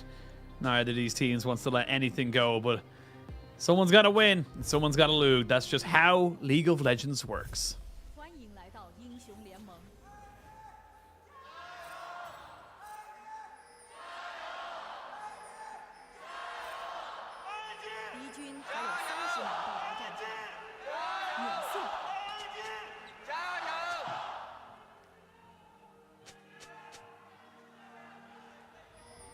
It's going to be, I think, really interesting to kind of see how things progress for either team that moves forward, just because of, like we said, neither team in a great place in regards to championship points. NIP didn't make playoffs in spring. RNG only made it to round 2, which only netted them 10. So it feels like either one of these teams will not only have to win here, but also probably make it past Weibo to get them to a point to where, like, you're looking at, you know, a regional bracket that they possibly could make it into pending on other results. That's the thing. This is only 1 step on a 12-step plan to potentially get to Worlds. I mean, look, you know, obviously a lot of teams will say, oh, no, we're looking at trying to maybe get the world, you know, the LPL Championship. That's the goal. But let's call a spade a spade. It's BLG or JDG. And even then, I still favor JDG over BLG just because of 6 series that they've won over them this year. But just to get to Worlds, you have to be able to try and build this kind of momentum. And we've seen it multiple times before. We've seen it so many times. I always think back to 2021 with WE and LNG, who did round 1 all the way to the regional gauntlet and were able to make it work. So it isn't impossible and it isn't unheard of. It's just very, very difficult. I think WE is the best example. They might not have made Worlds that year, but that run they went on was magical. And it really shows that, again, a bit of time to prep. You really can't count any of these LPL teams out because most rosters do have stacked and tenured players, right? You look at both sides, Way and Breathe for RNG. On NIP, you have people like Angel coming through. Shadow, even if he hasn't done anything in the LPL just yet, has always, I think, been an above-average jungler in the LPL, and obviously has made it to Worlds in the past with Mad Lions. People like Photic and Juan, like what they were able to do on V5 last year. So definitely, the talent is there. But now it's just about being able to materialize it. As I like early on, kind of speaking of Shadow, leaning around bot, kind of making sure if anyone oversteps that you're there to punish, because it feels like bot lane should still be a major focus, even though you have this Rumble in top side. And again, especially post 6ixmachine, you're going to need to make sure he's protected, because the second that Paranoia comes out, Invincible's going to be living in hell. Yeah, he is going to be paranoid at all times. It's a fun fact, my favorite ability name, because it really does embody everything about it in the game. You know, back when they used to actually name abilities properly, not just named Blade of the Ruined King as a Q for Viego, which still annoys me. But I mean, you know, obviously we see a lot of talk about this Rumble. We obviously see a lot of people saying, you know, it needs to be banned, it's busted. Explain to me why. Why now has it become just such a powerful, you know, in the eyes of the community, OP pick that so many people are able to do so much with? I feel like Rumble, even before the changes, which, you know, a lot of his changes kind of like added like max health, kind of scaling into his kit, and you know, again, stronger against some tanks and weaker against squishies. I feel like the meta just kind of naturally gravitated towards him, where we have like so much engaged, so much CC in the meta, tons of lockdown coming out, tanks in topside, which Rumble does so good against in lane. It was kind of like a matter of time before he was really noticed. And again, with those changes kind of pushing him to do better against some tank top laners, the fact that tanks really are stock and standard in that top side only makes it ever more viable. So I'm glad teams kind of caught up to it. Shanji's been doing it for a long time, even wasn't meta, and showing people that you can still absolutely roll kids with this pick. So look at Way. Looking to see if they can get on the Photic. Will he be able to get it? Ooh, Way tried to predict the flash there with the Dustbringer. Does a decent job to get at least the summoners out of Photic, and this is the thing. What was a massive, like, gaping hole in the defense of RNG in games 1 and 2 has slowly been, you know, brought up. And I don't want to say that Lele is, you know, the fixer of all of their problems, but I do think that right now LP looks far more comfortable with this support than he did with Luamao. Oh, he does. He does. Lola, like, it's crazy. Hasn't played in months. Comes in better form. Like, what a wild story. And again, a player who used to be on RNG but left, as they actually might be in for a bit of trouble right now. Photic just making it back to lane. Shadow, all of his cooldowns should be up. And LP, he's going to be left by himself? He's going to be left by himself, but he does have himself a dash over the wall. He's still a Zeri. I forgot what this champion was about. It's been a while. I don't like that. Yeah. I don't like that. He should be punished. He stayed, he pushed, his support's gone. They didn't have any junglers there. It's not fair. It's not fair. It's still busted. I can't wait. Imagine this is the game. Imagine this is the game that reminds everybody. It's like, oh no, Zeri's pointless and useless. And then all of a sudden she pops off here and everyone goes, oh, wait a minute. And she just comes right back into the meta. That would be a little depressing, if I'm being totally honest. But we'll wait and see. I don't think it happens. I don't think it happens. I think up against better bot lanes, like you pick this into like ruler and missing, you're gonna get absolutely bodied, right? As a Shadow. Finds the steal. Manages to get out scot-free. Oh, it's clean. It's nasty, but it's clean. Oh my lord, that's gotta feel. But RNG just weren't expecting it. Ooh, I love the clean nasty machine. I love the clean nasty coming out from Shadow. My God, look at that. And look. And I don't want to call it too early. NIP have won every game they've gotten for Ish Dragon, so I do want to call it too early. Mark it in the books. All right, guys, pack it up. We know the results. We just got to come in. But, I mean, that is just a really smart little thing to do there. And the reason why I say smart is because RNG kind of just went into autopilot. RNG just kind of went into, okay, you know what? It's fine. No one's really pushing for this. You know what? I'll spell shield the dragon to get some more attack speed. It's fine. We don't have anyone to worry about. And then just, pop, goes the Weasel. Get the Q down. Perfect smite. Literally perfect. Just outsmites Way. Really well done there. And great to see Shadow just backing himself and saying, yeah, I'm going to get this. Like you said, just RNG not expecting him to be willing to commit that much, I guess, for Drake, knowing that he'd have to flash back out of the pit if he did come in for it.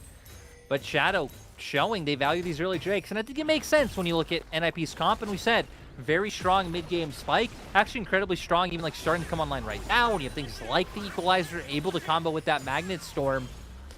So if they can put RNG in a position where RNG would want to start fighting early, especially earlier than when Azeri comes online, I think that's when NIP are feeling most confident in this game.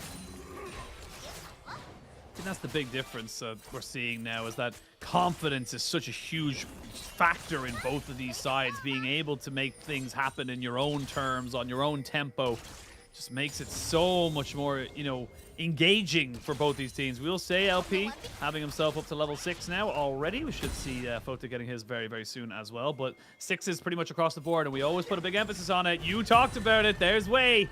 Paranoia could be coming in now very, very shortly. Invincible. He knows that something's up. He knows they're holding it. Yeah, now he knows that Way is there. So he's just going to back himself away, and he's not going to get fully committed onto this. NIP, though, made their way up, doing a nice job to cover. Like you said, Invincible already having an idea that he's not going to be engaged, but now, knowing for certain, we're going to see what kind of movement RNG want to make. I wonder how close Lola would be. Nope. Okay. So wondering if either support was close to getting that level 6 online, because that could be the difference maker, and there it is. Joao, first support to have his ultimate up. This might be the signal for NIP to want to fight this. Let's see what they want to go for right now. Rift Herald, they have plenty of vision. Like, my God, like, you couldn't sneeze in this river without RNG knowing about it, but it's quickly being taken away. Do you have a Pop Blossom? No Solar Flare, like you mentioned here for RNG. The difference in the supports could be key. Shadow taking another chunk of health, as we saw in that little picture-in-picture. We wait to see what they want to go for. 80 carries are here. Mid lane will be confirmed by LP to try and make sure this crashes, so they're going to lose a little bit off that. But now, the 5v5. We talked about how both these teams wanted to go for it. They both wanted to try and make these fights happen. Lele goes in. They're going to drop down the ultimates on top of him, and First Blood goes over to the Ahri. No one really kind of fully committing to this one off of the Paranoia. They will trade back, though, a support for a support. Can they go for anything else? That is the question. Shadow taking a fair bit of chunk damage on top of him. Still plenty available for both of these sides, ultimates-wise. And now the Pop Blossom comes in, but he got charmed almost immediately, so Tanguin can't make it work. Now you got Fota just free hitting on the backside of this one here. Way goes down. Shadow still alive. And Breed looking for an exit strategy. We will see Fota going into a little bit of a 1v1 with LP, but everyone else is being chased back down. They will get the kill onto Breed. So many low health bars. LP wants to make this one work. Shadow, you are messing with fire, my son. You gotta the back crash up. down. The flash. Oh, LP gets it. And Angel confirms the kill. NIP eventually get 5 kills. They only trade back the 1, and they'll get the Rift Herald as well. What is going on in this skirmish? NIP very greedy, trying to go for this Herald. You know, the greed ends up working out. They knew exactly how much they were able to get. They pick it up. They win the team fight. 2-0-2 on the Rumble, 3-0-2 on the Ahri, and those are the members to highlight starting off, right? NIP, we highlighted, it's a huge difference when your support has ultimate and the enemy doesn't. So the initial engage comes out. I like that he throws the ult onto Tanguin so he can't move farther forward. Does end up going down too, isn't able to flash away. Maybe could have survived had he committed that one. But you pointed out here, Sheen, Angel with the charm onto Tanguin, not allowing him to chase down the Xayah, but Photic, even with a well-timed ultimate himself, so Tanguin just gets whittled down, and then the damage going out on the opposite side of the fight coming out from Invincible and Shadow. Then it leaves Photic and LP in kind of this little bit of a 1v1, which LP is respectable right now. Gotta appreciate the damage coming out, and then I thought this was going to go a lot worse once the Leona came, and these NIP health bars are so fragile, but they somehow ended up making it work. We're back. We're back. We got ourselves a couple of ultimates yet. No all out, no Paranoia. Paranoia on a couple of seconds away. The Dragon 2,500 HP. NIP want to keep the momentum. They want to keep the tempo going for themselves. Tanguin goes in. Solar Flare doesn't really land. A smite was bad. Pop Blossom is good. And that should be Shadow going down. It's a trade, though. Not yet. He hasn't died. A great hook down onto LP, who has nowhere to go, nowhere to be, except back to the fountain with him. Now we're seeing if we can get Way and Tanguin out. It's a double kill for the Ahri as a Shadow does go down. Breed TP's in to try and make this play work. Invincible Invincible is a bystander in it all, and Breathe wants this fight for himself. There will be Spirit Rushes available, so he should be able to get himself away, and RNG not dead yet. No, RNG somehow able to make it work. Still, though, that fight going so incredibly back and forth. I can't believe we went from fight to fight right off the rip. I feel like it's huge that Invincible not able to be at that fight because he took Ignite. He wanted to play out aggressively through the laning phase. Breathe able to join in with his TP, making it so RNG able to have a closer brawl. Ooh. Okay, where are you going to spot it? 2/3 of his HP. Yeah, but he just lost 2/3 of his HP, which isn't good. And this, and these are the numbers that need to be performing, right? Because Angel now 5-0-2, but this Rumble still pretty big. But we're gonna see here, Joel, of course, not able to connect the initial hook, which I think for NIP would have been massive. Chain that into a charm, and then both takes it. But it's actually here where Tangle Barbs comes out onto the Rel, followed by the pop block, some also nice smite coming out from the Nocturne. But then the difference maker just being the fact that this TP gonna end up coming out from Breathe in a second. AD carry, sure, they're trading blows, but wait, with that spell shield, able to buy a lot of time. Photic so far away after ending up winning that 1v1 against the enemy AD carry, and we see Breathe able to get one back at the end of the day. But feels like the bigger thing definitely RNG equalizing out on the Dragons. Yeah, stop that early momentum from going in the favor of NIP. In fairness, it should have just been NIP 2 Dragons up, to be perfectly honest.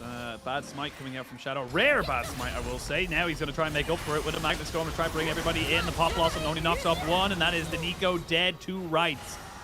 Not going to be able to get anything else out of this one here. But again, this momentum, this pace that the NIP are going with, they're trying to make sure that RNG just can't place their feet. No, and this is where NIP looks best. NIP looks best when they're keeping it scrappy, they're keeping it skirmishy, and that's where they were really finding a lot of value against RNG in Game 1.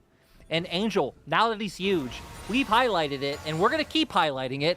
Former team played for RNG in spring. It is seriously the best X-revenge story there could be with how fragile it is. He was literally sharing time with Tang Yuan. Yeah. And this man says it is the best day ever in his life when he beats his former team. We told that story earlier on. Said it happens years removed, which again, him beating Weibo isn't years removed, so I'm still questioning that part of it. But now, again, look at him in Invincible. They need to be the ones to step up to where for RNG now, I feel like you are banking a lot on LP getting pretty big on the Zeri. He has the static shiv now. Breathe as well, going to be able to front line quite a bit. But NIP have a lot of backline access. Angel with the Spirit Rush and Invincible with the Equalizer. You might just be able to layer that down right on top of LP and take him out of a fight before he gets to do anything. And the big thing as well is the fact that Angel is 6-0-2, has so much agency with the fact that he's so far accelerated, has the Everfrost already building towards the Zhonya's Hourglass, so he knows how strong he can be. It's going to be difficult to try and deal with this Ahri and, already moving towards level 11 so quickly.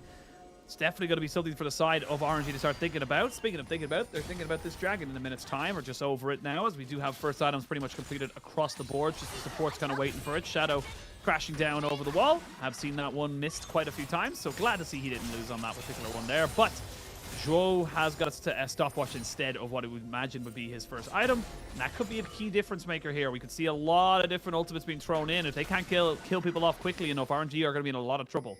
Yeah, both Joel and Angel having stopwatches available to them means next time we do get a fight, like you're saying, it feels like NIP should be in an advantageous position.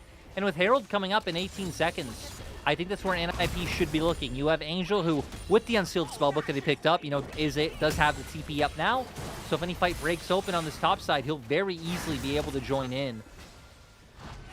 RNG, though, Breathe making his way around, and I kind of like their vision line, right? They have some defensive vision, but we can see now Breathe pushing for some more aggressive wards. The thing is, NIP control mid lane. They're pushing in this wave now. They control vision around mid, so it's going to make it incredibly hard for RNG to try to contest themselves and walk in, especially with Angel already TPing in.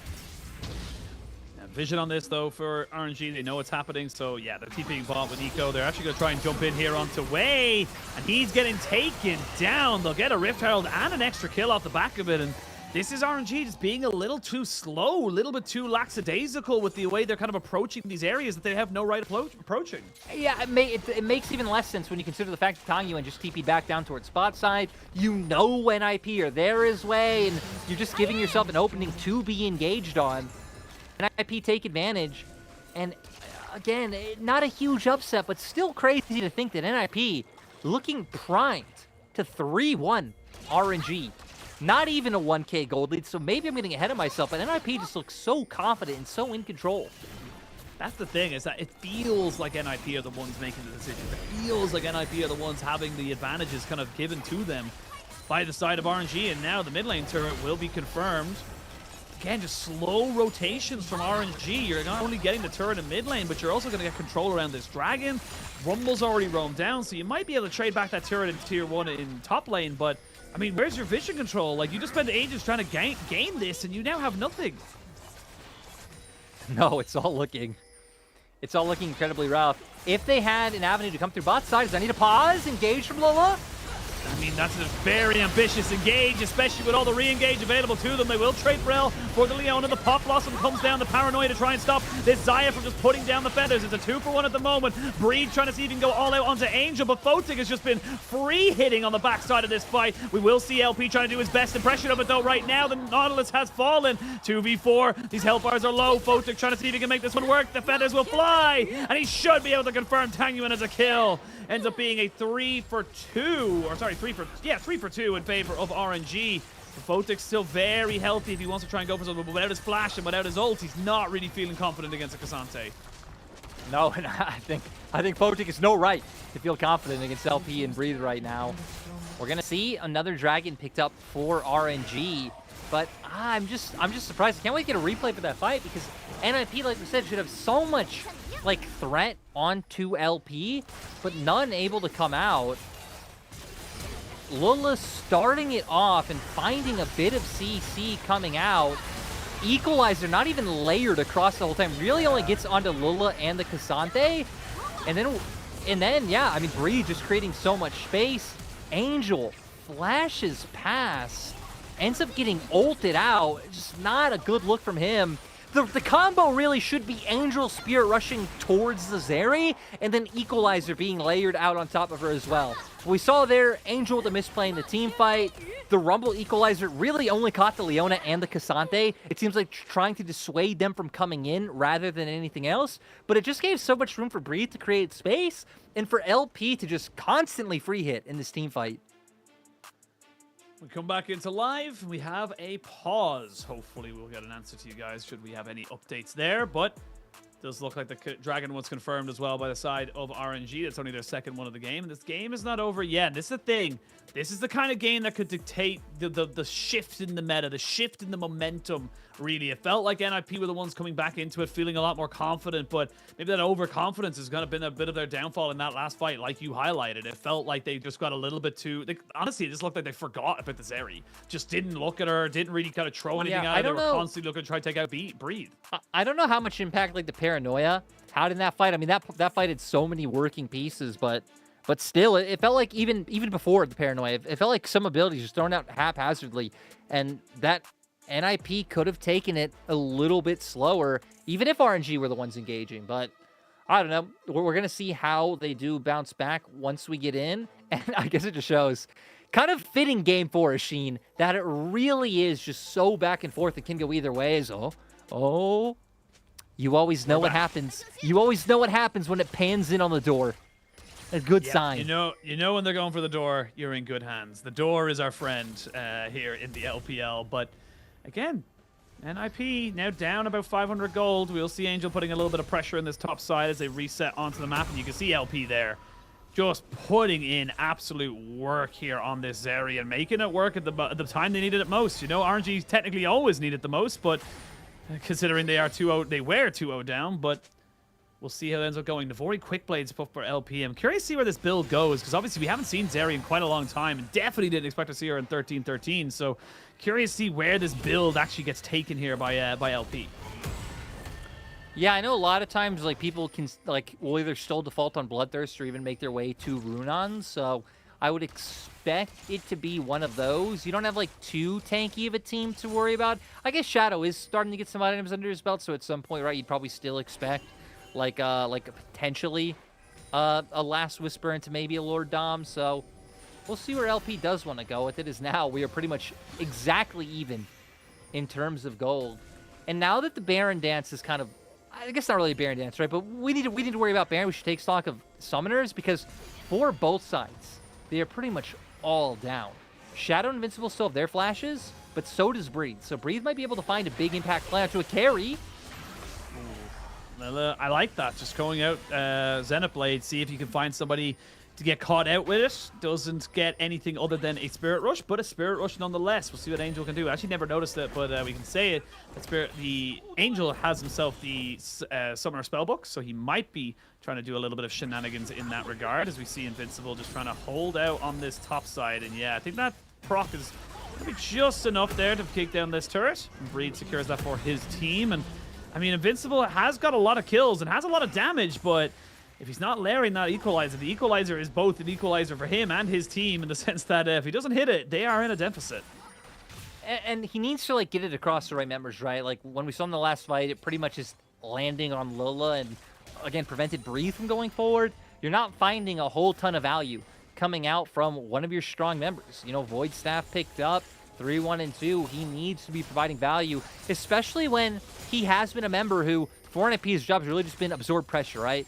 So it feels like this is Invincible's time to really make a mark on his first playoff appearance.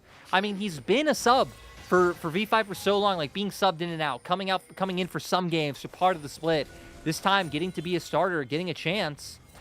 Already doing a lot to LP. Ooh, LP's gonna walk straight into him though. Angel, the perfect point in time just to make sure he gets that kill. Lele knows nowhere else to run either. And this could just be the Baron. You've lost your support and your AD carry. TP from Breed. He knows he has to come back for this fight.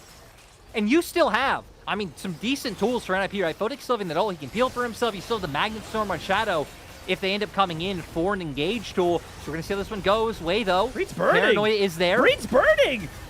Like, Breed was burning so much there. No, the flash away means the all-out puts him right into harm's way. He has the flash, but there's a Paranoia to try and stop them from moving in on top of their top laner. This is all falling apart here for RNG. Way can't get into the pit, and he's get caught out. Pop Blossom onto 3. It's good, but is it good enough? It's a 1-for-1 trade after everything is said and done, and Zhou with another fantastic hook. Shadow canters over the wall and says, hello, Nico. You will not be getting away with this one here. Photic trying to just be a little bit to the side there. They're going to burn him down with some Sunfire Cape damage. But again, Tangyuan doesn't really have a place to go, and maybe Zhuo will be the one to finish it all off. No, never mind. He gets absolutely yeeted out of that one. I don't know why that animation was so pleasing. Just the angle of it. I didn't know you could be shot that far. Can indeed, and RNG have been shot a million miles away from the possibility of winning this game right now as NIP. Baron, loads of kills. They're going to be able to reset, possibly take this dragon as well.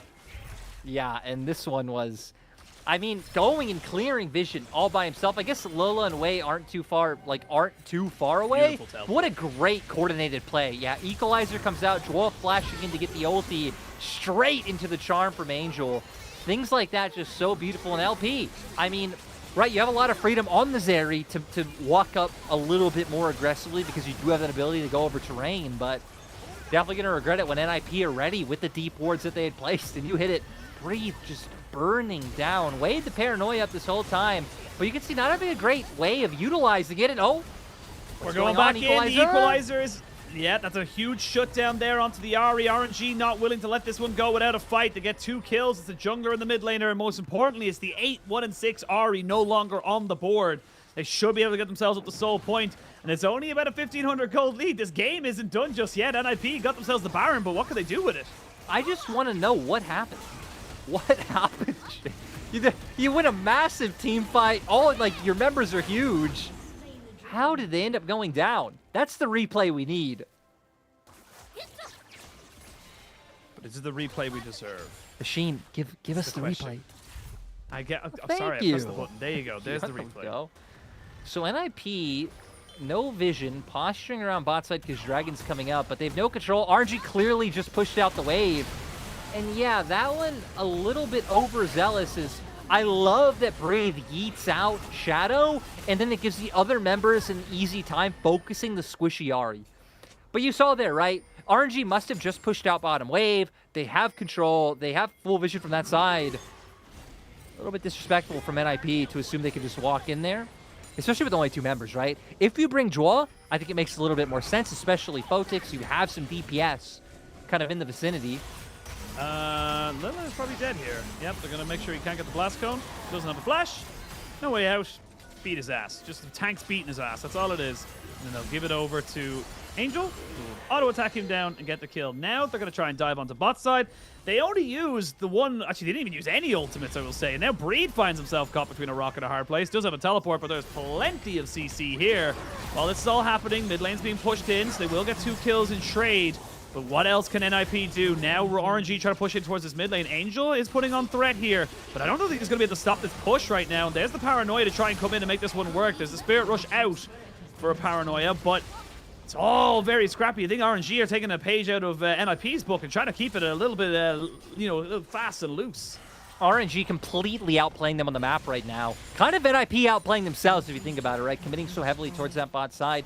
At least it ends up being 2 for NIP as well, but losing mid-inhib really can just put so much pressure, right? Because it goes back to the discussion we were having earlier, that one small misstep from NIP, like we just saw, RNG gonna be able to just break open an inhib, have all that pressure mid, and we're at the point, right, where Baron, very easily burnable for RNG. Dragon, something that RNG only need 1 more of to get sold, and we're at the point where we're thinking about Elder. Yeah, just not a great sequence of events coming through. No, not really. I think that NIP kind of... Maybe we're assuming that RNG would react to it. You know, I don't know. Maybe they're thinking that after the picks and such like that, just took them too long to try and burn them down. And Breed didn't lose anything. Didn't lose his flash, didn't lose his ultimate or his teleport, so... Didn't really feel like he was kind of just the gold really to kind of into it. I will say, it does mean that you have a much longer lane now to try and defend against in that bot side. So we'll see if RNG can keep that one up afloat, as we have a 3,000 gold lead now for NIP at 27 minutes. Death cap for Invincible. Massive to make that known, because it means that he's going to burn everybody. There's nobody on the side of RNG now who's going to be able to stand up into that, kind of flame spitter and just deal with the damage coming out here from the Rumble. Yeah, I want to highlight that LP does have a Maw, so at least, itemized well for both Angel and Invincible strength, but at the same time, Photix at the 3-item mark too. So he's someone who's going to be putting out huge DPS. And Breathe, going to have to be careful, as he was kind of playing on a knife's edge with how far forward he was in that last exchange. But NIP know the name of the game. Get some vision down for Baron, since that one's going to be up in 40 seconds. You don't want to end up in a situation where RNG feeling confident because they're on soul points. Lean towards that Baron. Oh, nice engage. It's a great equalizer right on top of everybody, so they can't go for a Breeze. He's getting engaged upon. That's for his teleport, potentially. We will see Shadow getting dragged back, but he's got a stopwatch. Will be feared after the fact that he doesn't have the tenacity to keep himself alive. It's a trade back of a mid laner for a jungler. And with Baron on the board, you feel like that's definitely more in favor of RNG. They know that the side of NIP can't go for that Baron yet. What was it that initially stunned Tangyuan? Joel hit the hook, but it looked like he was already locked out. I don't know, maybe it was a charm or something holding him in place, or it was just the equalizer. We'll get to see what it was soon, but beautiful decisiveness coming out from NIP to make sure that they're able to find that. Like you said, they do find a return kill on the Shadow, but I guess that's why it feels like NIP have been in control. It's just they're pretty much constantly the ones making the proactive step forward, whether good or bad. For better or for worse, they are the ones going in to try and make things happen, but Baron now being controlled here by the side of RNG. It shouldn't be too difficult, though, for NIP to re-control this area, to take it back from the side of RNG, considering they have got that 2 turrets now down in that mid lane. This is the thing. The more turrets that go down, the less control you have around this area. And RNG are saying, we'll go for this Baron if you want to try and take that Chem Dragon, because we're the ones on Soul, you're not. Yeah, a lot of posturing back and forth for now. And again, all our carries have key summoners up. Flashes are there. Angel having the exhaust now with that unsealed spellbook, so I like that. Going to be able to try to deal with either way or LP, but Tangyuan trying to find a good flank angle. As flash available, they have a ward, though. That ward is so critical to make sure they know where he's going. Now they know where he is. They know exactly what's going on. They're going to assume that's the Nico. They've just been fighting with the Leona for the moment. Now the Baron has been started. Mid lane gets pushed in. This is the thing. If you do not secure this Baron here as a side of RNG, your waves are in such a terrible state. Tanguin, they're sniffing you out. They know roughly where you are. He's going to try and maybe look for it, but Lele's already gone down. The paranoia comes in. Oh no, he didn't get over the wall. He couldn't get over the wall. He was charmed as Angel is the savior of NIP. RNG thought they had themselves the optimal fight, but they just couldn't make the landing stick. Huge shift of momentum back for NIP. NIP just keep finding slight edges in these team fights. It would have been nice if they could take LP down. They're still going to try. LP, though, seems like he will be just fine. With LP still alive, Way still there, I think it makes it very hard for NIP to pivot onto a Baron. For now, I think you just go towards the Dragon. You know, you're a little chunked out. That one's a much safer objective to go for. And that's where it looks like NIP's attention will turn. So once again, slight edge in a team fight, 4K gold up. But that's all they need. Oh no. Oh no.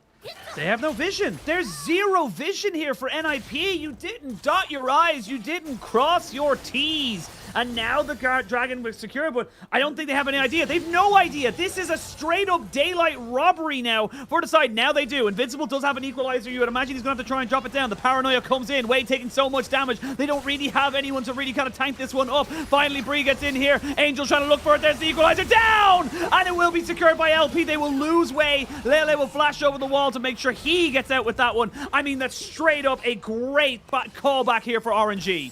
Right? Just the onus to make that call with the few members you had, knowing you have the time to be able to get that one down. NIP getting outplayed in that situation, it's not even on their mind, but at least finding an inhibitor turret here. I thought maybe they'd be more willing to just invest for the full-on inhibitor. Okay, they are going to do it.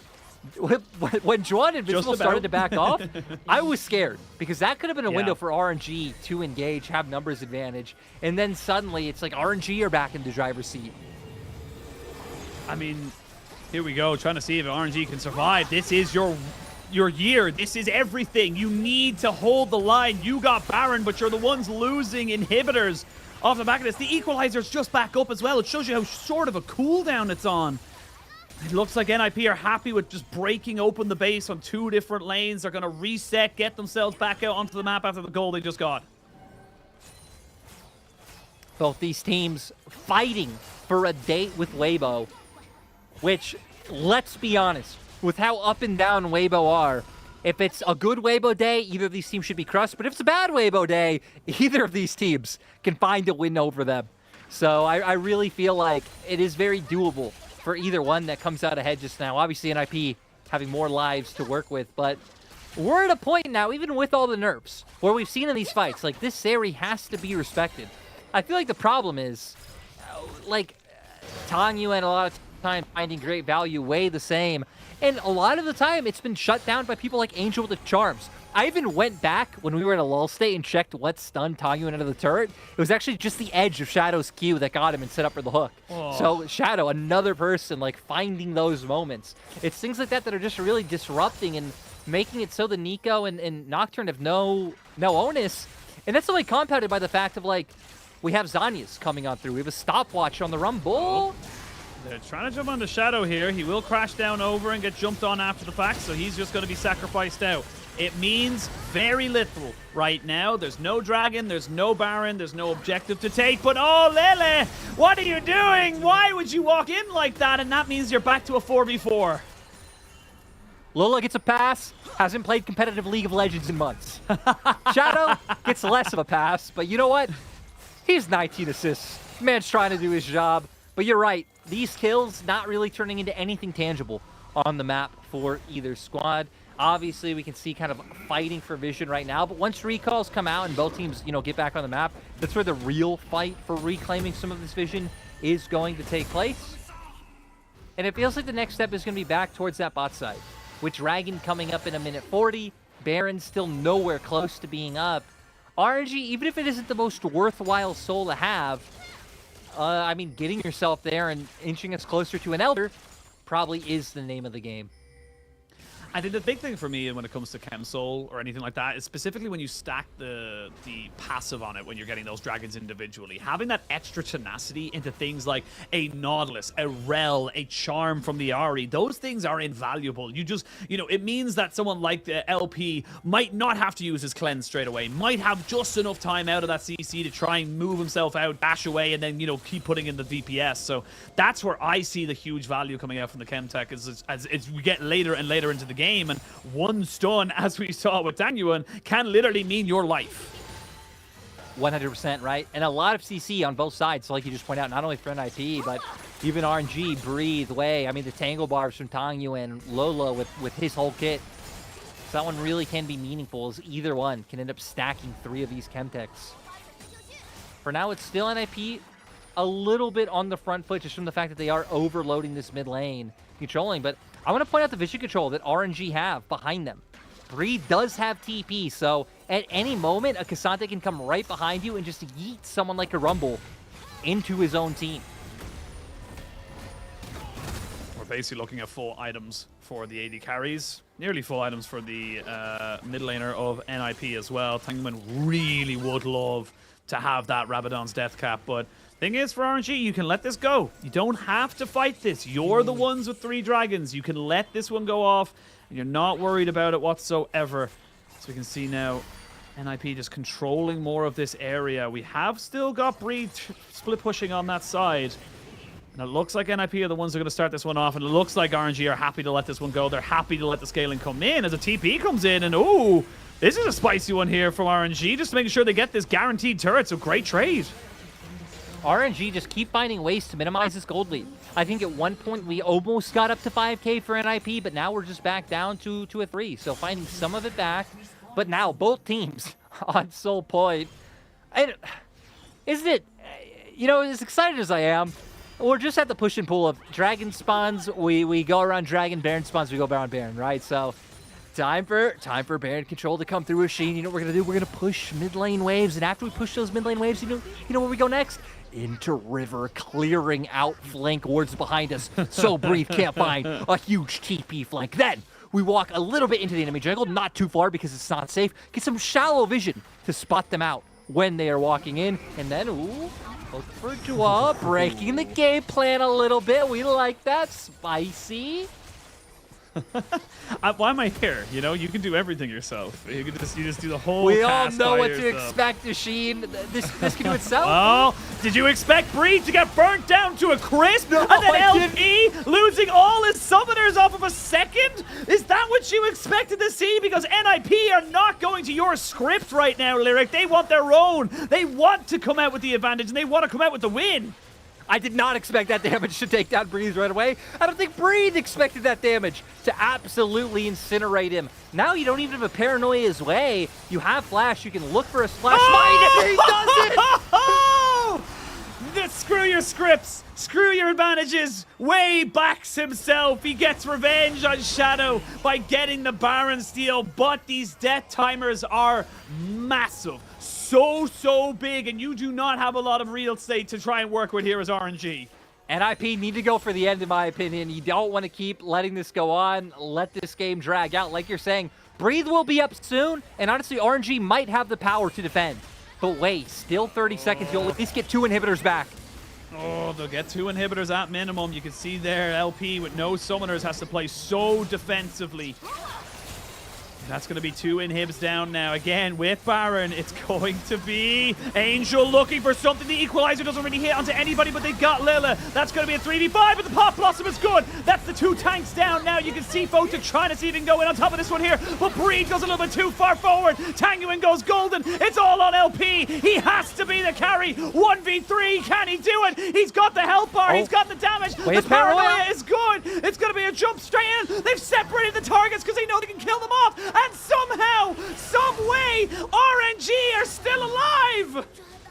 And I don't know how RNG hold on, but I know one of the ways, Shane, is Invincible being so liberal with that Equalizer. Like, you guys might be so far ahead, you might have a slight numbers advantage, but you cannot just be dropping that one on the support. It is such a critical cooldown in a team fight. And it feels like things like that is what allows RNG to then run forward and take the fight. We're going to see here Angel wanting to go in, wanting to take advantage of them having numbers advantage, but Charm into Equalizer only connecting onto Lula. Those are some massive cooldowns being used. Opens up for the Tango Barbs to come out and Tang Yuan find the return kill. And great job coming out here from Photic to be able to survive with this flash over the wall. But again, LP's huge. We're late game AD carries. It doesn't matter which AD carry you have. You're going to be dishing out tons of DPS. And it bought enough time for Nocturne to come up, the Paranoia be online, and then find another kill. And I really feel like it was them just being too overzealous with cooldowns like Spirit Rush and Equalizer, when these are the key tools to being able to take out people like LP or Tang Yuan. He didn't kill LP, he does nearly 9,000 damage in a team fight. That's the difference maker in a lot of these situations. And look, we come back in. We're starting to tick up a little bit more. Full items being pretty much finished up for everybody. We're struggling to see where the wards are going to come in. Even supports are starting to get in on it. We actually have 2 Abyssal Masks coming out here for NIP. One on Zhuo and one on Shadow. So it is a great defense from RNG. It is great to see them kind of bring this game to 41 minutes. And we still haven't gotten a soul, by the way. However, their base is in ruins. They don't really have the luxury of just waiting for this next team fight. I feel like even if they wait for 2 minutes 50 with the Baron, maybe they could go for something, but I mean, it's hard. I honestly, I think RNG just wait until the inhibitors respawn and try and fight over Baron. I think that's the play. I mean, we're at a point, though, like, sure, RNG's inhibitors might be down, but look at NIP's base. Like, they have inhibitors up, but it's also tattered. So this next fight should decide the game. It's actually only a tower in the difference. I just completely missed that.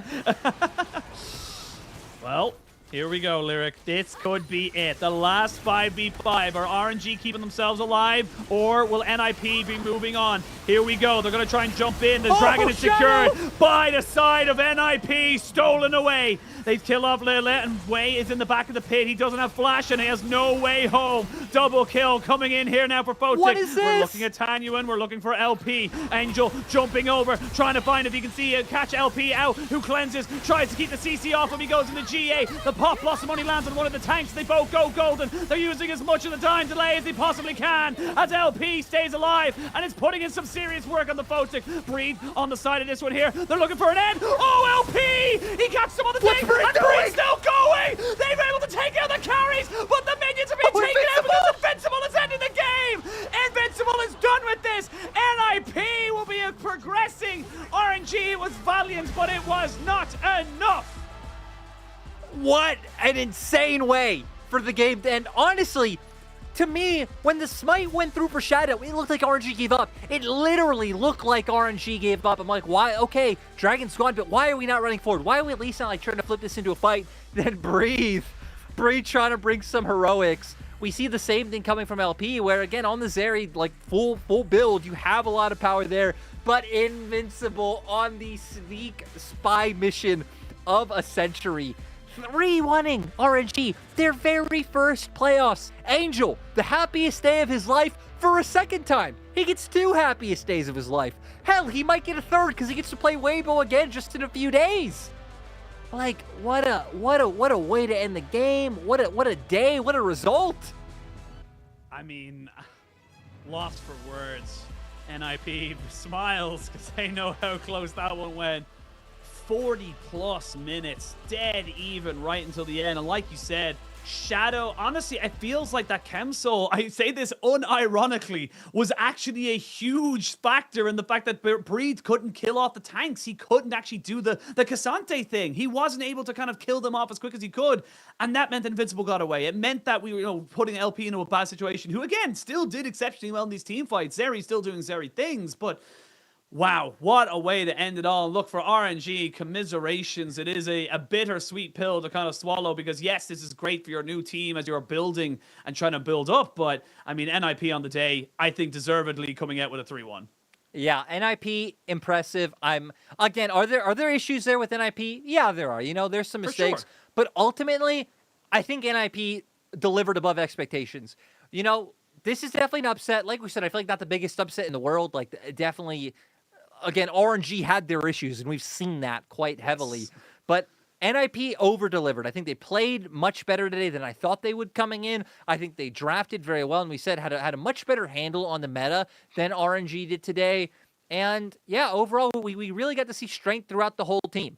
I do got to say in that last game, I wonder who MVP is going to be because I feel like both Angel and Invincible had deceptively better. It was a weird game because like Angel in particular, right, had some game deciding moments of like carry performances, but also some like head scratchers of like, you know, the Spirit Rush flash in past the AD into the Cassante. So yeah, I mean, that kind of describes this game from NIP is really the performance of Invincible and Angel, which is like incredibly like high highs and like great thought out plays and then some head scratcher moments, which I think goes to what Shadow said in one of the pregame interviews, right? That like one of the biggest problems with the team in his mind is they're not consistent and it's just not consistent with the decision making and sometimes either overreading their limits or things of that nature. But again, if there's one opponent who I think is perfect for that set of problems, it is Weibo. Weibo, again, depending on the day, can win or lose against anybody. So I think NIP are going to be happy to go against them. I think NIP are kind of saying, look, you know, if we had to choose anybody, probably would have chosen Weibo and thing, but my lord, it's been a while since we've had a gold graph like this. But I mean, look, top marks to LP. He gave it his absolute all, doing the most damage in the game by far. And I mean, it could have gone either way. I feel like that the Dragon gets secured there by, you know, RNG. No one kills Way or Breathe and Leona. So there's so many little small things that could have gone either way. And look, was it clean? No. Do I think that either of these teams would have beaten JDG on the day? Not really. But it was entertaining, Lyric. And that's all we really wanted. I agree. And like you said, you know, these teams, especially now NIP, since RNG are eliminated, NIP are definitely going to be aiming to win the trophy, which they have to. You have to, you know, face this tournament in every game like that. But as viewers, I think a realistic, like, success would be if they can take down Weibo, they can, like, get enough championship points, somehow make it into regionals, and then qualify for Worlds. Hell, in my mind, actually, as a viewer of NIP, this is already a victory for them. This is NIP's first playoffs as you know, the rebranded V5. You know, they don't have any of, like, they have a very different core than V5 had, right? Like, missing people like Rookie and Karsa is kind of huge for the team overall. Hell, even, like, you think back to Rich and, like, how he was performing in spring of last year. So, not only a rebrand, but a very different team than we've ever seen before. First playoffs coming into it. Shadow's first LPL playoffs. Invincible's first LPL playoffs. And they won. So in my mind, already a victory. Yeah. Like already successful split. That's exactly the way to put it, because at the end of the day, what success is for you versus for someone else are two very, very different things. And I think, you know, success for JDG is a world championship. For success for RNG is not really going to be a world champion. If they got it, that's a miracle, if I'm being totally honest. But it's not what they were looking to do. They made the playoff run. Look, it's ended shortly. We will literally not see them until 2024. They are out of Worlds contention as well. But it's still a successful season nonetheless. There's still light at the end of the tunnel. Tanguin getting Rookie of the Split as well. Yeah. Or Rookie of the Split is huge, like, for this roster to see how they're going to be able to build in the future. Like, even, yeah, like, I feel like they figured out some good things. One, Tanguin, a player that you can invest in the future. Like, 2022 was his first, 2023 was his first year as a player. You know, and in spring he was sharing time with Angel. The only thing they got to figure out is their bot lane, right? Lola, maybe someone worth reinvesting in, because like we said, he used to be on the RNG roster, and he came in with no games. He didn't play with RNG at all in the regular split, wasn't playing in LDL. Maybe you look back into reinvesting in him a little bit, or if you whatever, if you want to find a new support. But LP and Lumao just were not working, you know what I mean? No. Like, so whether that's investing more resources into bringing them up to speed for next year, or, you know, finding a replacement bot lane, it definitely feels like bot lane is at least something that has to be problem solved. Yeah, I think the bot lane, specifically, obviously the AD carry, look, no flame to LP, but, and I talk about this all the time, when you're in a league of AD carries that are just so monstrous in all senses of the word, you cannot be the weakest link on your team. You just can't. It's just not. It's not an option for your team. He, you know what I mean? Like, look, you know, he didn't get subbed out, but I know what you're saying. Yeah, you get what I'm saying. But it's just like it is just kind of the way it works in the LPL. you know, and it's cutthroat, you know. That's why it's so difficult to know what teams are going to look like next year. You know, maybe RNG want to try and keep the majority of the roster. They just changed the bot lane. Maybe they completely blow up the whole thing and they build around Tangu. And who knows? Maybe they keep it on, invest in coaching. You know what I mean? Yeah, Like, yeah, there's so many options. So many options. But I think we got to look forward to the future because NIP are still very much in with a shot. This is a big win for them. And like we said earlier, they will be going up against Weibo in just 2 days' time. They got a break tomorrow, and then they come back in against Weibo, who we'll be seeing for the first time. But great to see this team really kind of coming together and honestly just having a very good time of it. Really look comfortable in games 1 and 2. Yeah, and I think looking forward against Weibo, it's going to come down to how flexible they are in changing their game plan. Because I think against Weibo, you pretty much have to give up on targeting bot side. I feel like Light and Crisp have just been so insane. I mean, again, Crisp did make All-Pro third team. Crisp has picked up 7 MVPs for a support, which if you don't watch LPL, supports don't get MVPs. It just doesn't happen. It doesn't matter how good you are. Don't get a multi-kill, you don't get MVP. Exactly, you know what I mean? So Crisp and Light have been insane. I feel like Weiwei has been incredibly good, and like, a lot's going to come down to him and Xiaohu and how they work together in my mind. But point is, I feel like you're going to have to invest more in Invincible and try and take down the Shy. Because he still is kind of the most vulnerable element on Weibo. So, yeah. I mean, yeah, that's just kind of part of it. We are talking about top laners. We are talking about top laners. Yeah, I don't know how I feel either. But look, we do not have a choice on this one. MVP is going to go to Invincible. I mean, he did a lot of damage. He still ended up behind in gold. Was 10-3 and 9. Still did things on the Rumble. You know, I don't want to be too harsh on him because he is a player who, like I said, has been very in and out of LPL. Like, with how results now, you know, esports, League of Legends, all of this is, he's never really gotten a full chance to develop on a roster until this year. And again, he's been coming in and out since 2021. So this guy's been around for a little bit. He's had some chances, but no team has ever wanted to really give him a long-term shot at proving himself. So I definitely feel like this split for Invincible has been, like, solid, has been like, hey, he is, like, you can see why he gets subbed in so frequently, because he's kind of the best of the LDL, but hasn't been able to make the transition into anything above that. But had a good series, had a good split overall, and despite the fact that I think he was way too liberal with his equalizers, which is really only his big problem, there was nothing else really egregious about his Rumble play, just he was too willing to burn people. You know, sometimes you gotta wait to burn the right people. You know what I mean? There's some people you don't burn, there's some people you do. If only you were around for the Salem witch trials, you know? Exactly. Sometimes you're just too enthusiastic about burning people, guys. You have to wait to see who you want to burn and that aside. But like, you know, Lyric during the Salem witch trials would have made sure innocent people did not burn. But look, it's still a win at the end of it all, and results-based analysis puts Invincible as at least a top 8 top laner in the league, regardless of anything else. That's what this result is. I mean, yeah, look, pour it out for Breathe, boys. Pour it out for Breathe. I mean, look, Breed tried. Breed tried his hardest. There was so many games, even in game 1 where it looked like NIP were in total control. Breed took 2 inhibitors by himself on the Fiora, almost 1v9ing, to be perfectly honest. It does feel like Breed has got a couple of weights on the old ankles to try and keep him going. But moving forward now, NIP going up against Weibo. They're still with a shot. And I think that Weibo, like I said, you know, the Shy is kind of the one mark that we're kind of saying, like, you know, maybe that's a weak link. And honestly, I kind of see that for NIP as well, where it's like topside maybe was the kind of one part of it where I was like, I'm not so sure about it. But that is kind of where we're looking at to see how NIP come in against this Weibo series and see how they do. Yeah, and I feel like Xiaohu is the other one that's questionable. Like, Xiaohu has high highs and then on some champions has some low lows. So that might be another area that might benefit NIP greatly, with, again, how much they rely on kind of mid-jungle for a lot of their plan in early to mid-game, and then, you know, Photic doesn't really come online until, like, having a role to play until later on. If you didn't watch today's series and are just tuning in now, that is the result that we had. NIP, and yesterday's, surprisingly, took down RNG. What a weird world. But, man, I am so for it with, like, the Angel Revenge bracket. Give it to me. Oh, yeah. Angel Revenge story right up into LNG and JDG. That would be an interesting one. But of course, round 1 is concluded. We did have EDG beating off WE and RNG losing to NIP, which means that WE and RNG are both out.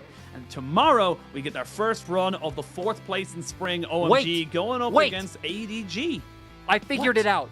Because if they win against Weibo, he plays against LNG. Who's on LNG? Gala. Angel and Gala are on the same team in Spring Split. The Angel Revenge storyline can keep going. Angel Revenge storyline. We'll get to that when we get to that. But we got to talk about tomorrow just a little bit. OMG versus EDG. OMG, definitely we're starting to feel the pressure towards the end of the split. If you did not see the regular split, EDG starting to build some of that momentum. We'll need to see them be a bit more consistent with, kind of finishing off games. Those WE games were anything but convincing. I was going to say, you know what? I don't cast tomorrow's series, so I can be incredibly biased right now. OMG are going to clap EDG. Yes, let's go. I think I predicted a 3-2, so that actually doesn't even line up with what I wrote. I said like a 3-0. I said 3-0 OMG, so I believe. You know what I mean? Like, my analytical side, I kind of want to, predict OMG 3-0. Like, I kind of think it'll be dominant. But the mojo side of me is like, no, EDG are going to have something cooked up to bring us the distance, and then utterly fail at the finish line. So for sure. Yeah. That is the best of timeline. Maybe we've cursed it all, maybe we've given the buff. Who knows? Words have no power unless what you give them to them. So true. That's the end we all have for today. Thank you so much, Lyric, for bringing me through the weird and wonderful world that is the LPL. Thank you guys for watching us. And of course, thank you to our fantastic production staff. Without them, none of this will be possible. We'll be back tomorrow at the same time on the same channel, and we'll see you then.